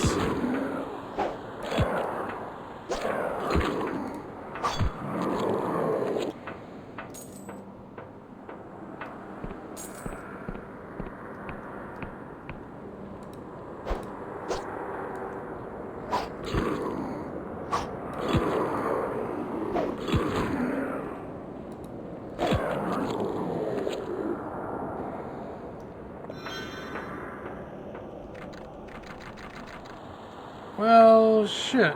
Where's that key? Was that diamond or square? Where would that key be?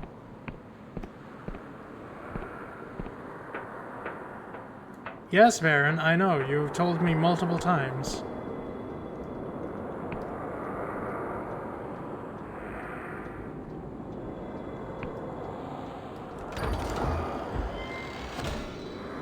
Shroom wine.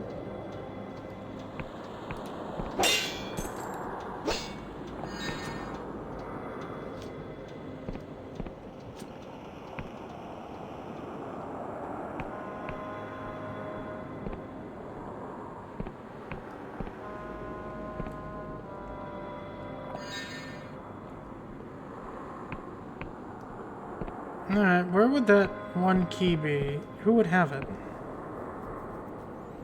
Probably as much as your dog weighs.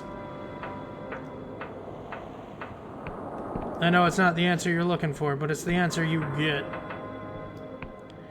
Why do I have a feeling it's up here?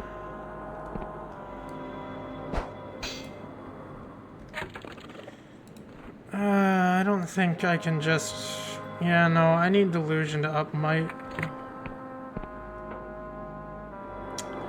That's locked. That's also locked.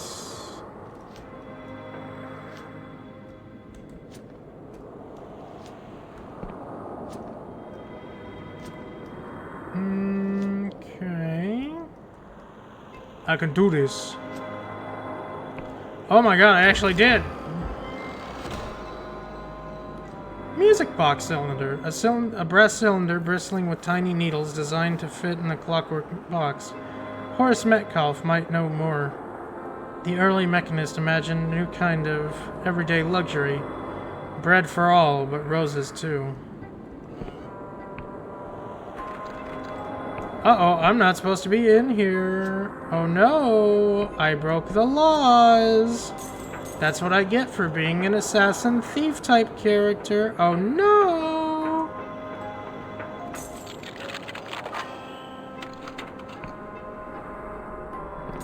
Wow, nice room. Dear sis, I'm once again dictating this letter to wee Faisal. And if he fucks, I mean screws it up, you must tell me, and I will box his ears.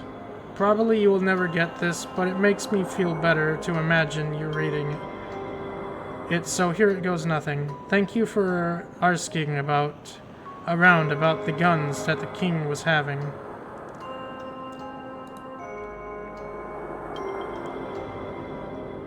Make us... Wait, hold on? The guns that the king was having us make. I still think the king is preparing for war, but even if our machinist friends don't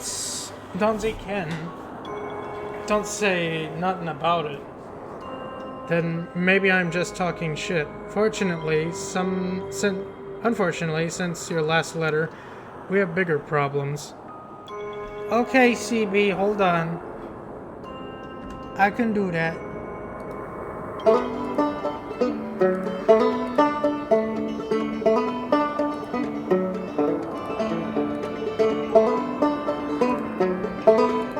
There you go.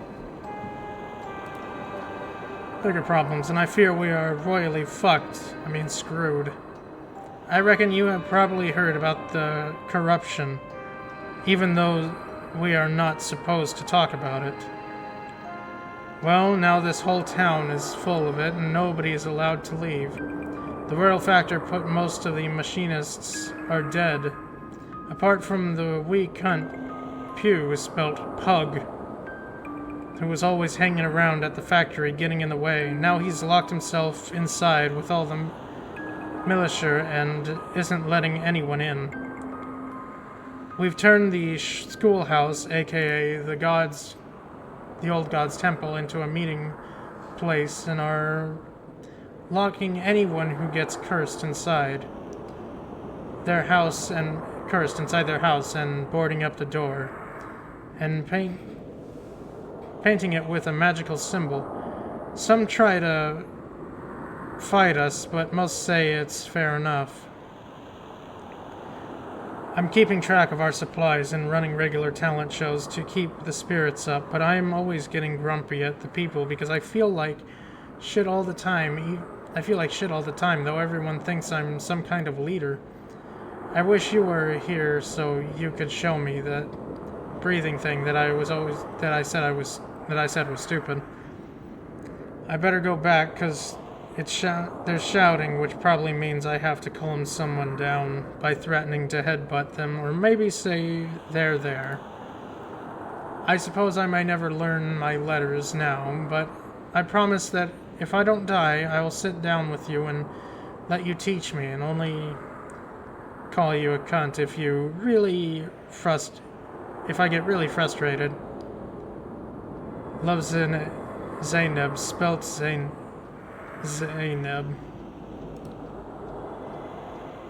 Oh, that's sad. Okay, where the fuck do I find this key?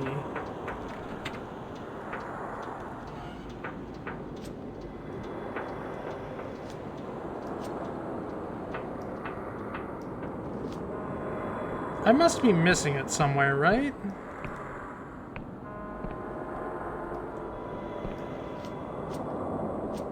I guess technically I don't need it anymore because I kind of sequence broke and jumped over the wall.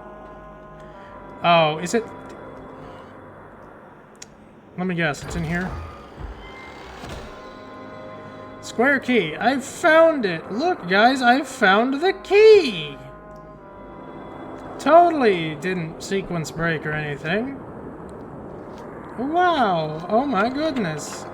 Oh no, it looks like somebody robbed the thing. Oh my god. Can I make that jump? I think I can make that.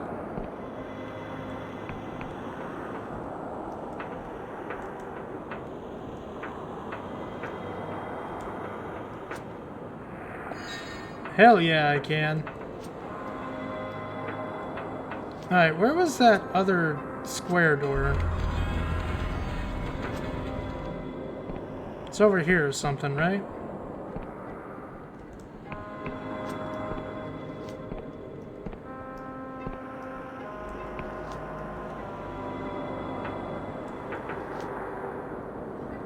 Ah, I didn't make it.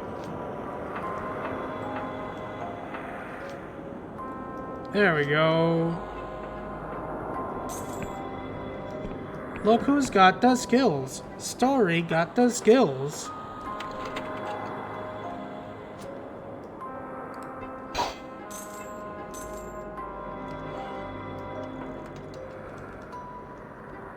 What a 30 charm? Alright.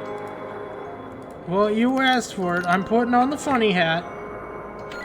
Thank you.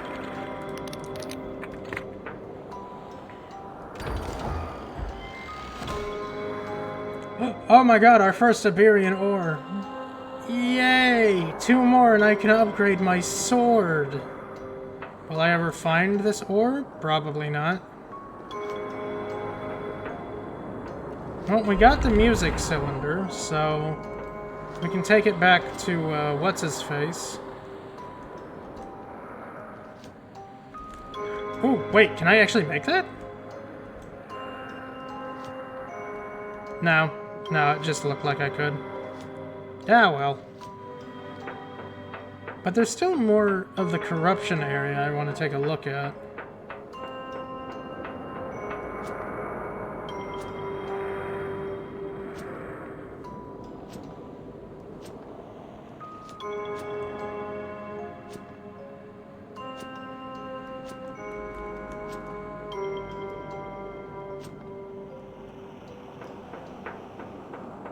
Might still be some stuff lying around worth my time.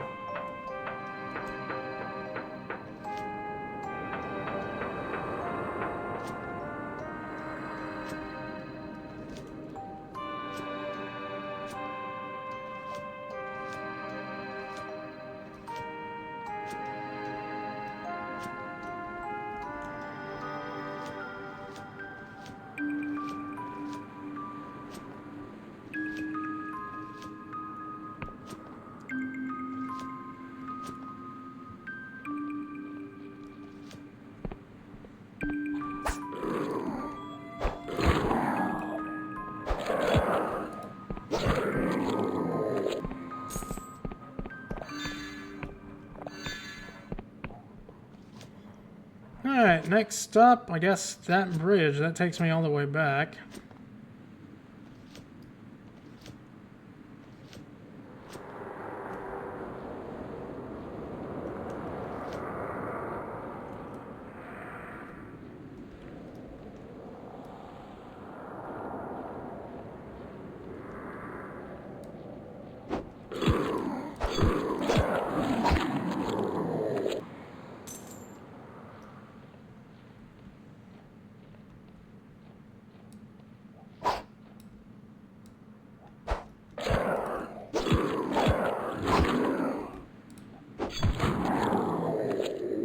Bye-bye.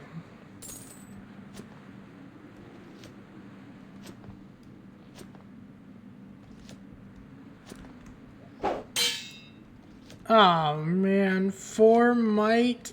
Darn.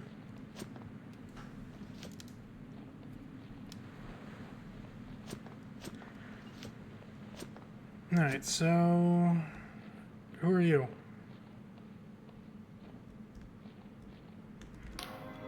Their voice is metallic and distorted through their helmet. Don't try anything funny or you're toast. And I mean the blackened, charcoaly kind. Yeah, okay. Nice meeting you too, pal. This way to the Royal Beacon. Only mechanists are permitted. This way to the cleanup camp. Oh my gosh, water? Thank you, CB. Thank you very much.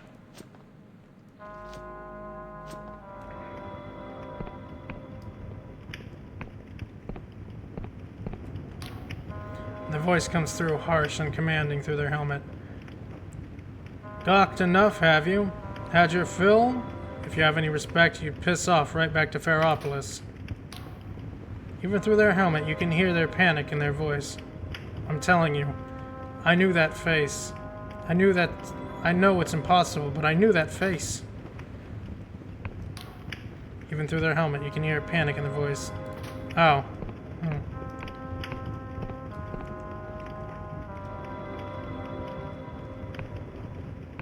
Well, it's a bit odd, but hey, what are you gonna do?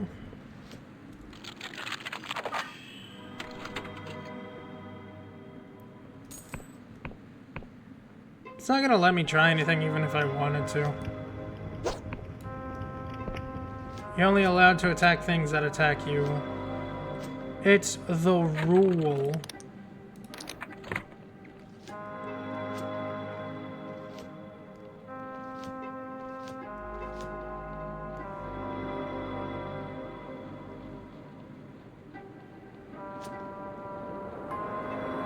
Oh my gosh, look at you! You look so pretty! Glorious silk! You're a glorious silk slug! Hello!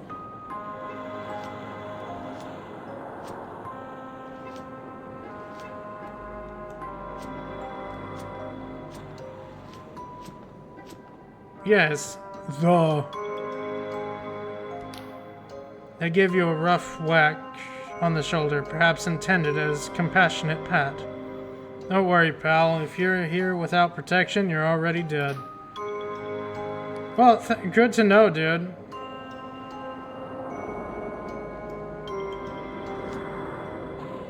Bye, Baron. Enjoy your doom scrolling.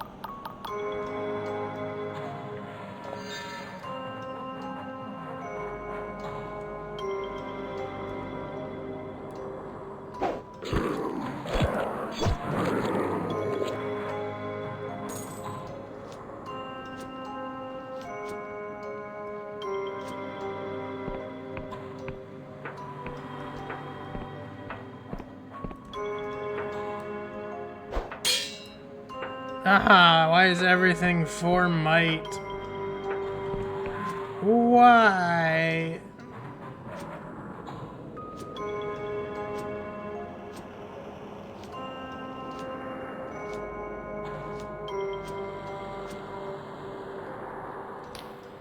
Cleanup worker mutters to themselves as if you're not even there. Be your hero, they said. Save the kingdom, they said, and you won't go out. You had to go and listen, didn't you? I'm sorry you feel that way, man.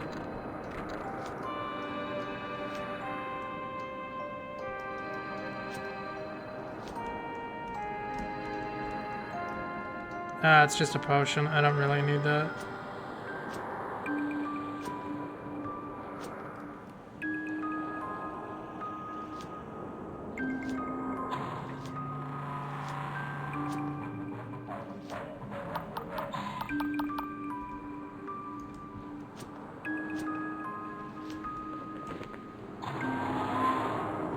And we are at the cleanup camp. There we go.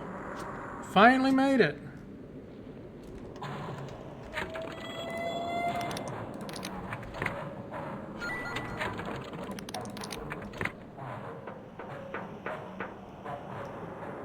Thanks for the delusion.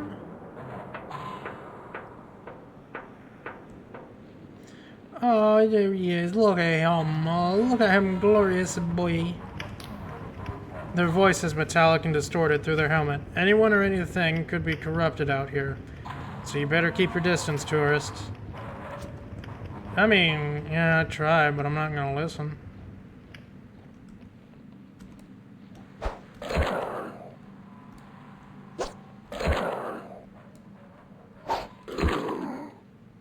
Hey, you know what? Come here. Follow me. Hey, sir, is this corrupted? Is this thing corrupted? Sir? Is this thing corrupted? I don't think he cares. Alright, nice meeting you, sir.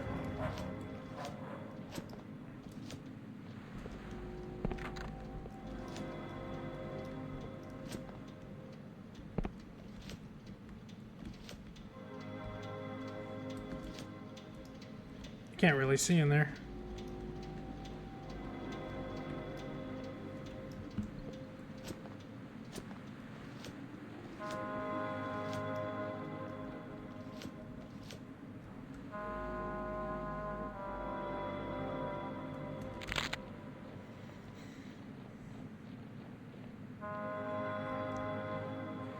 Looking at the town. Cleanup worker is tearing hungrily at a husk of black bread. Now tearing hungrily at a husk of black bread like a rabid dog. They don't respond except to make an obscure gesture to you. Let me guess. He's flipping me off.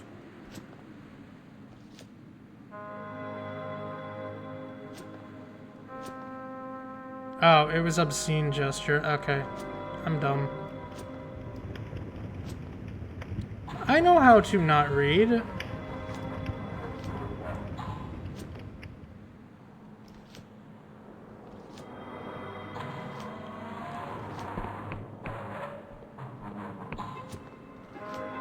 Well, welcome to the cleanup place.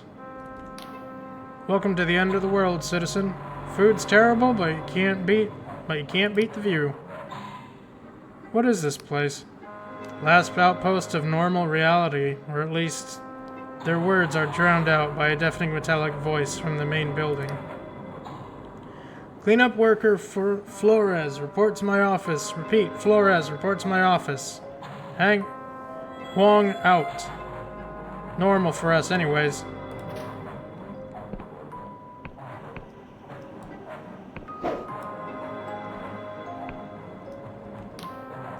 Stay back, citizens. These monsters are dormant right now, but they could rouse at any moment. And if they get their claws into you, you'll be everybody's problem. What are they? You better believe they used to be citizens like you or me. Once the corruption takes you, there's no return. Thanks for the warning. Well, if it ain't the curse dodger in the flesh. Chief not gotten tired of you yet, or have you come back to see me? If you say so. They poke a long, thin probe inside your mouth, then wave it up and down your body. And connected apparatus emits typed. Alright, you're clean for now. You're clean. For now. Go ahead. Scrape your damned boots, will ya? The mud here can chew through wrought iron. Damn, really?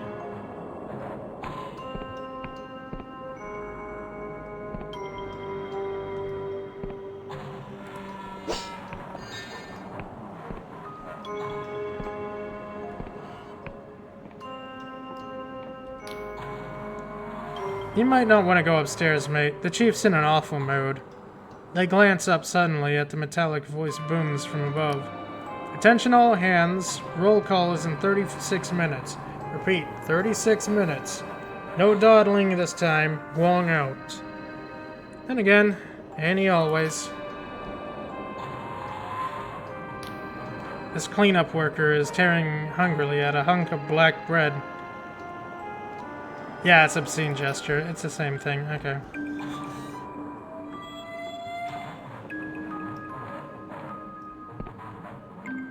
Hello, you must be Huang? You see a scarred man with several days' stubble chewing on an unlit cigar until he scans over the map. He curses and leans over to a trumpet-like apparatus sprouting from the wall. Attention, reserve shift. Zeta Patrol is late. I want to relief party ready in 36 minutes. Huang out. As he speaks, you can faintly hear the magically amplified words booming across the camp outside the window. He turns to you with a scowl. What is this now, a tourist? Afraid we have to skip the grand tour. Or are you going to tell me you took a wrong turn? I'm from the guild. I'm looking for someone. I'm from the guild. We're on official business. Are we now? Well, lucky us. Forgive me, I didn't genuflect my knee. My knees genuflect. My knees pure buggered from all the times I nearly died cleaning up after you geniuses. Let's get one thing straight, sunshine. I'm cleanup leader Huang, and this is my cleanup camp. That means every cunt here follows my rules and obeys my orders, no matter what some shite for brains tinker from Ferropolis says. Clear? Now, why the hell are you in my office? Do you know anything about the ruined city? City? You mean Progress? I wish I could forget it. What can you tell me about Progress? Famous place once. Used to be a shipyard during the God War. The king had a big factory there and lots of smaller workshops. Good jobs, good people. As far as we can tell, it was ground zero until the outbreak. Until the outbreak in Progress, corruption was a minor problem. The the Blessed Guild Mechanist quarantined everyone inside. You can see how much good that did. That's all I need to know. Wonderful. Now why are you still in my office? I need to ask a few questions. You know, every day I sit here thinking, see, if only some daft cunt would waltz into my office and start asking pointless questions, that'd just make my day. Doesn't the king deserve your full cooperation, Mr. Huang? Comparing patriotisms, aren't we? Look out the window, sunshine. This is the end of the line. All your clever spells and words are all those clever wee articles in the dispatch. This is where they lead, and where they end. Once you're done here, you'll fuck off back to Ferropolis and requisition yourself a nice warm bath. But our fight doesn't stop. Each day we put our very souls on the line for our king. What have you done? See, I bet Its Majesty could replace you in a heartbeat. I bet you know it, too. So if you would like to arrest me, I'll come quietly. Sooner or later, they'll run out of people to send here instead of you. Now, will that be all, Your Highness? What exactly is the corruption? Funny, I was hoping you'd tell me. Ain't you whiz kids at the guild figured it out? Of course, last time your colleagues graced us with a presence, he wasn't too keen on my frankness. Indulge me.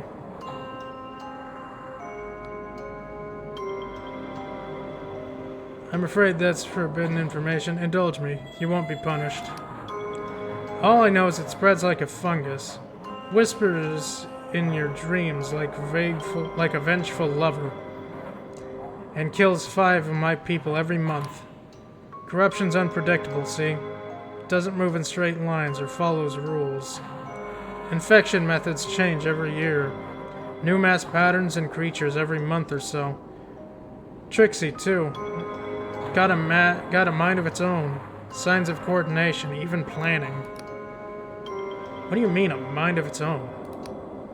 A few months ago, it lured one of my workers into an old stable by mimicking a crying baby. Last week, it got another by mimicking my voice. Bottom line is, don't trust anything you see out there, including yourself. If it's infectious, don't you need to quarantine me? I've got no time to bother about every 2-bit grave robber or sorceress stooge who gets lost in a restricted area. You'll find out whether you're dead or not when you go back through the checkpoint in Ferropolis. What's that you said about treasures? You're telling me you've not heard the tales? Priceless heirlooms and forgotten cellars? Sky pirate loot buried where no one dared dig for it? Beings from outside reality that'll grant your heart's desire? Go look if you like.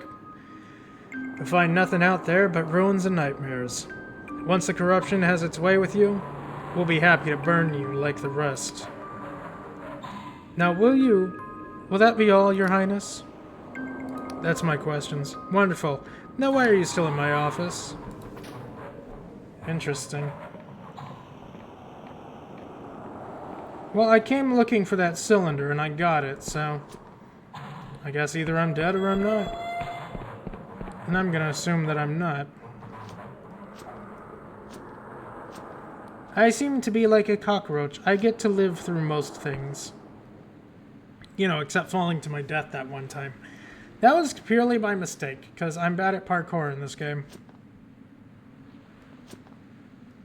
So I guess we go to the Royal Pylon? Royal Beacon.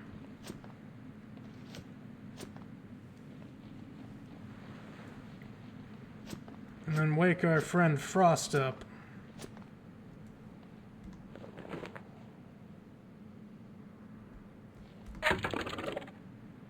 Oh, wait, when did we get this? When did we get that opened? The Royal Beacon.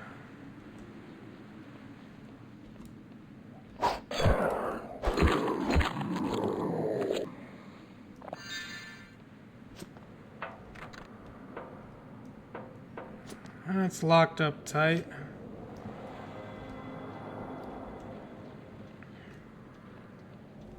Something important's gotta be up there for a quest or something.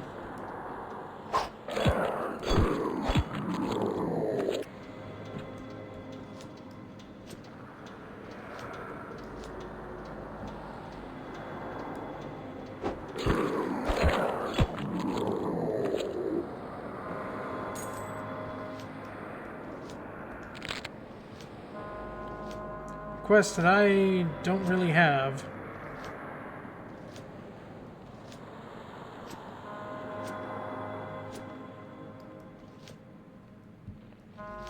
Corruption's an active thinking thing.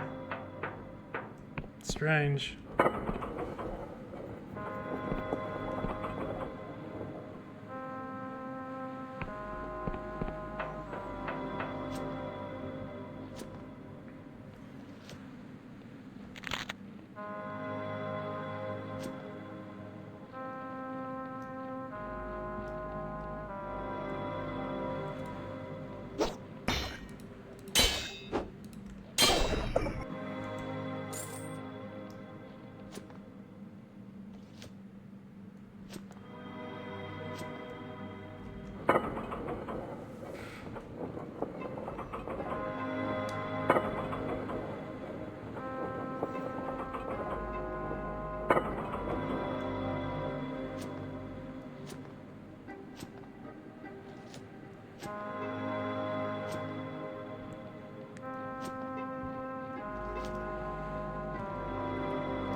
It's a musical box of a rare, yep.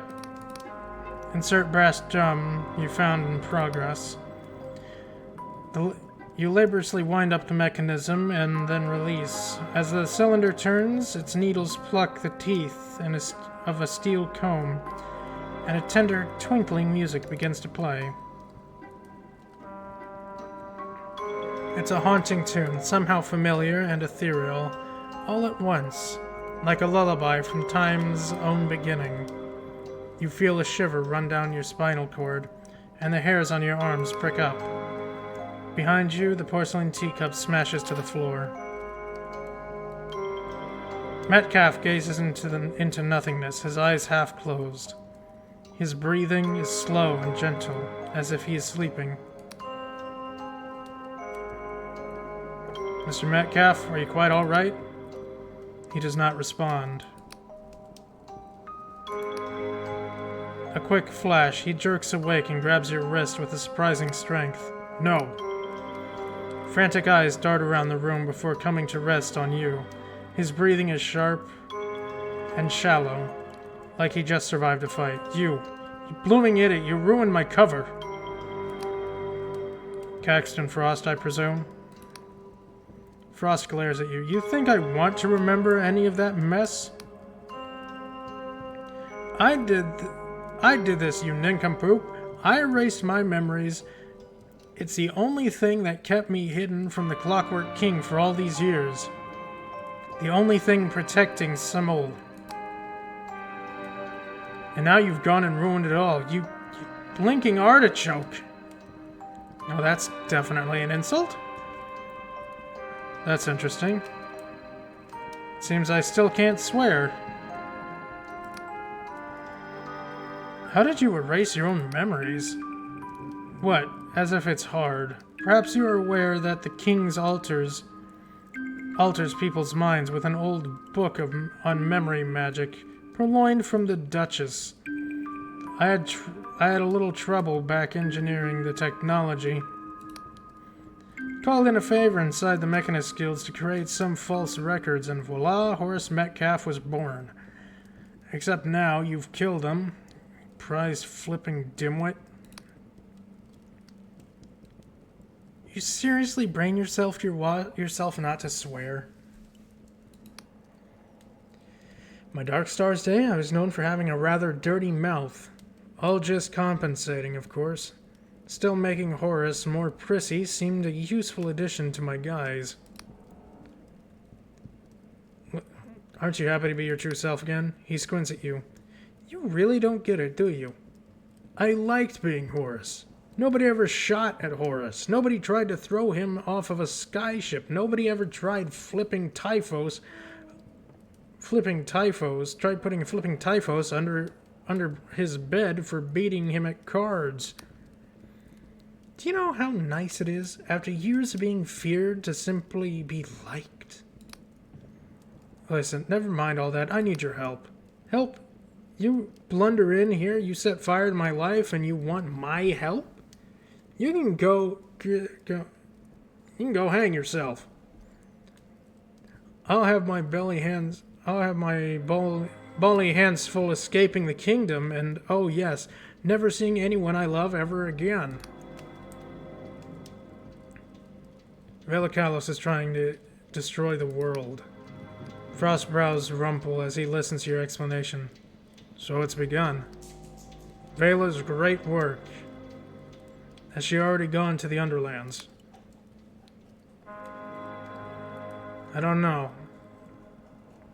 Yes, to something called the Cradle. He shakes his head. Not my problem. If you found me, it's only a matter of time until King finds me too. I must put my affairs in order and depart immediately. You followed Vela for years. You can't just... How can you just walk away? He snarls, because I never was a Dark Star. I was a spy. Oh. As a young man, it was my misfortune to become the hero of the Clockwork Kingdom. My aptitude with the ancient Iberian machines was prized, and I was easily dazzled by conditional acclaim. You must understand, the future used to be bright here. People lived well and were truly seemed on the brink of a better world. I wanted to believe that more than anyone. So when the king gave me a chance to truly serve my country, I accepted. I posed as a disgruntled Emirage? I don't know that word. Offering my services to Vela Kalos. Together, we spent the next 8 years unlocking the secrets of the Iberians, all of which I secretly relayed to my sovereign. Having been somewhat of a thespian in my school days, I confess I found the subterfuge exciting. However, one does not wear a mask for so long without it changing one's face. As news from the kingdom grew darker, I came to trust Vela over the king. She promised that we could be the ones to build Elysium, using the powers from before the world end. And until that blooming mutiny, I believed her. How did Vela respond? The mutiny was led by Vela's childhood friend. I think she felt it as a rejection not of her plans but of herself, of everything they shared. Pray on the day you feel like that. You do not have command of the Eschaton class kilo caliber howitzer. What caused the mutiny? Discontent had long been brewing over the frayed relations with the Union, and anyone could see that Vela growing more reckless and paranoid by the week. Her plan to drag us all to the Underlands was merely the final straw. So what did you do in the end? I fought for Vela that day, but my faith was broken. I lived through enough purges and coups d'etats, in the king's early years to know a tyrant when I see one. Still, my mission stood, or so I thought. As it turned out, my next order was would be my last. The king wanted to steal Vela's treasure map, to betray the only people I ever felt truly at home with, and deliver untold power to an increasingly callous despot. Yet that was my alternative. What was my alternative? Betray my homeland, and hand that power instead to an increasingly cruel and unstable outlaw? It was an impossible choice, so I did what any coward would do. I ran away. My only mistake was to hide my old memories instead of destroying them. A sentimental lapse I shan't repeat. Why did you choose the ruins in particular? Because they were my home. I grew up in progress amidst the machinery that was meant to liberate us all. As to how many of my family escaped, I can only speculate. A fitting grave for a failed patriot, wouldn't you say? What did Vela's treasure map point to? Oh my goodness, it's Kai. Hi, Kai. You can do the shout out to yourself. That's true. It is the Naughty Corner invasion. Hi, Kai. Did you do the magics? Did you do the magics? Good match. Tons of magics. Lots of magics. Maybe. There you go. You did it. You did shout out yourself. I hope you had fun. I hope you had all the fun. Good. Very good. Something more valuable than gold, or so she said, an ancient artifact with power to turn the world upside down. I was skeptical, but evidently the king was willing to burn my entire mission to the ground to get a hold of it. I am! I just went through the corrupted lands. It was fun. We have no time for this. What's done is done.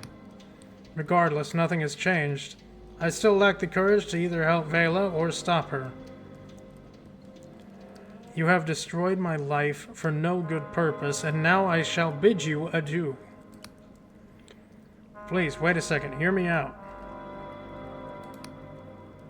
His eyes narrow.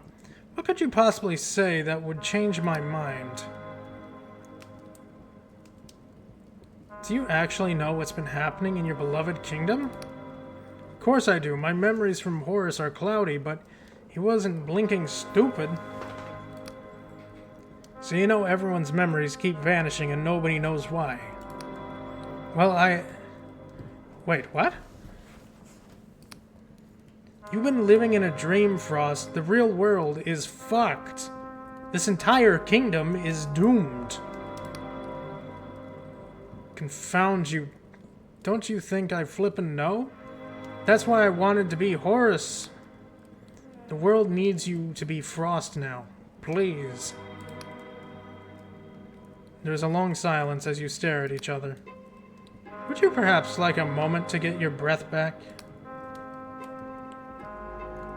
Actually, I would. Yes. Frost lets out a long, deep sigh. You're right, of course. I've been hiding from fear that my better world would never come to pass. No matter who's in charge, it'll always go wrong. And yet I cannot bring myself to truly give up hope. At least for Horus, things were simple.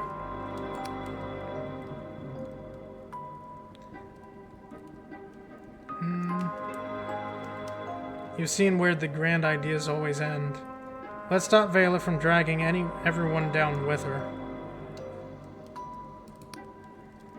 So where would you drag us? What are you fighting for? The Inquisition? Yes. The status quo? You lament the price of others' goals, but how many people have you hurt to get here? How many more will it take to stop Vela? And yet, there is truth in what you say. For years, I have been pretending that I cannot smell smoke. Cannot smell the smoke, and all I accomplished was to let the blaze grow out of control. Better that I stop the show than let the stage burn down. However, that is not enough. I want a full Inquisition pardon. I want Union citizenship for me, Samol, and his family. I want 5,000 coin in silvered bullion. I want another 5,000 in fully assignable, revocable promissory. Go bed. Go sleepies. Enjoy your snoozins. Have a wonderful night, friend. You deserve it. Promissory notes from the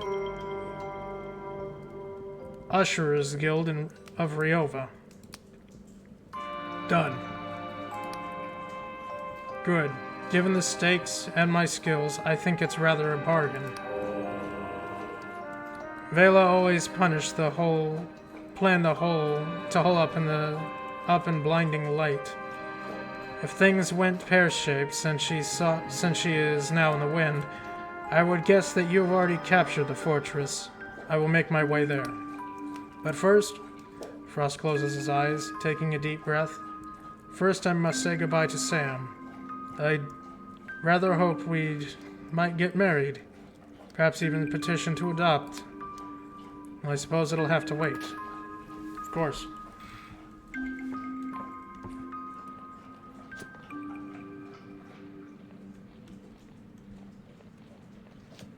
I got a delusion! I'm putting it into fucking might. I fucking need it, apparently. But have a good sleep, Kai. Thank you for the raid. You deserve all the rest. All the sleepies. You caught me in the middle of doing all the talky talks. But that's fine. Where am I going now? Vision trade. I need to collect my money. Madness of the King. Northwest of Ferropolis for a hidden message.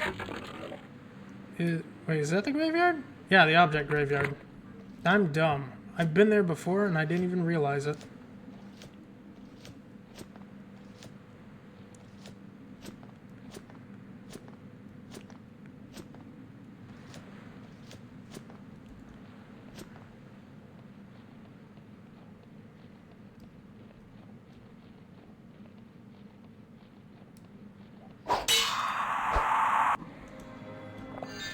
Oh, look at that. I do more damage now.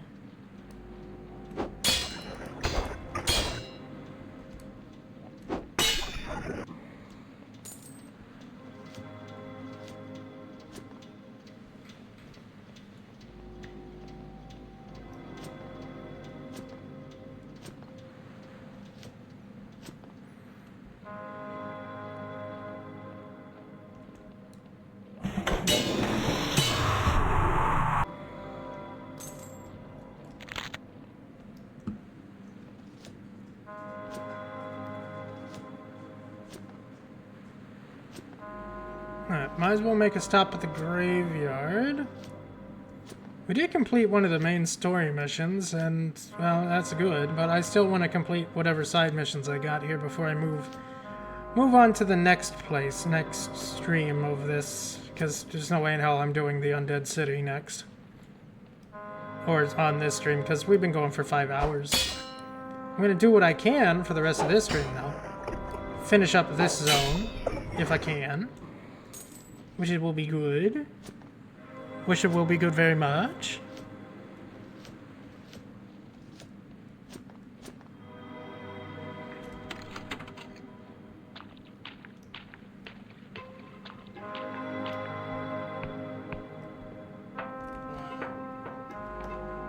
Hello. Welcome to the graveyard, pal. What brings you all the way out here? I'm here on official business. Why, you mean someone's actually been reading my reports? Better late than ever, I suppose. It's these yellow boxes, see? We've had them for years, but even the King's Speaker himself can't make head nor tail of them. Told me to look after them till they're needed. That'll be the day. Well, a fair few ticks ago, some of the boxes started talking. And now they won't shut up. Weird stuff. Music sometimes.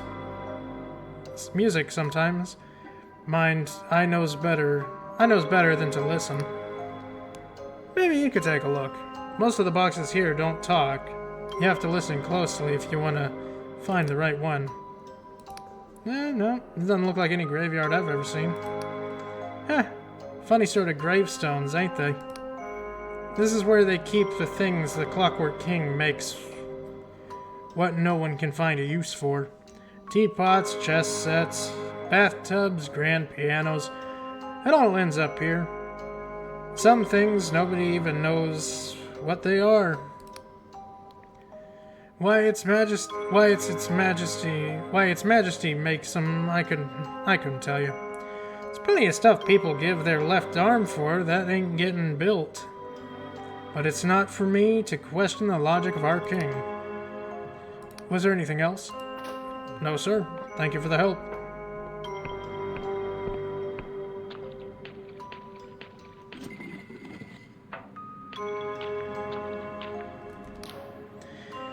Inside the yellow box, a mechanical console with something like an ear trumpet hanging on a curly wire. Tinny noises issue from it. Oh, these are phone booths. Pick up the trumpet and listen. You pick up the trumpet and put it to your ear. Your brain is flooded by a cacophony of jagged noises. Then you realize it's some kind of otherworldly music. The music throbs in an alien time signature, defying your attempts to track its rhythm. Ghostly, inhuman voices lap over each other like waves. Feels like a memory from before the universe was made. Doesn't seem like the king's message. You'll have to try one of the other boxes.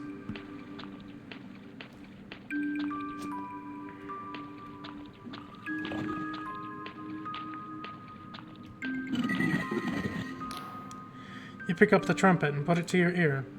You're going to hear two peoples in soft conversation, their voices echoing as if from the other end of a long stone passage. There now, it'll be all right. How's it going to be all right? Lydia's just gone and nobody remembers. I feel like my brain is melting and it's running out of my ears. I know. All I mean is, we've got each other, and I ain't going nowhere. I pause. I was washing up today. Did you ever notice how many dishes we have? Enough for 5 people, not 2. Well, helps to have extra, doesn't it? You know we can't afford more of anything than we need. We had an extra bed, too, before we sold it. And that cot. Doesn't seem like to the king's message. I'm gonna keep listening. I suppose it was nice to have guests around before all of this, I mean. Do you remember ever having guests? A pause. How many people used to live in this house, Kwessi? I don't know. Me neither. There's a long silence and then a series of odd little wet sounds. Alright, what are you doing? Sorry, I should stop. I didn't say stop. You hear a grateful sigh and a giggle. And a loving moan. You quickly put the trumpet down before you hear any more. Yeah, no, that's fair. Absolutely fair. Is there one in this? There's one in this corner. You pick up the trumpet and put it to your ear. An old man voice echoes from the other end. Hello? Hello? Can anyone hear me? I don't know where I am. Please, it's cold. Stay calm, I'll try to help you. The old man doesn't seem to be able to hear you. I can't see anything. I can't feel my body. Is anyone there? Hello? Please, if anyone's there, say something. This doesn't seem to be getting someone else got taken. At first, you just hear a hissing, and then a tune that afar hummed. A genderless voice announces with mechanical regularity, 61632, break. 526, Alder, Bantam, 2, break. 4-6. The voice drones on, then repeats. This must be the king's message. You'll scribble down everything you can, then replace the trumpet.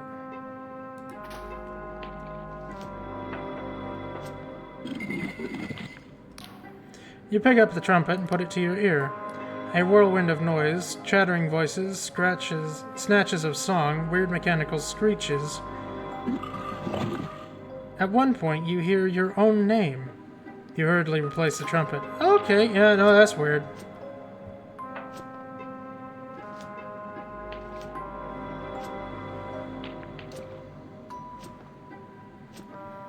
Well, we got the information from that. I need to go to the library. I need to go up there.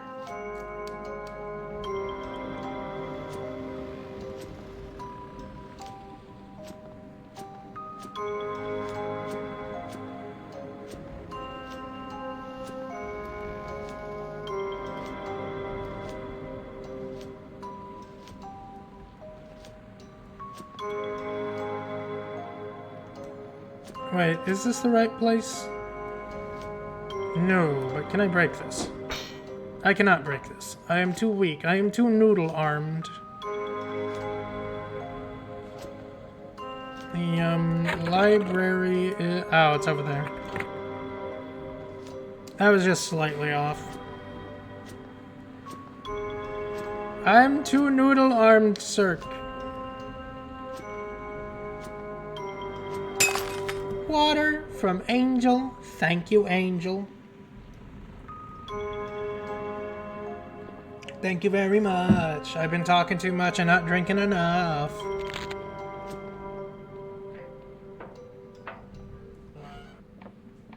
Hello again. Can I help you find anything? Is this the Library of Untruths by chance? She looks at you over her spectacles. The Library of what? That certainly doesn't sound like a real place, dearie. If such a place did exist, you wouldn't be allowed there. And so, if this was it, you would have to leave. But, she smiles sweetly at you, it doesn't, and this isn't, so you're fine.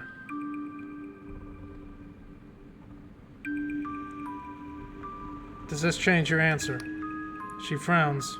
What is this? Did Oleg send you? Damn it. I already told him I know nothing about any... Her eyes catch the locket, and suddenly she can't look away. Locket. Is something wrong? So you do recognize it. I've never seen this locket in my life, except... Why does it feel so...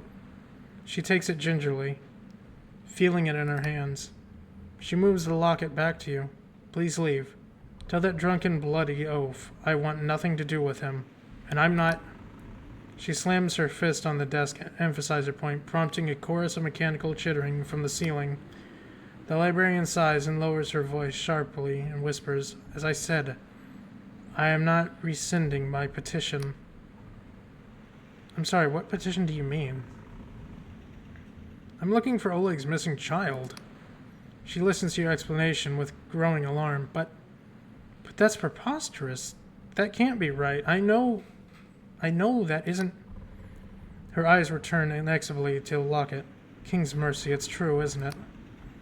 She looks back at you, seeming on the verge of tears. I apologize for my outburst. I'm a little taken aback. You see, it's my child, too. Listen, I can't help you, but this is an ordinary library. You see, there's nothing here about any missing children, and I'm authorized to help you with whatever you need. Do you understand? I get it. You're enchanted, so you can't talk about this place. She gives you a meaningful look. Don't be absurd. There used to be a librarian here who could only lie, but she turned into a dragon and flew away. Got it. So what is this place really? She thinks for a moment. Everything stored here is absolutely true, see? It always was. What have you ever heard about the king being able to edit people out of reality is complete nonsense. If that was happening, everyone would certainly notice. So it is happening, we know that. And of course there would be there would be no record of it. How can you keep records of something that never existed? I can't imagine why the mechanists would ever need something like that. Sorry, I couldn't be of more help, dearie.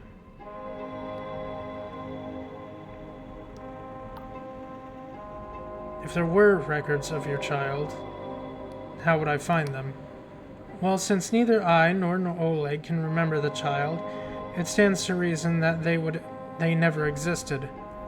And if they never existed, then they couldn't be in any record. It couldn't be any record, certainly not here. Anyway, there's no way to access the reading room upstairs without a royal permit. No way at all. Can you imagine if something as simple as a hidden lever? Her gaze briefly down at her desk. She yawned theatrically. Oh dear, I'm feeling rather tired. You'll behave yourself if I rest my eyes for a moment, won't you?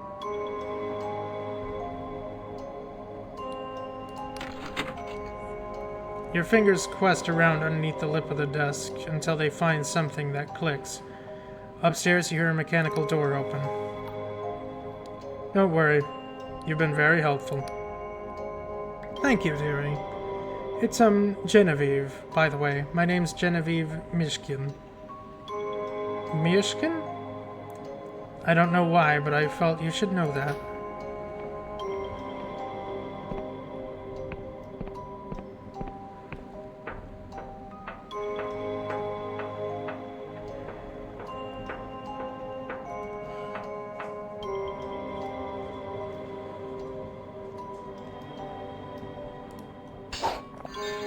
This place just keeps getting worse and worse, man.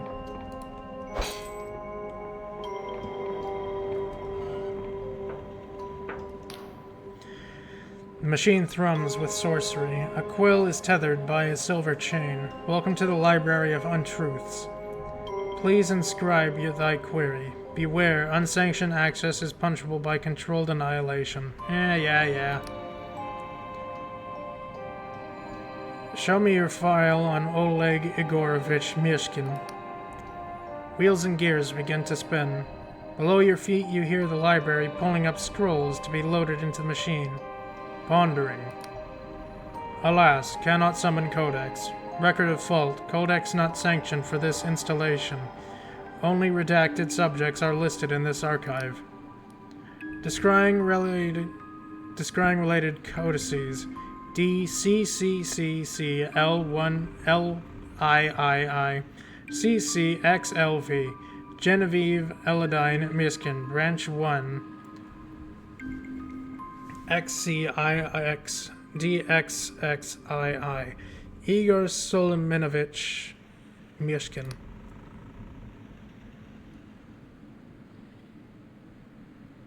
Show me your file on Genevieve Mishkin Branch 1. True name, DCCCLIII-CCXLV. Common name, Genevieve Elodie Mishkin, Branch 1. Birth date, Antirex 17, month 5, day 5. Birthplace, St. Void, Apostatic Union of Beyond. Status, redacted. Show me the list of this person's relatives. LXXXI DXXLV Genevieve Elodie Mishkin Branch 0 Status alive. CXXIX-DXIV Oleg Igorovich Mishkin Status spouse Status alive. CLXX-XXVIII Galete Olgavina Mishkin first child Status deceased at birth. CCIILXV Indara Olgovna Mishkin second child status deceased age 7 pox. There is one more entry which somehow didn't appear in your initial search. CCXLII alas cannot continue verse. Third child status alas cannot conjure verse. Tell me about this person's history. Year 20, branch created by order of Mechanicus Rex. Following selection of order for sensitive clerical services. Immediately detained for intensive vetting. Year 21, month 2. Failed first vetting. Revised accordingly. Year 21, month 3. Passed second vetting. Revisions applied to original. Year 21, month 4. Subject redacted by order of Mechanicus Rex. Tell me more about Genevieve's unknown third child. Alas, cannot summon Codex. Record to fault. Subject Reindexed under Royal Project MMCCCXIX. Horoscope. By petition of Sunil Khan, King's Speaker. Motherfucker. What is Project Horoscope? Alas, cannot summon chapter. Record of fault. Chapter sealed by petition of Sunil Khan, King's Speaker. Can you show me anything related to this person? Pondering. The machine rumbles and whirls for some time as it dredges.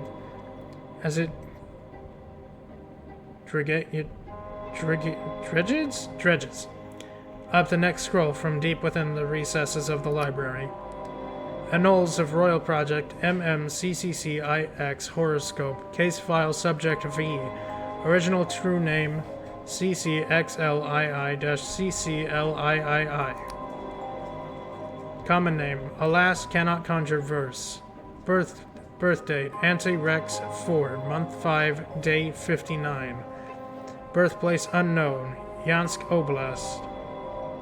Headline outcomes. Branch 0, original. Alas, cannot conjure verse. Branch 1, dead by suicide. Branch 2, dead in prison. Branch 3, executed for sedition. Branch 4, emigrated without permit. Branch 5, assigned to royal service. I don't understand. Who are all these people? Alas, cannot summon chapter. A record of fault. Chapter sealed by petition of Sunil Khan, King's Speaker. What does cannot conjure verse mean? Summoning Codex, Compendium of Faults, 57th edition, Eden. Citation: Fault LXVI-XIX occurs when records in royal annals are lost or corrupted. Attempting manual inscription or file a petition to Chaos Operations. What happened to the original subject V? Show me their history. This time you hit pay dirt. Here are all the milestones and misfortunes of Oleg's third child, recounted with the clinical detachment of an account book. Year 3, registered in Royal Annals, age 6, assigned to basic schooling in Yansk Oblast. Year 8, reassigned to the family to Ferropolis. Year 9, petition Mechanicus Rest for technical schooling, denied. Year 10, assigned the factory service in Ferropolis, reprimanded for carelessness. Year 11, petition for medical permit, tonic of Jitterseed, granted. Year 14, month 2, permit revoked due to supply considerations. Year 14, month 3, reprimanded for malingering. Year 15, dismissed on carelessness and insolence. Year 16, assigned to Royal Project MMCCCIX Horoscope. Year 18, assigned to menial services in Ferropolis as of project parameters. Year 21, arrested for supplementary violations 2 days in stocks. Year 22, month 0, petition for change of common name, granted, as per project parameters. Year 22, month 4, prohibited from corporeal transfiguration, change of sex, denied, as per project parameters. Year 23, month 1, appeal the previous petition, denied, as per project parameters. Year 23, month 2, assigned to agricultural services in Listrik Oblast, as per project parameters. Yeah, I believe you, sir. That's why I'm here. I'm doing my best. Year 25, petitioned for reassignment to Ferropolis. Denied. As per project parameters. Year 27. A last fault in status check. Year 28. A last fault status check. Year 29. A last fault in status check. That's all there is. You better ask the librarian what she makes of it. Try to learn more about Project Horoscope. After some digging, you find records that was left out of Speaker Sinil's veil of secrecy, though it raises many questions as it answers. Subject V, final conclusions. This subject and his branches were far the most variable alumni of Project Horoscope. Branch 0, the original achieved the lowest combined aptitude and patriotism score caps in the entire cohort. Due to the deficits in faith and compliance which outweighed his merit in scholastics and an invention? Most alterations produce wild instabilities, leading to adverse outcome for those branches. However, Branch V subsequently achieved the highest caps of all horoscopes alumni, earning administration to the Guild of Mechanists. Since then, she has made transformative contributions that recommend her for higher office. Lessons of future alterations doctrines set forth in our full report. Signed Sunail Khan, Chief Summoner, Century 0, Year 23, Month 3, Day 14. End query. Back to start. No further queries. Contemplation concluded. Please replace Quill. Well, shit.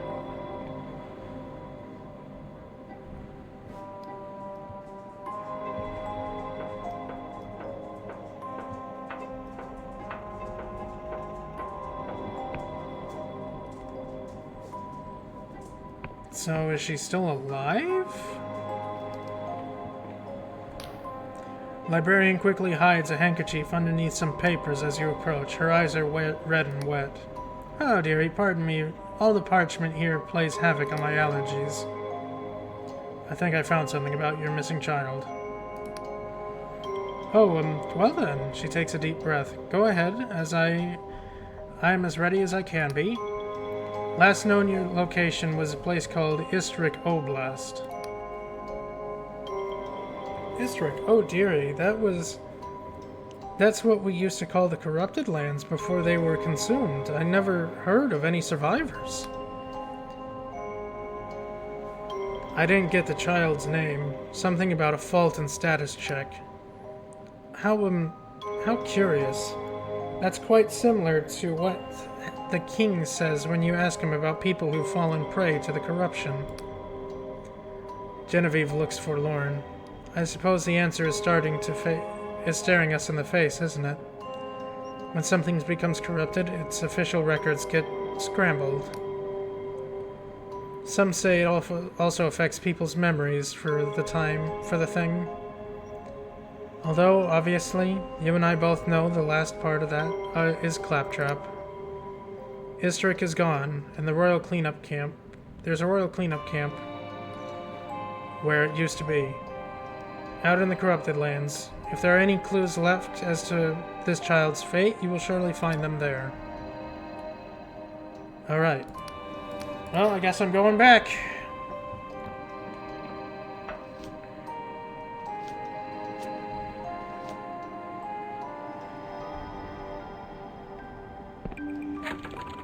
Just to make sure.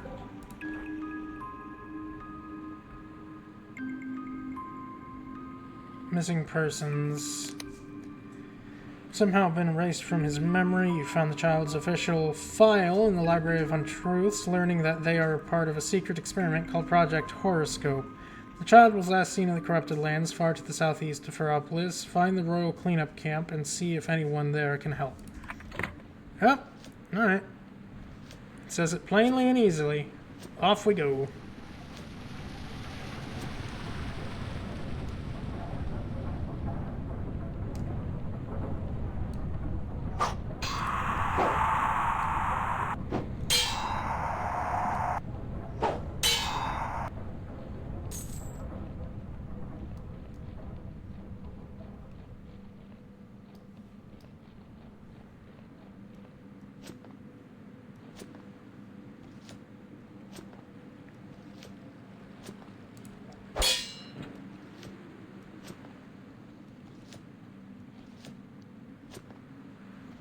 Oh, mana potion. Just in a tree.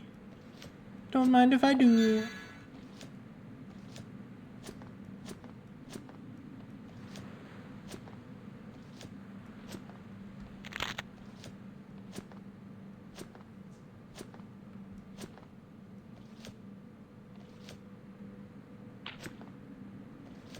Still need to get my payment from the dream guy. It's the middle of the night, so I don't think I can do it right now, but need to remember to do that when I come back through.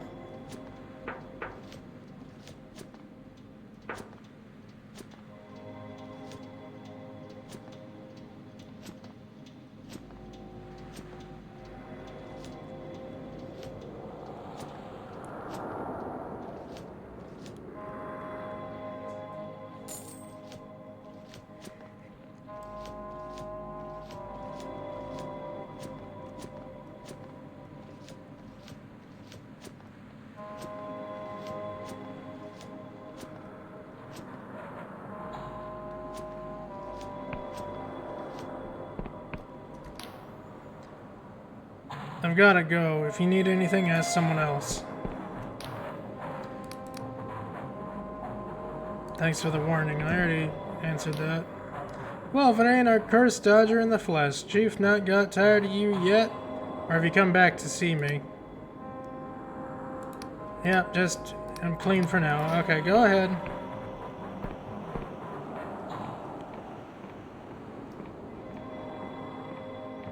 Hello again. Cleanup leader Huang looks up from his maps and scowls. Talk faster, get out, sunshine. The corruption waits for no one. I'm looking for a missing child. Huang listens to your story, shaking his head. I'm sorry you came all this way for nothing. Finding a simple person amongst the corrupted, let alone their name, is pure bonkers. Corruption warps most things beyond recognition. If this kid got absorbed into a canker mass, they ain't not even got a body anymore. Sometimes individual corrupted ones have traces of their old selves, clothing, tattoos, and the like, but that's rare. Could I get a closer look at the corrupted ones in the cage? Huang takes a cigarette out of his mouth. You're a real specimen, aren't you? Be my guest. It's your life. It's your life's that cheap. Cleanup worker Cohen's our resident monster expert. So if you have other questions, ask them. Huang leans over and speaks to the trumpet again. Attention, cleanup worker Cohen. Attention, Cohen. Let this weird-looking scunner into the cage, will ya? Huang out. Yeah.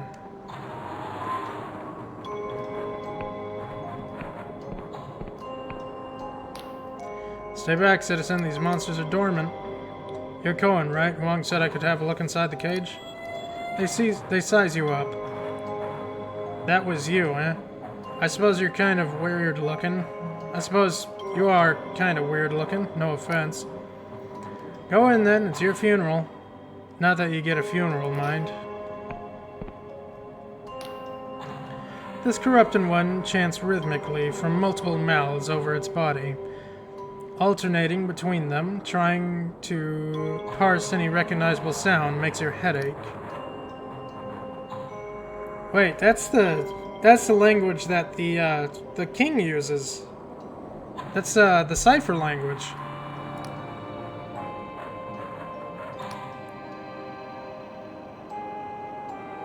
Inspect the corrupted one more closely. The creature is covered with scars and wounds, perhaps incurred during its capture. Its mouths all look like they belong to different people. At this close distance, there's a strange beauty to the way they sing together. Yeah, that's cipher language. So maybe the king created the corruption? Hold up, Oleg's locket. Do you recognize this? The creature continues babbling without any sign of recognition. Alright. Corrupted one babbles an unending scream of unknown syllables at high velocity. Trying to parse any recognizable sound makes your head ache. Yeah. inspect the corruption one more closely.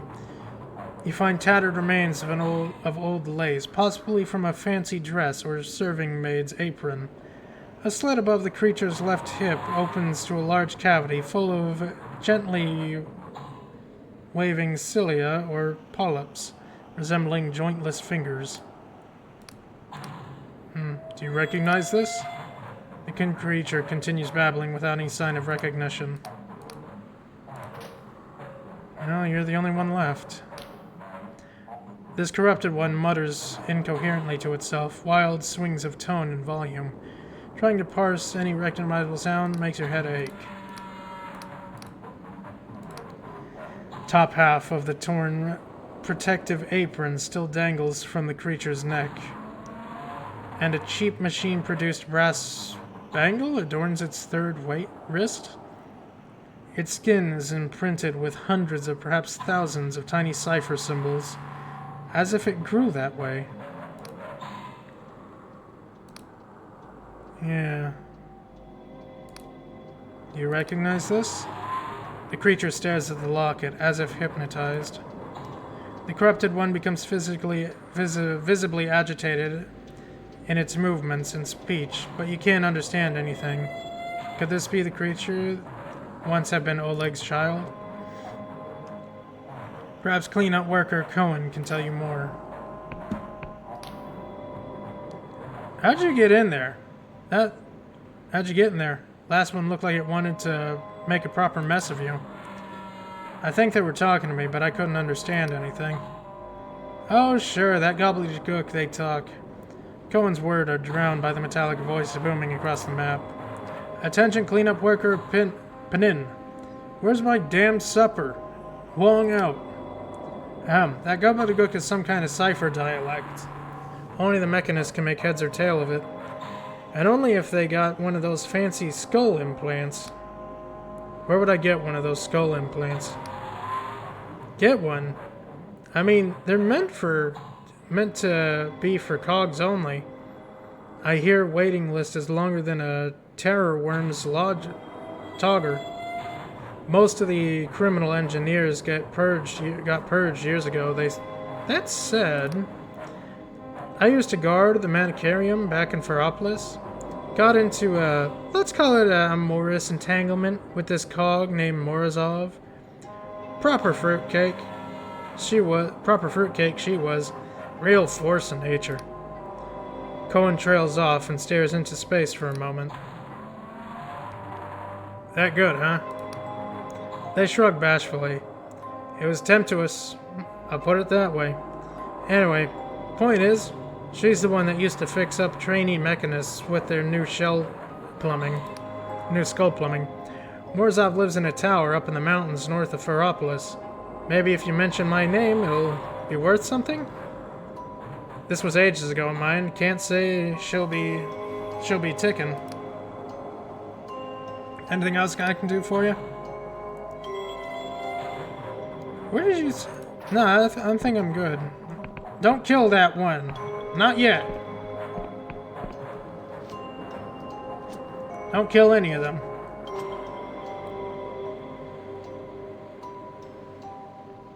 Well, if I get that implant, I'll know what the fuck the king is saying, finally. Or, relatively, anyways.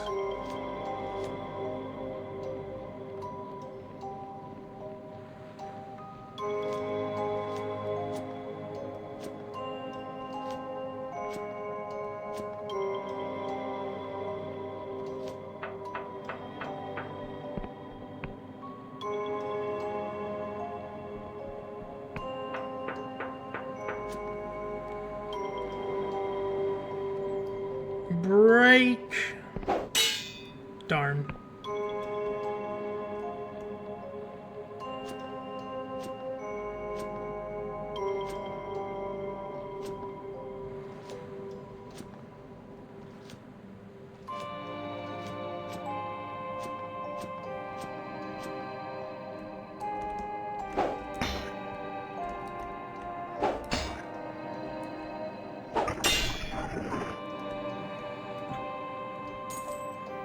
Morozov's parcel. A bulky parcel stained with the blood and address of Bean Morozov. Well, that wasn't here before.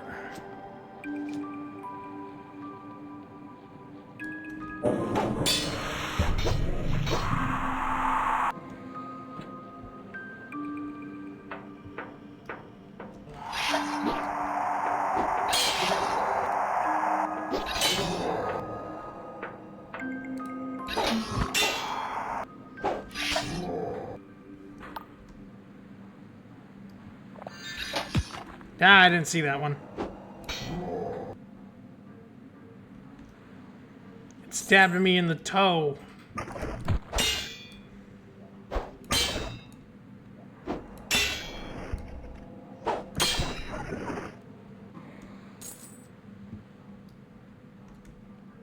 Damn things are just kind of in the way. Not even really a threat.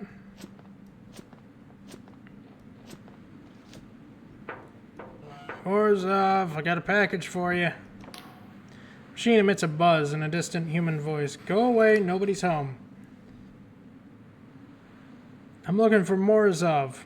Is this the right tower? Never heard of him. Cleanup worker Cohen sent me. Said you could help me. Pause. You said Cohen. Cohen sent you? There follows a string of barely intelligible curses that would wait in the sky sailor's hair. Sounds like there's no love lost between you. Listen, sweetheart, I'll hear you out for old time's sake, but this ain't no charitable order. You want me to scratch your ass? You better scratch mine. I'm waiting on the delivery, 2 weeks late. Odds are the courier met their maker trying to get through my old ruined factory on the way here. Bring me that parcel and we'll talk. Actually, I have your parcel right here. And loud clank. Doors unlocked. Wipe your boots.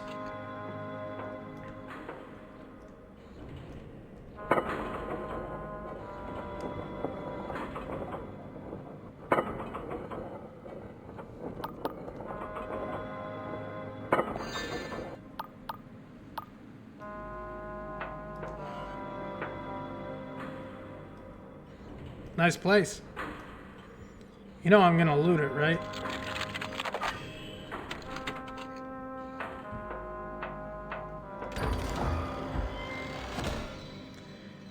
Terrifying bottled vision, a perfect copy of a single vivid dream. These lurid fantasies are subject to feverish moral debate in the Union. This one is by A. Corshire and contains scenes from academia and severe paranoia. Well, we gotta use it. If it's locked up for a reason. Within a few minutes of emptying the bottle, you fall into a deep yet restless sleep. You're trying to join the Mechanist Guild, but every time you go to take the exam, you're foiled by a malevolent shadow that no one else can see. You enlist your own shadow to help, only to find yourself becoming dimmer and foggier while it grows ever more substantial. You wake up feeling like you're being watched. Of course I do. Oh. Alright, give me a couple minutes. The pupper needs to go outside, and then I'll talk to Morozov.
Don't worry, Angel. I petted the pupper just before I sat down. And that's weird. I kind of put Edmund's water above your pet pupper just now in the activity feed. That was weird. Alright, well, let's have a chat with Morozov. After I put on my hat. Because you never know if you need to talk to somebody, you need to put on the funny hat.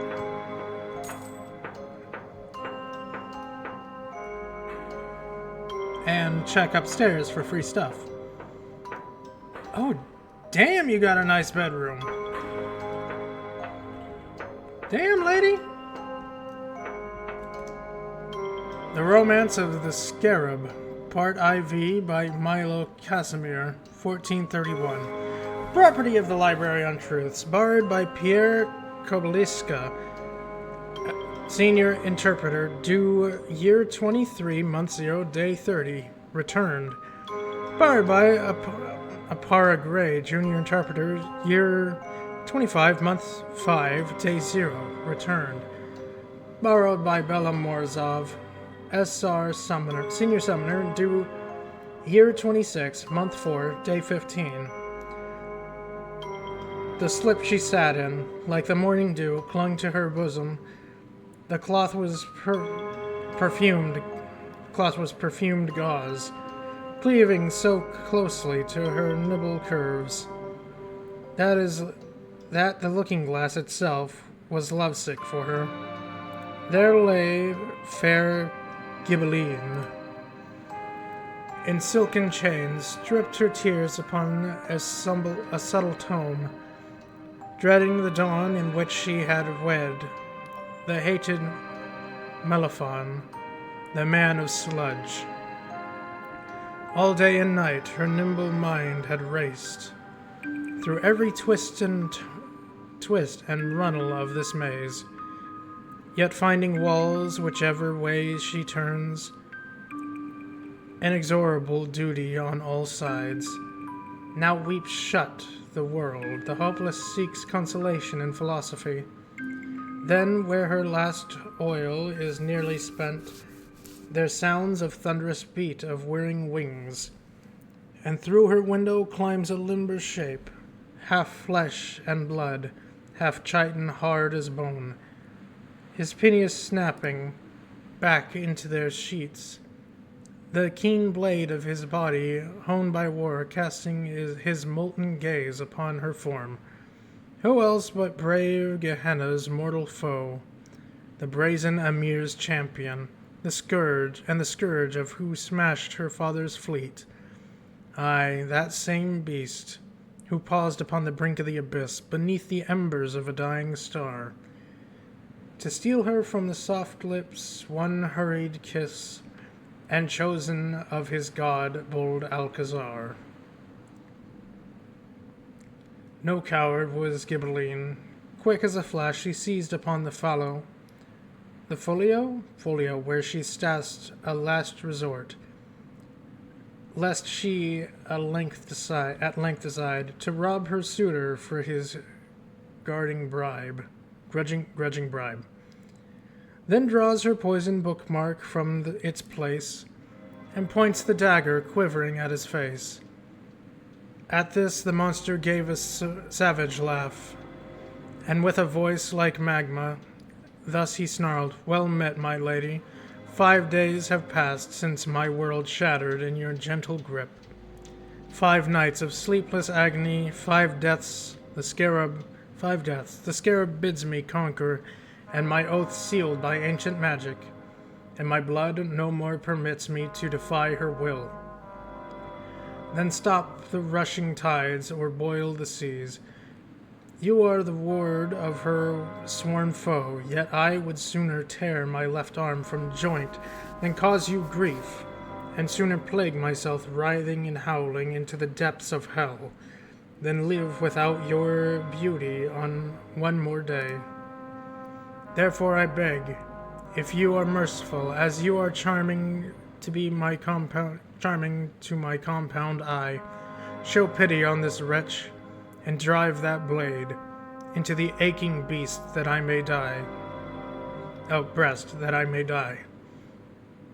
Silence itself stands still, afraid to breathe, only for the comely maiden's heaving chest, in counterpoint with the demon's heavy pant, betrays the rot in your lover's heart.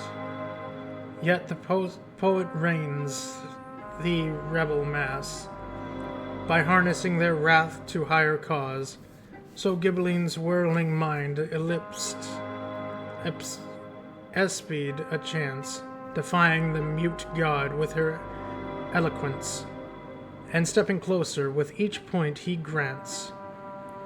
She put to Alucard these arguments. The scarab longs for peace. Is that so? Is that not so? It is, growls he. She takes another step, yet she is proud and jealous, quick to rage. She is. So if I slay her chosen now, then vengeance upon vengeance shall prevail, until your house and mine are burned to ash. Her face is close enough that his hot breath burns on her cheek, and only fingers width between their loins. He cannot but assent. Know you, she sighs, Cube, that I am not to be wed? A storm of grief upon his brow. To whom?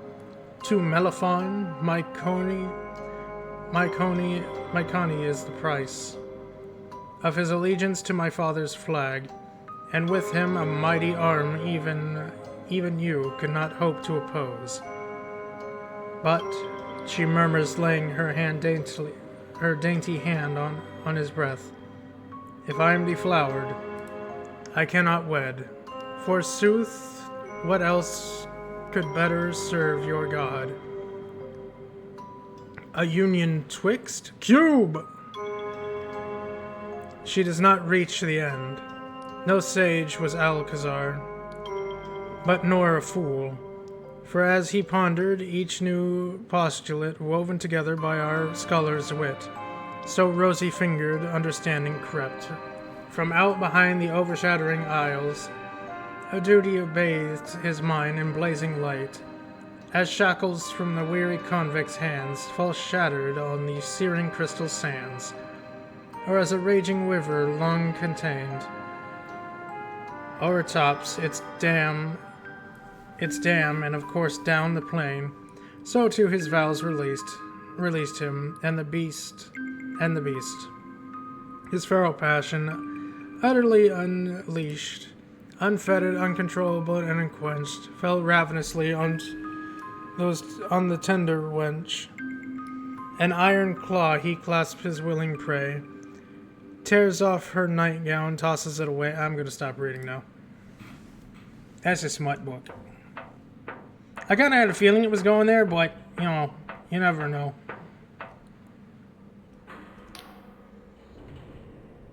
The stout-aged mechanist looks surprised to see you.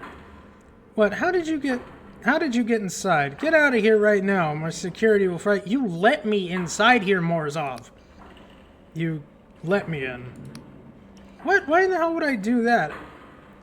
I'll have you know I'm in the middle of very important work. You notice a cheaply bound romance open spine up beside her, plus stacks of dirty plates and half-empty teacups. Here's your parcel. The courier didn't make it. She snatches the parcel with alarming speed and tears it open, revealing a clutch of bottled visions. Oh, well, if it ain't the latest Metcalf. Come to Mama. She seems to remember your presence. Why are you still here? You said something about Cohen? I need a mechanist skull implant so I can speak to a corrupted. Morozov listens to your tale with escalating incredulity and frequent interjections. Say, what?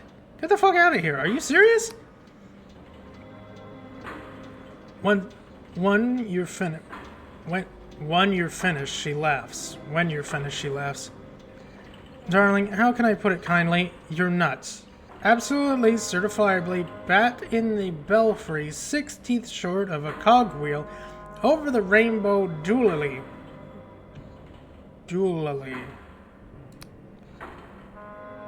You want me to misappropriate royal resources to perform a strictly regulated techno-surgical procedure on an unsanctioned stranger who ain't part of the Mechanist Guild? Also, you can trace one poor missing fuck? Yes. She cackles. I love it. Listen, I must have installed these implants in hundreds of those damn fool kids. And for what? Also, they can spend the rest of their lives bossing people around and suckling from the king's copper tit. I promise you, I won't be doing that. Morozov ignores you as she begins gathering up books, notes, and alarming-looking medical instruments. Now listen, sweetheart. Getting your brain to accept a big hunk of old gears as part of itself ain't exactly a cakewalk. I need a slice of your meat that's got deep connections to all the rest. Pick a person, someone you really cherished. See, someone that made you who you are. You're gonna forget them. And I'll stick the cranial moderator in that place. It'll be as dear to you as they were. Don't tell me about them. I don't care. Just think of them. Say your goodbyes. Forget your parents. You given up trying to make them understand. Forget your first love. We needn't carry that heartbreak anymore. Forget your best friend who thinks how far apart you've grown. Forget your mentor. You still feel the sting of their disappointment. Well, considering I've never been in love, that one works perfectly. That's right, just like that. Come to Mama. You feel the black and timeless. You fall into a black and timeless place. When you come to, your head feels heavier than before. Stupid thing, where'd I leave it? Well, hey now, look who's awake. How you doing, sweetheart? Truer words were never spoken, hun. Well, seems the moderator went in nice and smooth. Congratulations, you're part machine. What can I do now that it's installed? Now you can understand the six-fold cipher language of our glorious king. Read it, write it, speak it, hear it, or shove it up your ass for all I care. All it makes sense to you? Are there any drawbacks? Oh, sure. Watch out for migraines, seizures, deafness, blindness, aneurysms, nightmares, prophetic dreams, mental decline, partial or total amnesia, paranoia, delusions of being dead, religious ecstasy and or agony, out-of-body experiences, Wycliffe's idiocy, grandeur. You want to come in for a checkup every few years. Some of those metals are a little toxic. Okay. Worst of all, whenever someone has a problem with King's magic, they'll ask you to fix it. I should have farmed silk slugs. All make sense to you? Thanks. I guess we're done here. Don't mention it, darling. Not really. Don't. No, really, don't. In fact, leave my tower and don't speak to me again. Nothing personal, but I got a hot date with a cheese wheel I've been saving. Okay. I hope you two are happy together. Well, that was a fun detour. I got brain surgery.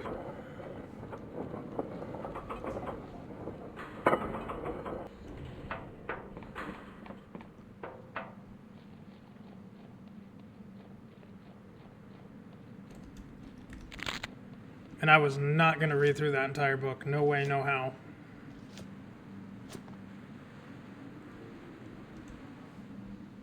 This stream was sponsored by food. Go get yourself some food today. I am hungry, Angel, but I don't want to end stream yet, so I get to suffer in hunger. Everybody else, though, you're all free to get your food. Enjoy your food. Have all the snacks. Have all the snacks.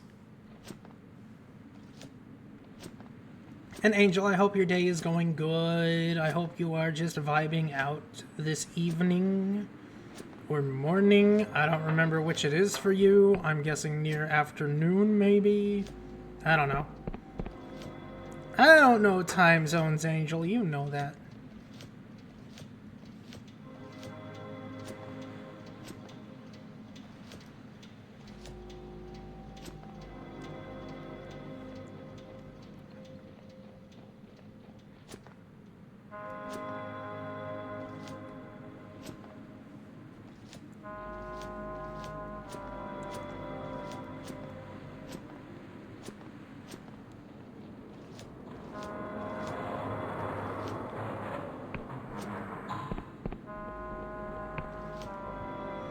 Alright, what are you all saying?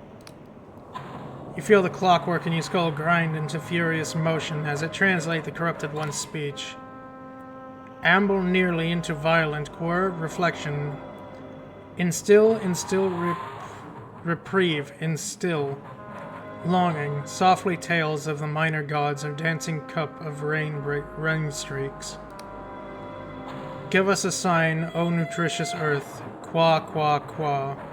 Confession, we are so young. Can't see any indications that this is Oleg's child. You feel your clockwork in your skull grind into furious motion as it translates the corrupted one's speech. Give us this day our drifting motes. Forgive us our small umbrages, as we forgive Miss Baker of 37 Crundle Road Progress. Nothing, nowhere, no when. Chimera. What did he mean by it? Intriskberg is falling down, falling down, falling down. You can't see indication of Oleg's child. Feel the clockwork in your head grind, beginning at the end for want of finitude. Aporia. Only the facts, if you please. Alas. Threshing engine I cannot be saved. Threshing engine 3 cannot be saved. Why won't you listen? In catatonic bustle around and around. Congratulations, you have been accepted. Away, haul away. We'll haul away together. Into Royal Project MMCCCIX Horoscope. Alas, Threshing Engine 3 has suffered a yawning unbefitting of its station. Bastards, useless fucking bastards. Edict, no one listens. Do you recognize this? Corruption! Hi, Corruption. Thank you for water.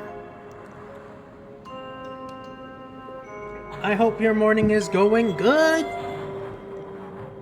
Do you recognize this? It stares at the locket, as if hypnotized. Limerence. Pa. The corrupted one begins visibly agitated in its movements and speech. Edict. Stop slouching. Water trickling gently through the park. Please listen. Alas. Fault in status. Check unlatch receipt. They're going for you. You just woke up. I've been going for 6 hours. He loves you, dearie, even if he doesn't show it. Alas, cannot exist. Subject CCXLII-CCLIII. Thy petition is hereby granted. Please listen. Entreaty, we are sorry to inform. What happened to you? Denied, and there is denied. Attention all workers. This is a disaster waiting. I kept meaning to write before only. Petition, soil, then hang thyself. Unlatch receipt. Alas, in accordance with Project Horoscope parameters. Please listen. Can you tell me your name? Dear Pa, I am writing to tell you. Clean each crystal head thrice daily until record of fault. Help us, we are lost, and enclose this locket, which I hope shall always remind you. Please listen. Edict, all prior common names are hereby annulled and shall be as dust. Come on, we have to go. Sincerely, your loving daughter, Afara Miskin. Did you say Afara? As in, Chief Interpreter Afara. It is not clear whether she can understand you. Attention, please evacuate immediately for your own, so we will no longer go a-roving. Please help us. Alas, cannot exist. Afara, there is no time. Unlatch receipt. Here. You should be the one to have this. The creature seems confused at first. Then she takes it, gingerly in both hands. Apparently entranced by it, it does not speak again. You've done what Oleg asked you. He'll be waiting to hear what you found. But perhaps first, you should try to learn the whole truth. What was the purpose of Project Horoscope? What role did it play in Afara Mishkin's fate? And how is she connected to the other Afara that you met before? The only one who could answer these questions is a man whose name was stamped over the horoscope files, Sunil Khan, the King's Speaker. The plot thickens! Probably, I don't know. Need to get my money, missing persons. You learn of the fate of Oleg's missing daughter, Afara, who... Is that a fly? What was that? Maybe it was a moth.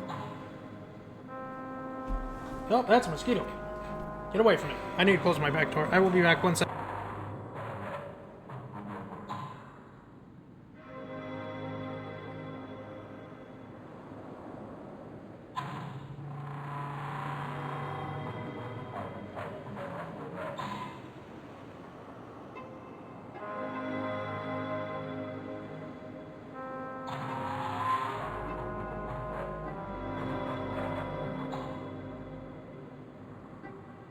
Downsides of living near a water treatment plant. Mosquitoes! Alright, you could return to Oleg's house in Ferropolis and tell him what you found. Or perhaps you should first confront Speaker Sunil at the Machinarium and get the whole truth about Project Horoscope. Damn right I am! I need answers. And that bitch is either gonna die, or... I don't know. My existence will corrupt him somehow, maybe?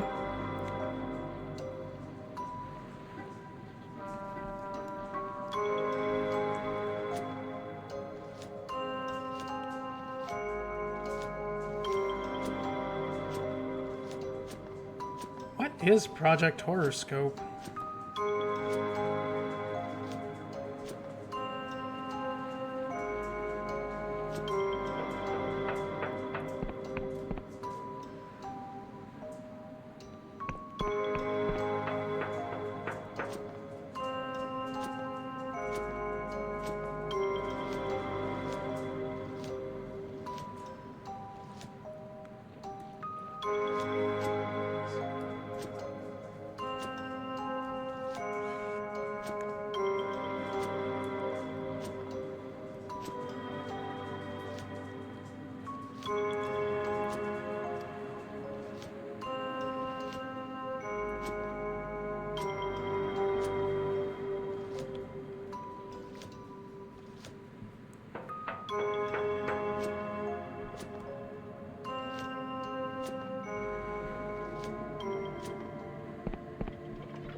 is there silk slugs in here?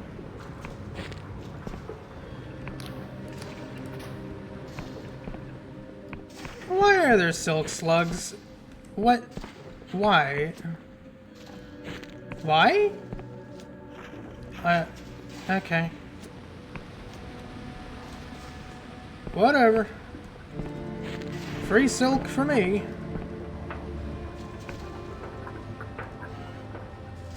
Hello again. About your customer, Nadia?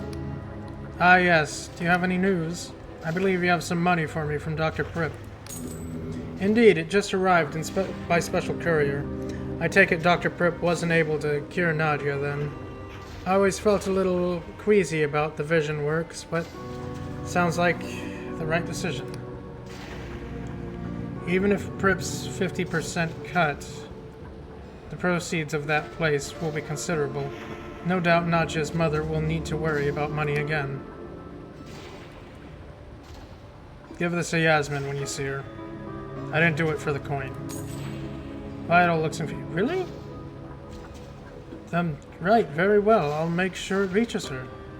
Vital sighs, sounding rather less chirpy than usual. Well, what else can I do for you today?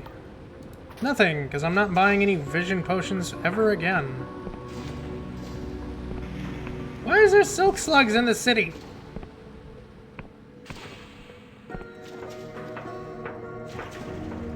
You bastard! Speak quickly, citizen. My time is in high demand.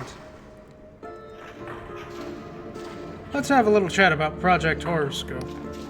Sunil lowers his eyes at you. Am I meant to recognize that name? You're telling me that's someone other than Sunil Khan? Khan's name all over the project file? You're telling me that was some other Sunil Khan's name all over the project files? Looks at you with a hint of surprise. First time you've seen him off balance. How did you... You tell Sunil Khan that you discovered about Oleg's daughter, Afara. When you finished, he sighs. My, you've been inquisitive. Well, I am an inquisitor, so... Just kind of my job? Where your loyalty is not obvious, or not so obviously suspect, you might even have a good interpreter. You might have made a good interpreter. So, what is it you imagine you will get from me? I want to know the truth. The things recorded in the Library of Untruths are fictions. They never happened. We are discussing imaginary hypotheticals. Do you understand? Sure, this is only a fairy tale. Oddly, Sunil smiles. In a certain land, in a certain kingdom, very far away from here, yes, quite so, in a certain land, there was a king with magical powers. One day, the king's retainers asked if he could use his magic to transform people into their best selves. The king agreed, but first ordered a test. The king's retainers would scour the land for 6 people who between them embodied all the variation in character and temperament. The king would then multiply each candidate 6-fold, changing every copy in a different way. The original candidates would remain unchanged to see what happened when the king did nothing. And to keep the test pure, the king would make 36 subjects forget they were ever part of it. Is that why the king wanted to grant Oleg's daughter wishes? There is no Oleg in this tale, but yes, the fictional king we are discussing could not allow the original 6 subjects to be magically altered in any way, lest the experiment become tainted. The 6th candidate, Afara, was wild and disobedient, showing little promise. Yet it was one of their copies, the 6th, in fact, who proved the wisest of them all. And so the king was satisfied and began using the magic to create many more good and faithful subjects. It was a great sorrow when the original Afara was consumed by the plague, unleashed by the king's enemies. But eventually the plague was defeated and everyone, or almost everyone, lived happily ever after. So then, there ends the fairy tale, and there ends telling of it, if you wish for a happy ending of your own. Is this how the corruption started, with Project Horoscope? Oh? Would you care to explain your logic? You gave your king the power to alter people, then the people became turning into monsters. Don't you think that's a bit suspicious? Sunil examines you silently for a time. You must think you're very clever indeed, like a child who sees a house burned down and believes the wood is to blame. Yeah, no, but this is very easily explained by how the corruption existed. That the corruption is entangled with the king's power of alteration is trivially true, and the guild has never denied it. The real question is, who or what is thwarting those powers' correct operations? But it is abundantly clear that you know nothing of the king's magic, and I have better things to do than indulge the misapprehensions.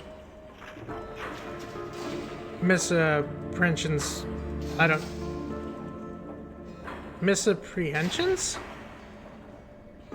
Misapprehensions of children. Very well, that's all then. Are we finished here? Yeah.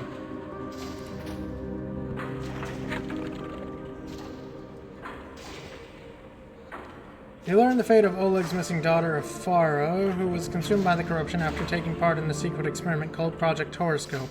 When confronted, Speaker Sunil admitted that Horoscope was an early test on the Clockwork King's power to magically alter people, and perhaps the root of the corruption. All that is left is return to Oleg in his house on the northern islet of Ferropolis.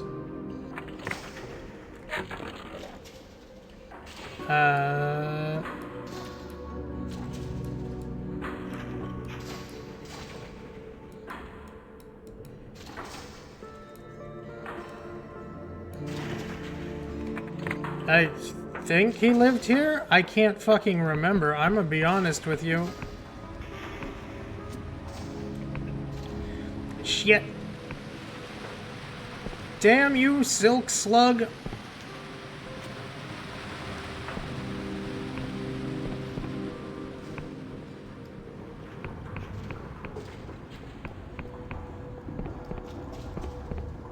Why are there silk slugs in this goddamn city? Where do they come from? Hey, look, more silk. Did somebody wish for silk slugs? Morons. Oh, wait, north. This is north. Pretty sure. I think it lives over here.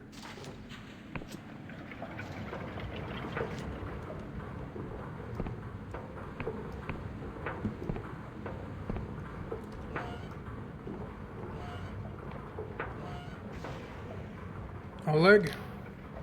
You find Oleg absorbed in some kind of word puzzle. He is sober, but when he glances up, you see bags under his eyes. You again. Have you come to throw in the towel? I found your daughter. Her name was Afara. Oleg stares at you for a long time without visible emotion. Are you trying to scam me? You just picked that up? Some book you read? She'd be 36 this year. She worked for a farm in Instrik. She wanted to come to the Ferropolis, but the king denied her. Oleg looked at the wall. He starts to reach for a bottle, then stops.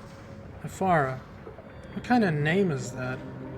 Must have been Genevieve's idea. I never would have chosen it. Well, you used past tense, so I assume it's not good news. Actually, it's a bit more complicated than that. You tell Oleg the whole story, from the cleanup camp to your confrontation with Sunil. At one point, his hand begins shaking, so he hides them in his lap. I had suspicions, of course, that my forgetting was no accident. We all know the guild changes people. Normal people. Not just crooks and saboteurs.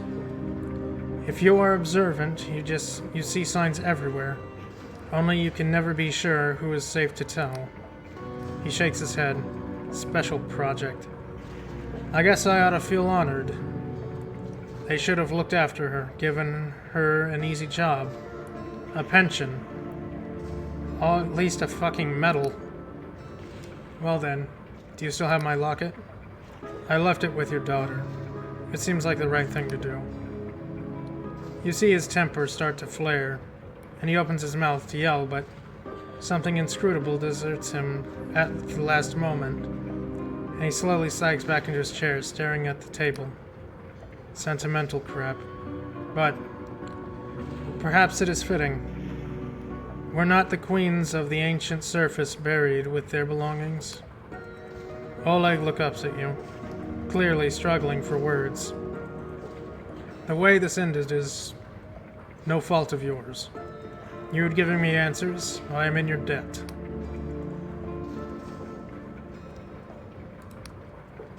A debt like this can never be made square, but let me at least give you a down payment. Smuggler's key.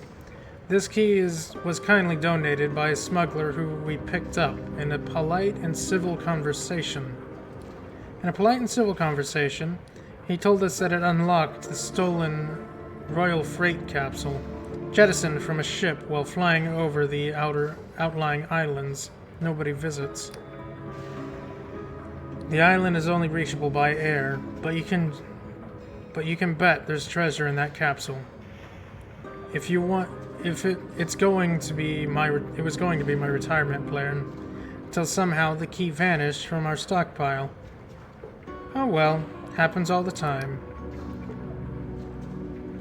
And now I must ask one more favor, not from me, but for my daughter. Take this candle to the missing person notice board. After dark, light it up, and let it be an end. Don't you want to be there when I light it? I'll find my own kind of ceremony. Some things must be done properly, that's all. Farewell, Oleg. Oleg says nothing. You leave him sitting in his cold little apartment, absorbed in his puzzle. Well, I did what I could. I guess I gotta light that fire. Why are there silk slugs in this goddamn city?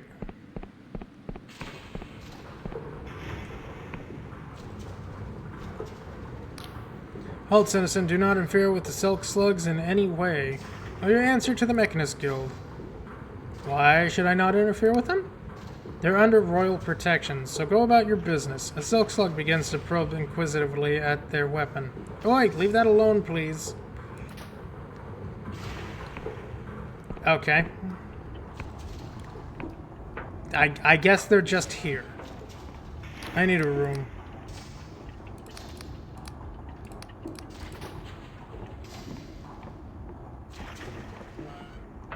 This entire fucking civilization here is pissing me off. I need sleep. It gets worse and worse and worse and worse.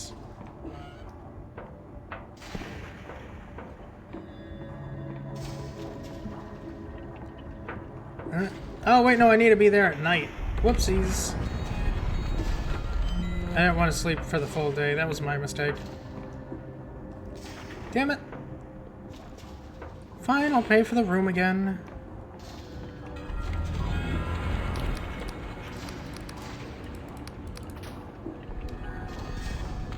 Man.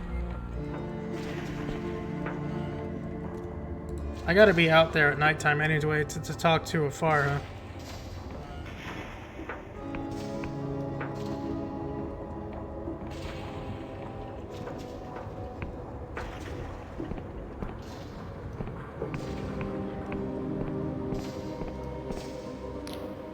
Surface of the inner board is utterly lost between layers. Light candle for Oleg's daughter. You place Oleg's candle among the others and light the wick. Soft green glows surfaces and leaves of the leaves of paper, each one marking a life and name. You think about Oleg's daughter and all her sisters, and all the people for whom there will never be any candle. Then you think about the faces you saw on your way here. What have they lost that they won't let themselves mourn? Whose absence do they feel without even knowing it? How many are pretending to see the abyss for fear of being dragged into? How many think it could never happen to them? Behind you, someone begins to sing, croaking and hesitant at first, no words, just a mournful, kneeing tune, something like an eulogy, something like a howl. A prayer and a promise, a hymn for the missing. Oh, I got a thing.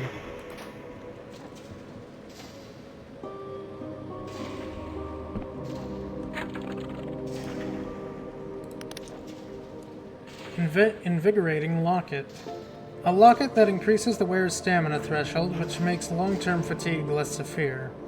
When opened, the locket shows a peculiar forest that appears to move as if it was alive. There's no glass. Invigorating vapors spill through.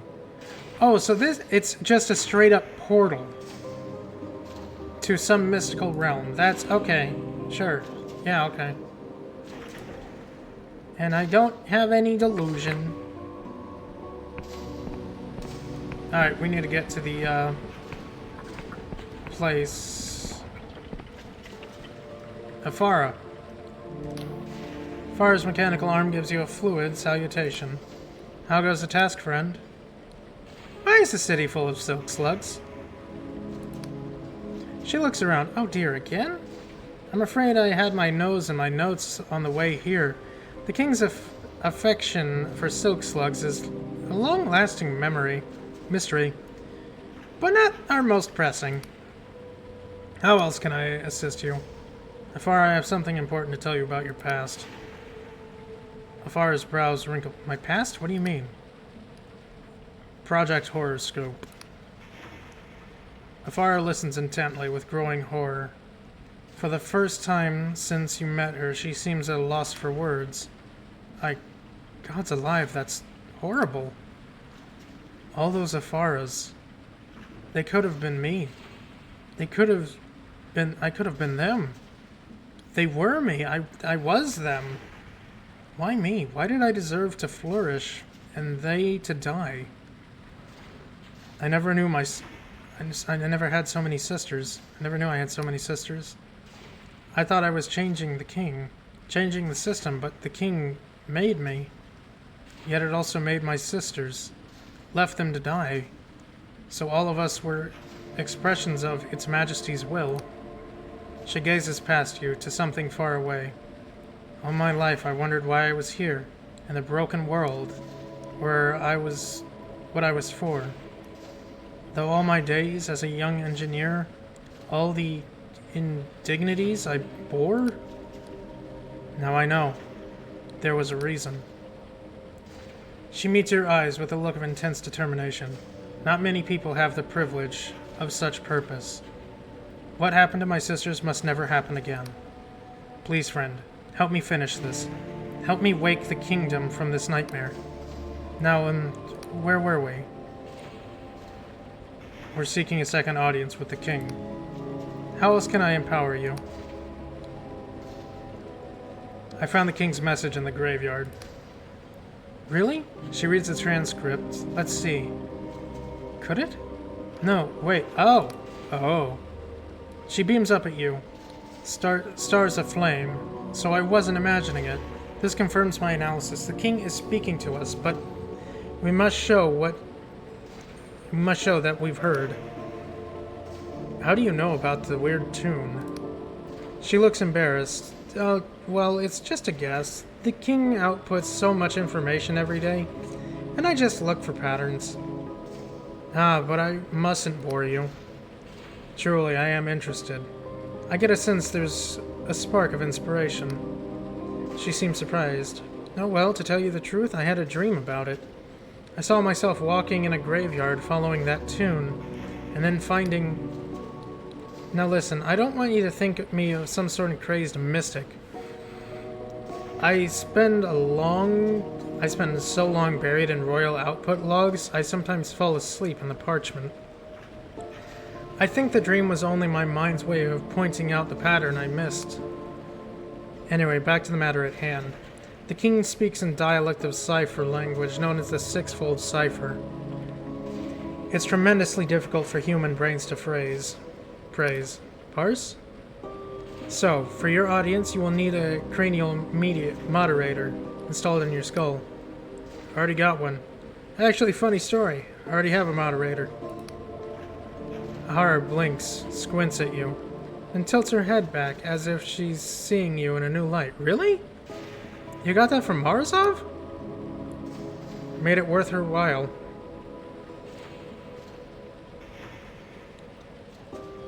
It took a little persuasion. Your initiative is commendable. Well then, I've been studying the message you retrieved from the graveyard. I think Its Majesty wants us to pass it on elsewhere, but not by usual channels. In the corrupted lands, there's a royal broadcast beacon, formerly used to send signals down to the underlands. It was abandoned when the corruption took over the area, and it has since fallen into disrepair. However, the king has not forgotten it. Unfortunately, the beacon is no longer answering remote commands, which makes you, and I am truly sorry for this, must deliver the message in person. Oh, that's fine. I've been all over that place. She hands you a weighty fodder for the forest green leather. This is what we mechanics call a punch card. It's a way of recording information so the king can understand. In this case, music. Use the punch card to open the tower door, then insert this into the apparatus at the top of the beacon. Alright. How would you want to send the signal to the Underlands? Why would you want to send a signal to the Underlands? We asked the king the same question. Its Majesty was adamant that someone or something might be alive down there, and that contacting them it was somehow critical to the kingdom's future. Alas, no response ever came. Not yet. Anything else? How do I get to the Corrupted Lands? Corrupted Lands are southeast of here, across a great chasm carved out by the king's machines. Officially, there's no way in, but I found records of an old abandoned digging engine at the area that might offer a path. I have the king conjure access codes directly into your cranial moderator. Just picture me in your mind's eye, as much detail as you can. If you say so. Anything else? Nope. Fine. That's all. I'll become a monster. Fine, that's all. But if I become a monster, I eat you first. Entirely fair. How else can I empower you? Just wish me luck. Alright, back to the Corrupted Lands. So the king likes silk slugs. Well, I like them too, but they're kind of in the way out here.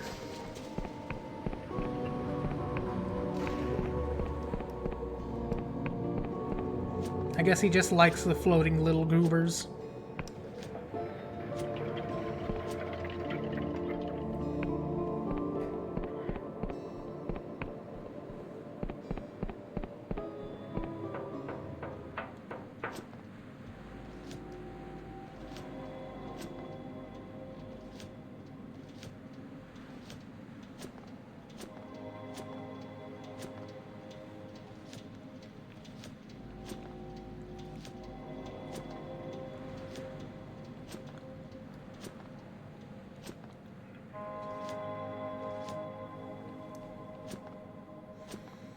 Alright, let's get this thing powered up.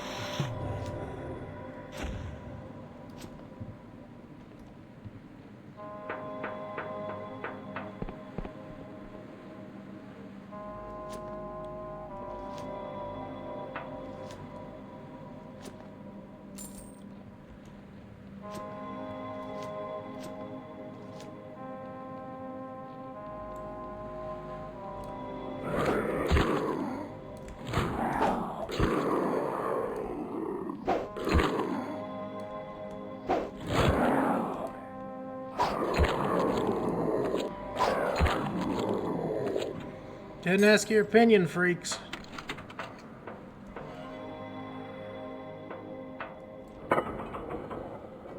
Alright, let's get this thing functioning.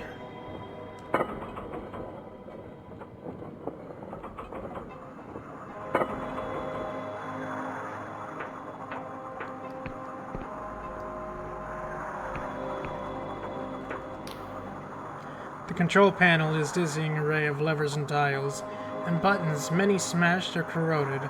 Among them is a slot-like entry port waiting for input. A howling wind whips snow and ash across your face. Insert the punch card with the king's message. The card jams into the slot, but you give it a good shove. For a moment, nothing happens. The whole tower begins to vibrate. Needles jump back and forth along their dials. A transistor bursts into a shower of glass. One by one, indicators light go green as the beacon reconnects to a long-lost king. Above you, the giant antenna crackles to life and emits a pulse of silent sound, felt in your belly rather than heard. The pulse continues at regular intervals, singing a song that only your bones can hear, broadcasting a monarch's lonely cry down to the Underlands. Suddenly, the control panel crackles and squeals before emitting a familiar voice. God's damn it, the thing even work? God's damn, the thing even work? Hey, asshole, are you hearing this? Mikhail? Misha? No, this is the ancient mummified queen of the Underlands, here to tell you that you have a stupid nose, pinhead, nincompoop, fucking Listen, we do not have long with this device, so pay attention. Misha has some friends who have been watching you through the king's eyes. They know about Chief Interpreter Afara and her big plan. Enough to cannot be trusted. Go down in Ferropolis and find a market trader called Reza. Ask them the 17th letter. Do this before you Afara's punch card, understand? What about the 17th letter? It appears Mikhail can no longer hear you. You and I believe we have seen each other's souls. We have and discussed philosophy. Nothing matters more than this.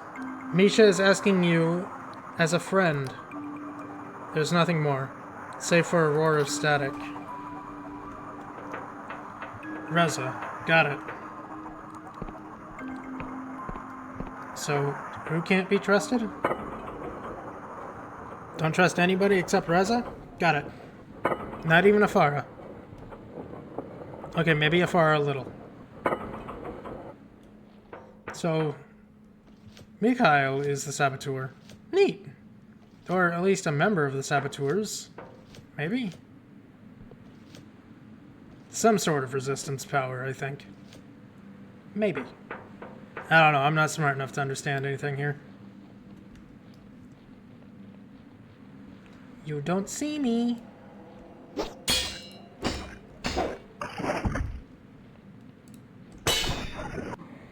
And now you're dead.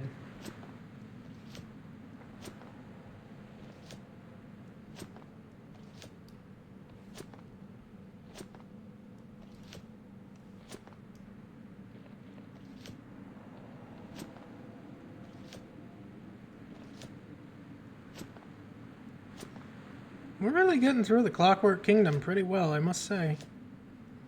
We got the Dark Star Mercenary collected, and now we're trying to fix whatever the fuck happened here. It's going pretty well. It's going pretty well. And only 7 hours stream. What do you know? I don't know how long we're going to be here. I'm pretty sure this is the last quest of this area. Pretty sure? Yeah, that's the last quest that we have here, as far as I know. So, it doesn't hurt too much. Reza, Reza, Reza, Reza, Reza. Nobody's here because it's nighttime.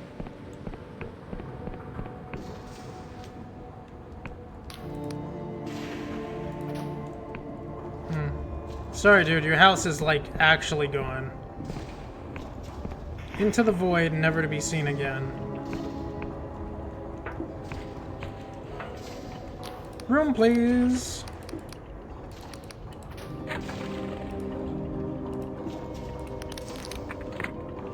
Actually, I'm probably going to need that sooner than the other one.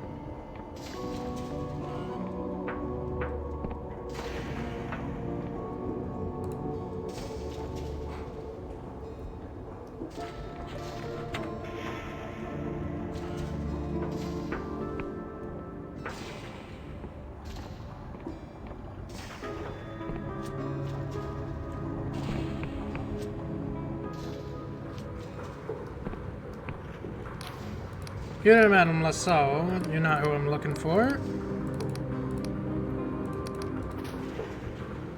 You're Reza, right? Trader looks nervous and keeps a protective hand on their stall. King's Blessing, citizen. Don't often see new faces down here, or have we met before? I have not much of stock. Well, King's Blessing to you. You're not the guy. Are you the guy? Ever tried to petition in the upper city? Pointless. The king rejected me because the committee swore it was too low. What does that even mean? I swear they make up numbers as they go and explain. Are you Reza? Conduits are beautiful in the rain, you know? No.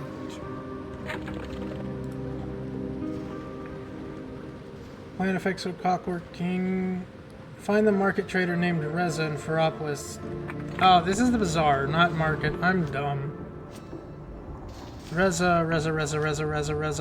Who's Reza?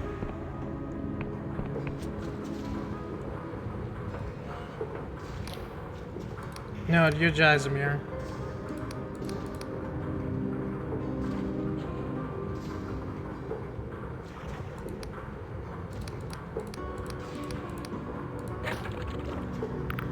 You have absolutely nothing for me. Okay, good to know.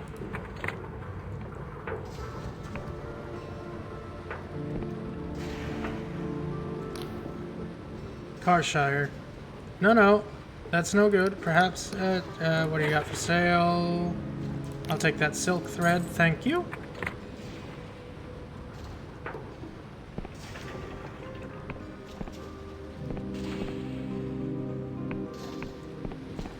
Reza. Who's Reza? You're not Reza, right? No, you're Vidal.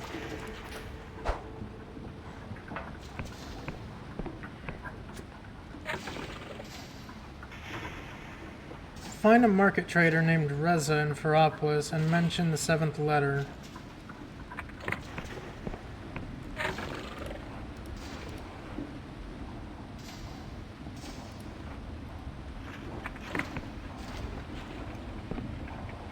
There's not a lot of markets here, man. Am I dumb?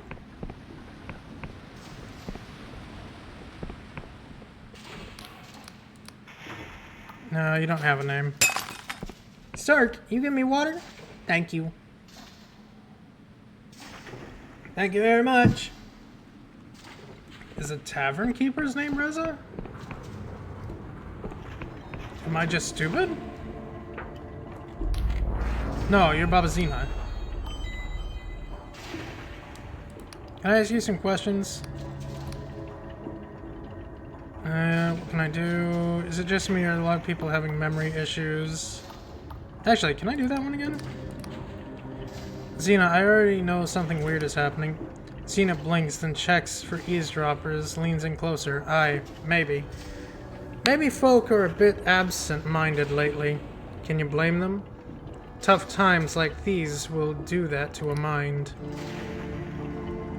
The thing is, it's getting worse. I tried to keep a diary of what I'd forgotten, but it just made me feel pure bonkers. Maybe the corruption worming into our heads, twisting things. How do you even talk about something like that? How do you know something's wrong when you can't remember how it was before? Those folks who do try to discuss it tend to get a little extra forgotten soon after. Listen, Pet, maybe don't stay in this land any longer than you need to, huh? I'm sure there's folk back home who will be missing you. More questions, Pet? No. Okay, what am I missing here?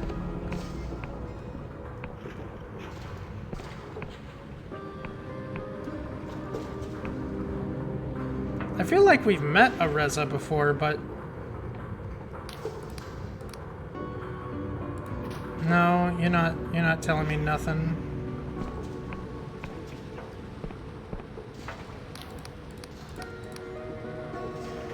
Nothing for me, thanks. Nope, that's not helpful.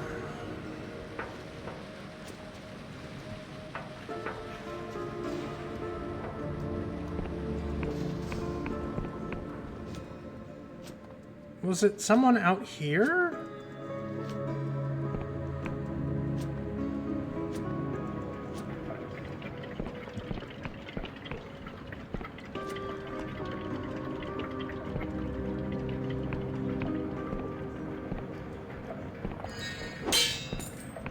Thank you.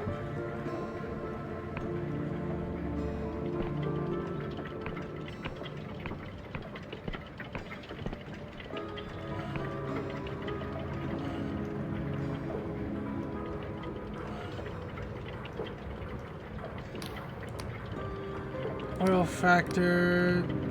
Do pot pie again if you need anything. No need to wait for the queue. Well, you're not helpful. Who the fuck is Reza?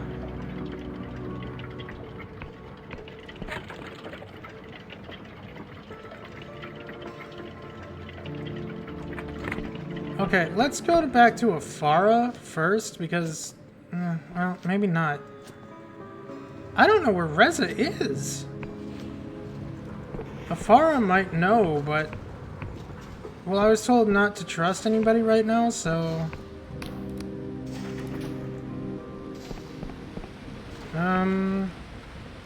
Huh.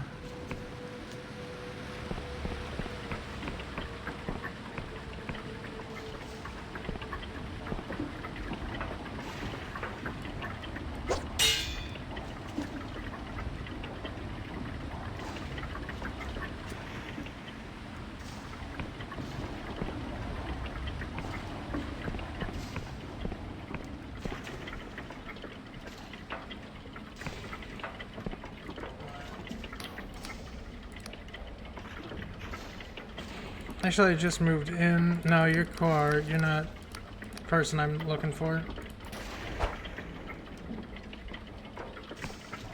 Where's Reza?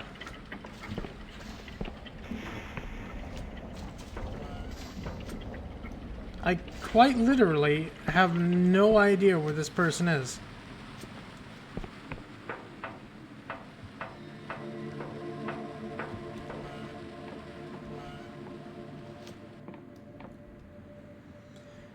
Purchase an airship D before you can upgrade it. Welcome to the Ferropolis Aircraft Docks. As a certified harbor master of the Winged Merchants Guild, I'll do what I can to help. Nope, not helpful. Who the fuck is Reza? Christ, did they get fucking, like, false hydra'd? Like everybody else in this goddamn city? I'm starting to feel like somebody got false hydra'd.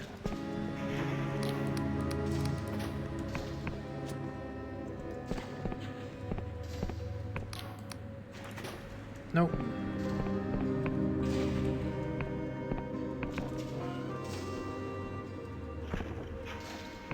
Oh, well, that's new. You see a middle-aged person with a light brown skin and an eye patch, dressed in an Celtic patchwork? Celtic patchwork with colorful fabrics? Can't quite figure out their gender, which seems deliberate. Hello there, child. Come to browse. What are you selling? Why, charms and trinkets to attract the favor of the Clockwork King, or ward off its majesty's displeasure. Look here. This cogwheel was plucked from the king's own belly, inscribed with sacred sixfold cipher. Worn around your neck, it will grant you fortune at summoning stations. Or this incense. Burn it while you're writing a petition to the king in a small speed of your request. Well, child, do you see anything else interesting to you? I can't buy anything. That's a shame. Who are you? The name's Reza, child. Fortune teller, trinket vendor, and listener to many grapevines for a price. I can sell you talismans of luck and protection, or perhaps even give a little advice about your problems. What kind of problems do you mean? Everyone's problems are different, child. To truly help a person, there must be trust. I'm new here, and this place terrifies and confuses me. I'd be glad for your guidance. They examine you, and their expression softens. I'm sorry, child, I can only imagine. This is not a good place for travelers, is it? Everyone must deal with the king now and then. In my long life, I'm lucky to have learned a little of its majesty's ways. Oh wait, no, you're the saboteur. I didn't see that title pop up. I can help with their problems, as best I can. Nothing illegal, just advice. I can coach you to file an appeal to the guild. We'll treat as high priority. Diagnose misfiring magics in your building heat engine. Interpret a royal proclamation you can't make sense of. Perhaps even point towards a friendly mechanist. I never cheat. No, I only help people find a path where everyone ends up happy. So you see, child, I too, in my own way, am a servant of the king. Actually, I had a confusing encounter with the king just recently. They listened to your tale. Oh, my child, quite an ordeal, Show me your hand. Reza traces their bony fingers gently across the lines of your palm, humming a hypnotic tune and swinging a cipher inscribed vacuum tube back and forth on a sprocket chain. The king has sensed a terrible destiny stalks behind you, matching your step. You chase a strange star. Your query seeks to exhume the grave of history and rewrite music of time. Perhaps its majesty believes you have a role to play here in the kingdom too. They release your hand, smiling kindly, or perhaps it is a mistake. The king does make them, you know. Well, child, do you have anything else that interests you? I'm looking for the 7th letter. The gaudy trader squints at you, then glances left and right to check nobody listening. They beckon you closer. Who told you to come here? Were you followed? Misha sends his greetings. I wasn't followed. Good. They appraise you with their remaining eye. So, are you the one who's helping Afara?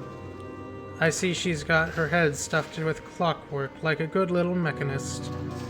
Tell me, did she explain the cranial moderator does? Morozov mentioned a few side effects, migraines, seizures. She said it would help me speak sixfold cipher. I'm sure. So then nobody warns you how cranial moderators warps your thinking. Sews out any irrational notions. Makes you look at a world like a mechanist, seeing everything as a puzzle you can solve. The biggest change will take a few years, but mark my words, they will come. That is why I got rid of mine. You used to be a mechanist too? Yes, for many years. I even wrote some of the cipher magic that let the king alter people. So I speak with authority when I say that countless lives depend on defying Afara's plan. Wait, what? Alright, I'm listening. Don't misunderstand me. Afara is a sweet girl. We were very close once. She absolutely believes she is doing the right thing. Sadly, for all of us, she is wrong. Look around you, child. See how we are all at the mercy of this infernal machine. Oh, let me guess. You're going to tell me to break it. You're going to tell me to break him. I'm going to do that. Which not even the mechanist can control.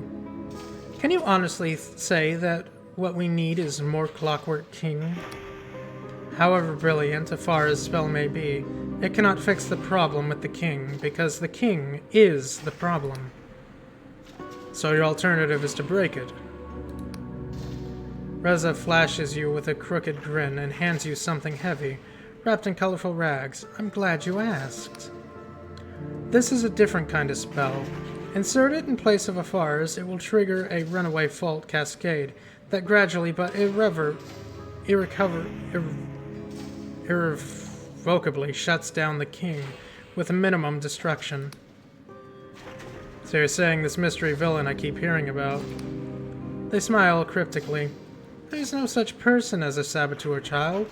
Only a group of like-minded people who love this land and see no good in leaving it to the fate of an overgrown grandfather clock. Remember, remember, the 5th of November, the gunpowder treason and plot. So do we understand each other? Or is there more you would know? No, I know what I'll do. I'll consider what you've said. That's all I ask, child. Don't trust Afara, and don't trust me either. Just do what you think is right. My thinking is break the fucking thing. Break the giant mechanical robot, and everything will mostly be okay. And besides, once the king is gone, the Union can move in on this territory and, well, you know, do what we're supposed to be doing. Controlling this territory. It feels good to be a bad guy sometimes, you know?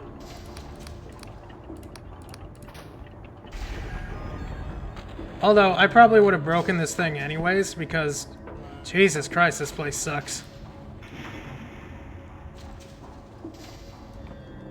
Alright, let's go talk to Afara. Do not tell her about the other spell.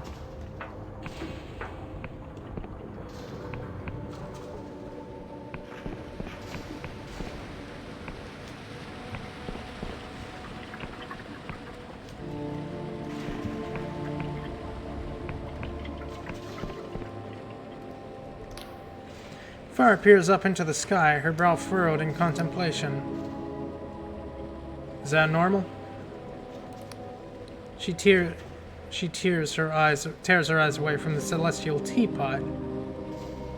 No, I would certainly say this is new. What does it mean? I confess, I'm struggling. Is it a sign, an instruction, a response to our broadcast? But then why a teapot? She shrugs helplessly. I've checked and rechecked my calculations. All we can do is stick with the plan. Oh, yes, I almost forgot. The king has summoned you for another audience, just as we hoped. Afara hands you a letter, folded. Far heavier than the last. Here it is, friend. 8 years of my life. And the hopes of the kingdom now rest in your hands. Friend, I don't know what will happen after this, so you have any concerns now is the time to voice them. I have what I need. I'll let you know how it goes. Counting on you, friend. Celestial teapot? Am I missing something? Oh! Wow, okay. That's new. That's very new. Alright, let's turn off this geriatric old AI, shall we? Haha, I'm allowed to go upstairs, fuck you.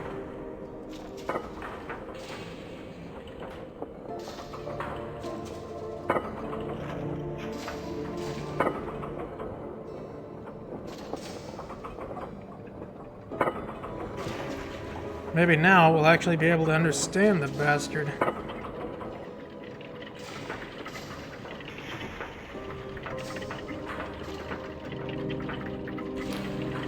The machine shrieks like a million condemned souls at the feeling of pressure mounds on your body once more. Then your cranial moderator clicks into action. Suddenly, the noise becomes an intelligible chorus. Incoming messages, outgoing commands, distant outposts requesting connections for announcing faults. There are so many faults. You are standing in the brain of an awful machine, and it's bleeding to death. Rejoice and exult. The invocation is cast. All hail its majesty, Mechanicus Rex. Machinist Rex. The Clockwork King. Welcome back, subject MCDX-CCXLII. Thou mayest rise. Hast thou completed the sacramental duty?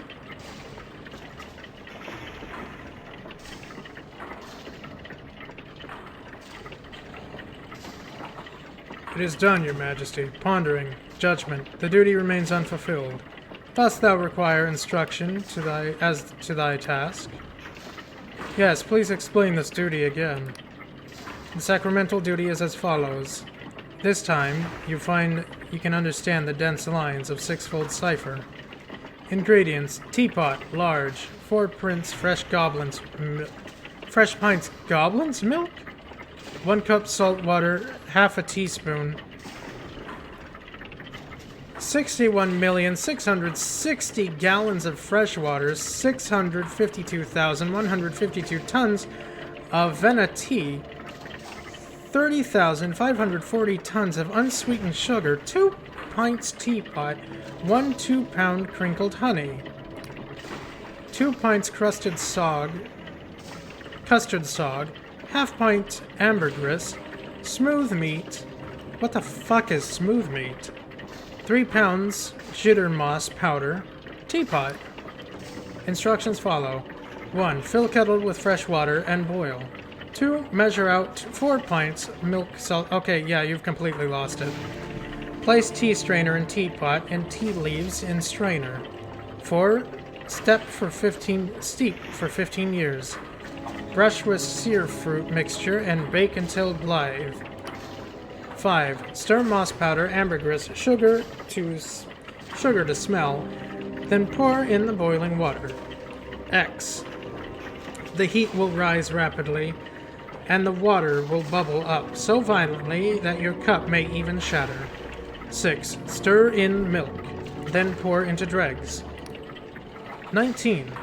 Avoid heavy metal contamination to cut crosswise with sog. 471. Serve hot. 6. Enjoy your tea. For more fine tip recipes, please cut off coupon and send Miss J.M. Gorky 778 Tarbrick Wad, Colossal Town, Flig Oblast, CWK. You want me to make a pot of tea? Judgment. Correct. This is the sacramental duty on which depends the safety of this kingdom and all subsidiary imperatives.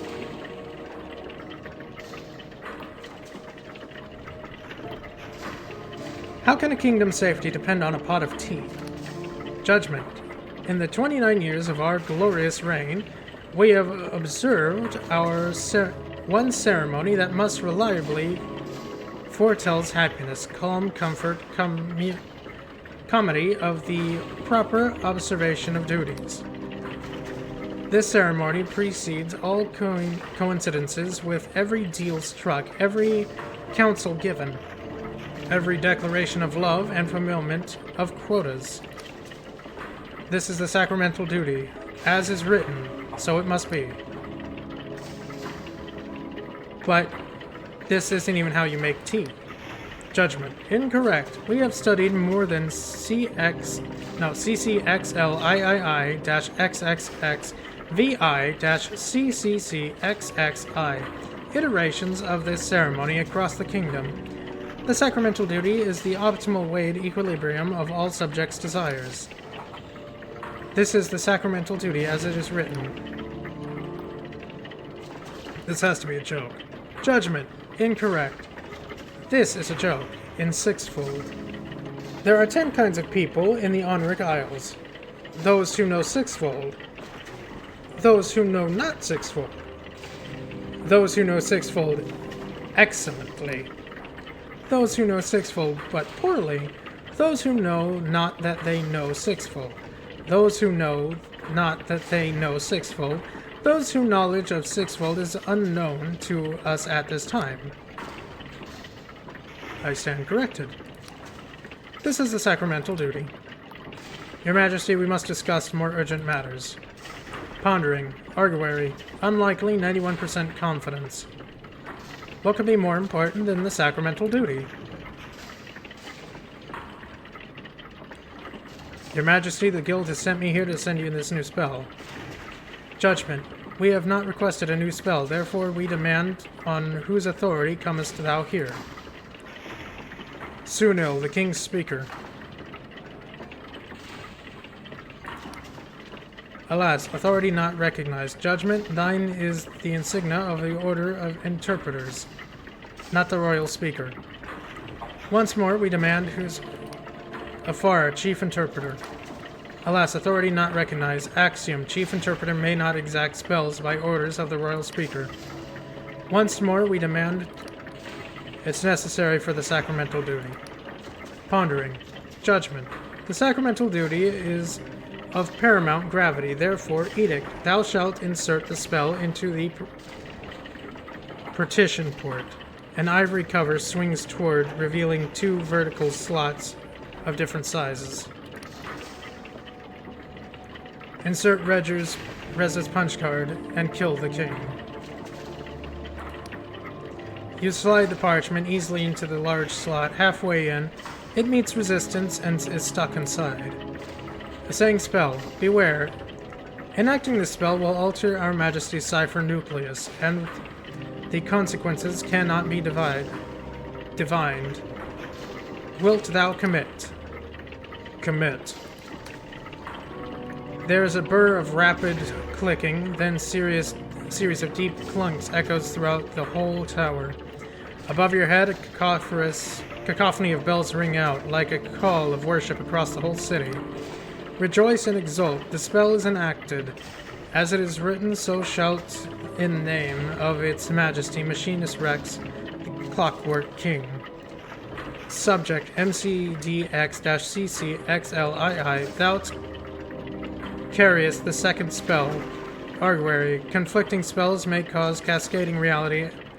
Exception, 65% confident. Therefore, edict, thou shalt insert the heretical spell into our partition port for controlled annihilation.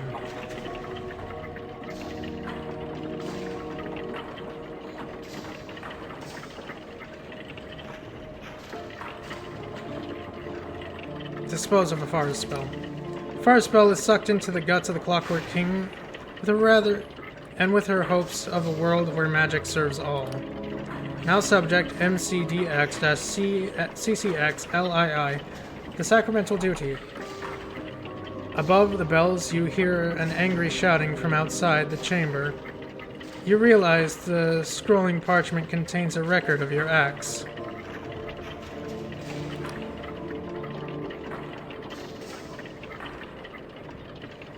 Slice it with my blade.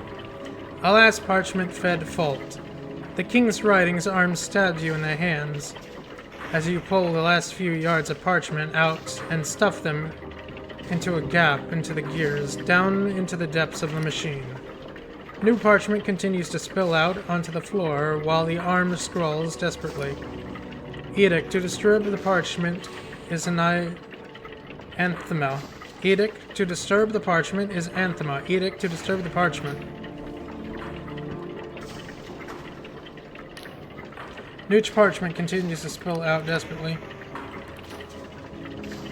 So, did I do it?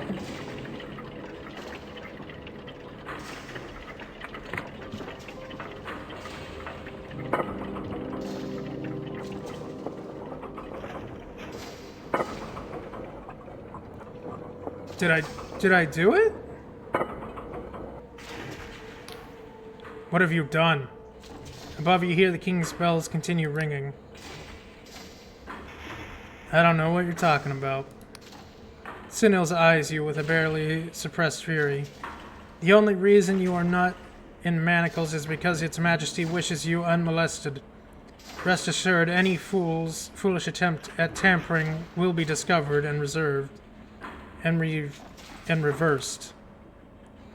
Long live the king, Sunil. Sunil, go fuck yourself. For a moment he is stunned, mouth hanging slightly open. By the time he regains his composure, you are already walking away, and he shouts retort is drowned out by the din of bells.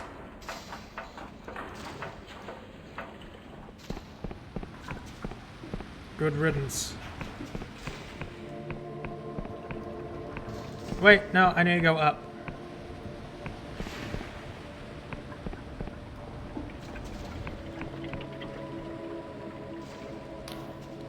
You find Afara humming to herself in a haunting tune, somehow familiar and ethereal all at once, like a lullaby from a time from beginning. At the sight of you, hope and anxiety blossom on your face. Is it done? I heard the bells. It's done. I inserted your punch card. For a moment you think she'll see through your lie, but she really wants to believe you, and she does. You really did it. We did it. Oh gods, this is real. She closes her eyes and takes a long deep breath and then exhales. Well, now, I promised a reward, didn't I? You can keep my Machinist Guild insignia. I'll pretend I lost it. And please, take this too. I suspect you'll find a use for it. What happens now?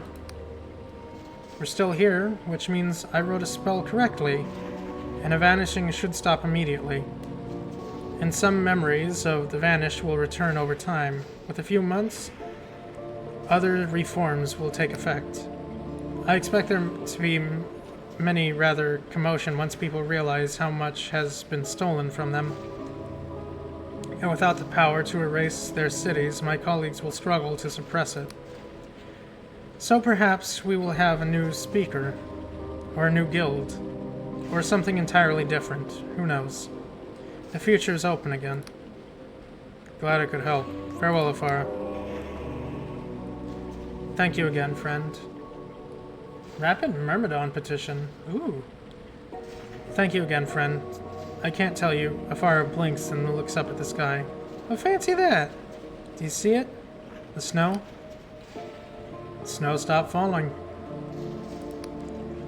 Afara smiles like she's recalling a cherished memory. Yeah, a long winter has finally ended. Well, it looks like our business in the Clockwork City is at an end. Time to get the fuck out of here before someone realizes what I've done.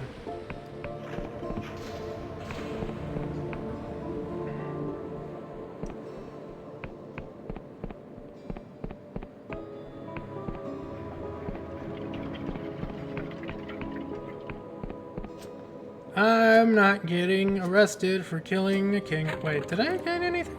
Right, I got the Myrmidon thing. Where is it?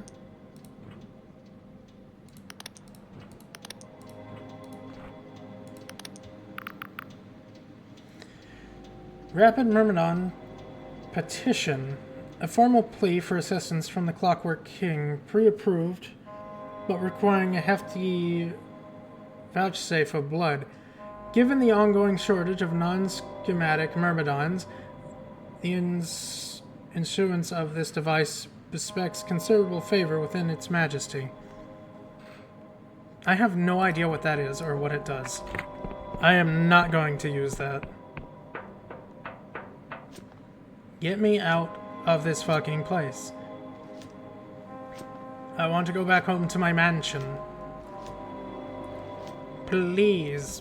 Actually, is that all I do here?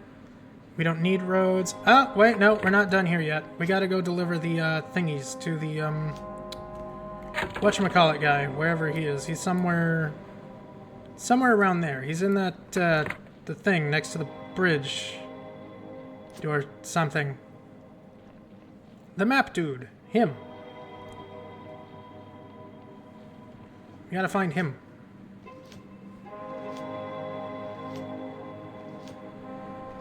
Okay, Smitch, you have fun. We're about over. We're about over.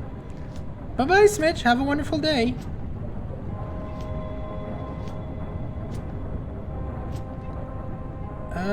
Where was the guy?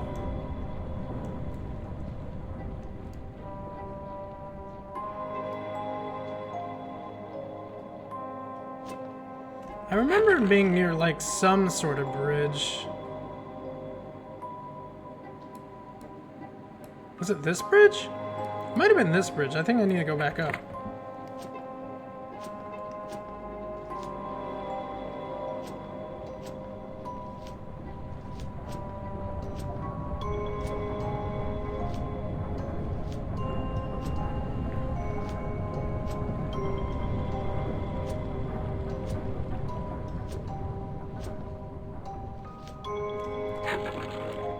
Yep, go up, around, and then go to that bridge. Which theoretically should let me through? Probably?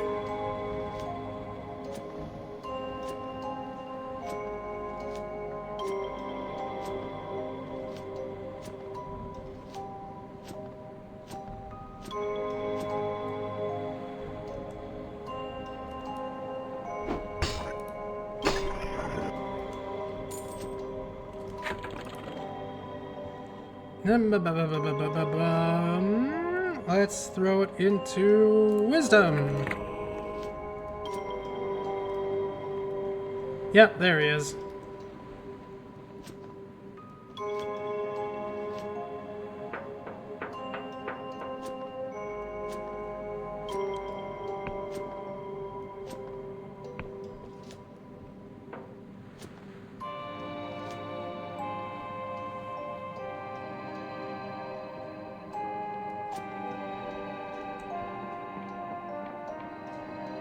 Hey, I found all the locations for you.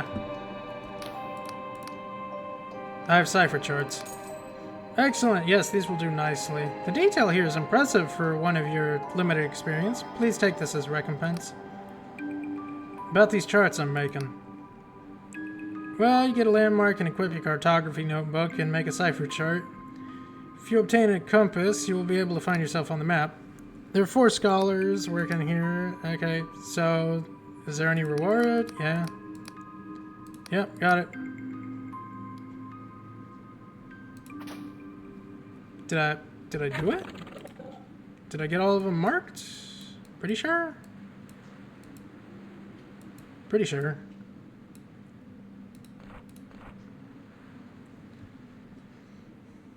The first is the academy itself. No, that's the teleporter one. Okay, western end of the Endless Realm, the Endless Duchess. Next place we're going is the Undead Endless Realm.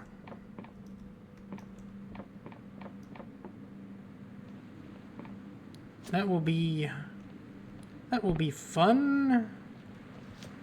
Dealing with the undead instead of machines.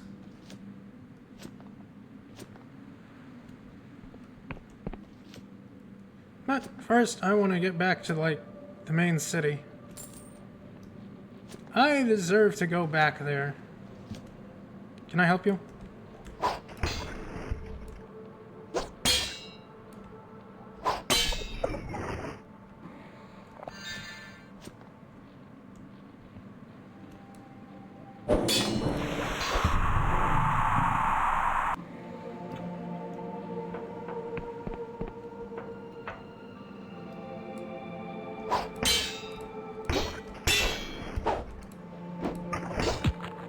Ow.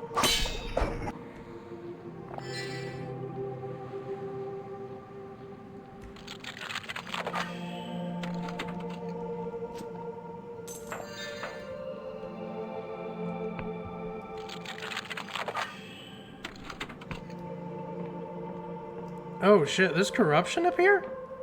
Oh, that's not good. This is the furthest we've actually seen the corruption be. Parrying buckler, a tiny shield designed to skillfully deflect attacks rather than absorb them. Makes parry timing more forgiving. Such bucklers are seldom seen on the I don't fucking need that. I don't parry. I do enough damage that I don't need to worry about that. And I'm fast. I'm fast too, so I can just like move out of the way.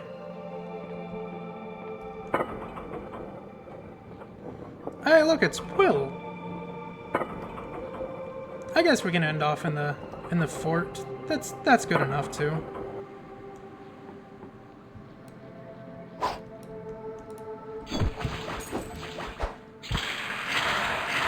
I still fucking parried it. Hell yeah. Empty.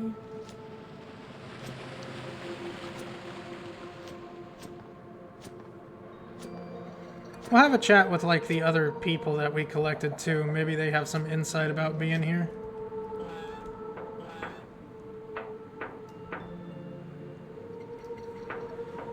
Frost and the other one.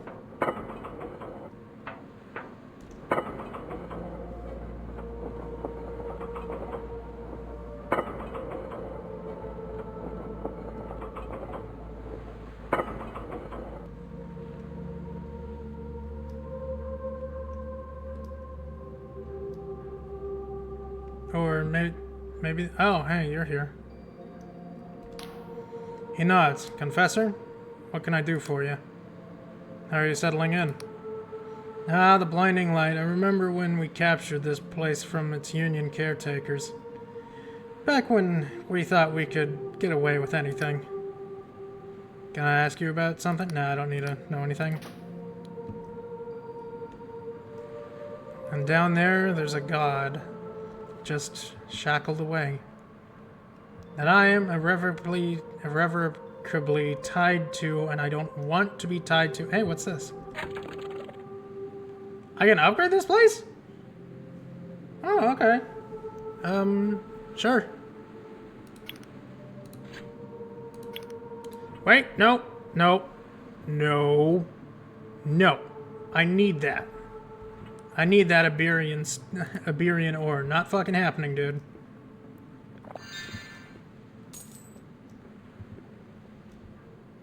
So, where's the other ones? Where's the other guys? Where's Frost and the Iberian? Confessor? You found Captain Basalt. To think that the shame of the Union Navy is working for the Inquisition. If you had told me 5 years ago... She chuckles. Farewell, Confessor. You found the Iberian Knight. Well done, Confessor. There are few that can match her swordplay. She'll be an asset indeed. You found Craxton Frost's prize. Good. He has already set about repairing the fortress. Evidently, he is quite familiar with its workings. Alright, well, I don't know where they are. There's somewhere. But I guess that'll do it for me today. Oh, there's the Iberian. Ah, the blinding light. You know, I thought I'd never see this place again. How are you settling in? Makes my skin crawl seeing the Inquisition agents scurrying around, keep thinking they're gonna grab me and throw me in a cell. But if siding with this lot is the only way to get Vela, I suppose I'll have to use it. I have to get used to it. So, there's Frost.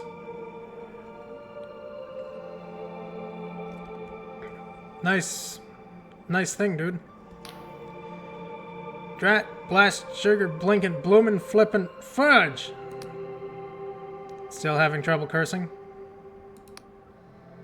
Alas, I fear the muse of filth has forsaken me for good. But enough of that. Are you bothering me for a purpose, or are you truly value your time so cheaply as to spend it on a blooming chit-chat? I wanted to see if you're settling in. Oh, like a louse in an armpit. Who the fluff do you imagine restored the fortress in the first place? Given my abrupt departure from the Dark Stars, I suppose it's nice to be finishing the job, if only for these dashed Union cretins would stop trying to assist me. As it happens, my father helped build these monsters back in the God War. The wooden parts are Lundalese, but the guns, plumbing, and nearly everything metal was made in Cordova. He used to put me to sleep by reciting components and assembling procedures. That explains a lot. Touché. So the fortress was made in the Clockwork Kingdom. Correct, although back then it was called Cordovian Republic. Somewhere in the guts of this thing there will be a nameplate laid down in such and such year, progress Cordova. No gods, no masters. Funny how that turned out. I'm glad you're feeling at home. Frost scowls. I wouldn't go that far. Will that be all? This clockwork exoskeleton is new. Helps you walk? My, how observant are you? In fact, ambulatory support is merely one of the functions. Its first iteration was rather less powerful, but to be fair, it was rather smaller. I expect you want the whole story, after all. It's very inspirational. Please, go on. I'll spare you the exhausting history of my diverse ailments. Suffice to say that I was a sickly child. The only thing my physician agreed upon was that I must submit completely to the humiliating remedies, no matter how painful or ineffective. I disagreed, and due to that course, I proved what little technological cunning I could treat myself better than they could. Machines, you see, actually listen to what one tells them. Well, except for one, but that thing's destroyed now. How people love to hear the tale once I grew up. The machinists love it especially. Come to the Clockwork Kingdom, where even the low-born individual can travel to the skies and be garlanded as a champion of the realm. True, I was dogged and ingenious, but to what purpose? Yes, I improved my capabilities, but for whose benefit? Certainly I accomplished great things, but for whom? Myself? What a cozy thought. Sometimes I almost wish I hadn't bothered. At least when I wouldn't have had been so useful.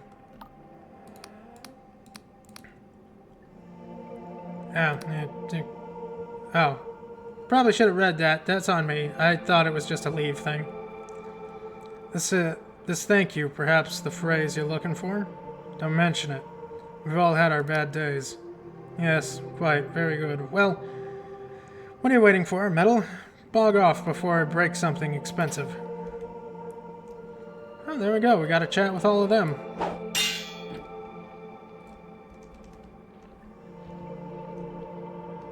Oh, is that a skyship? Or, no. What is this?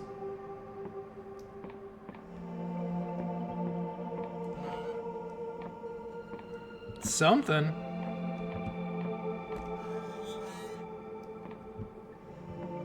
It might be a skyship at some point. Maybe? Oh yeah, probably. Neat. Oh well, we've talked with all the people. I'm gonna sleep in a bed and save.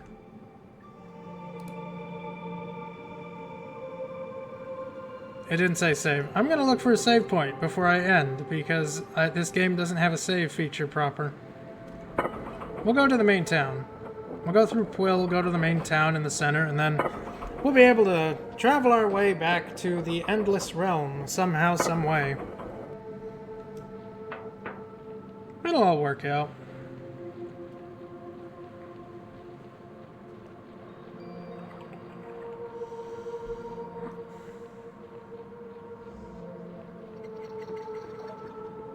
Oh, there's a save point. That's good enough.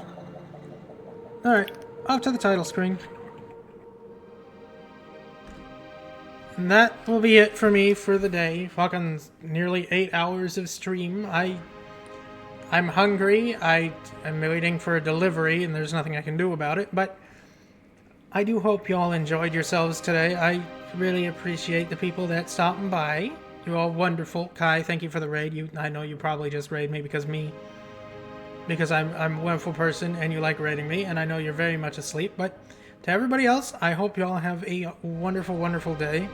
I will find someone that is live to throw you all at, and well, I honestly hope you all have a wonderful day. You all deserve it. You really, really do. And now, folks, it's time to say goodnight. We sincerely appreciate your patronage and hope we've succeeded in bringing you an enjoyable evening of entertainment. Please drive home carefully and come back again soon. Good night.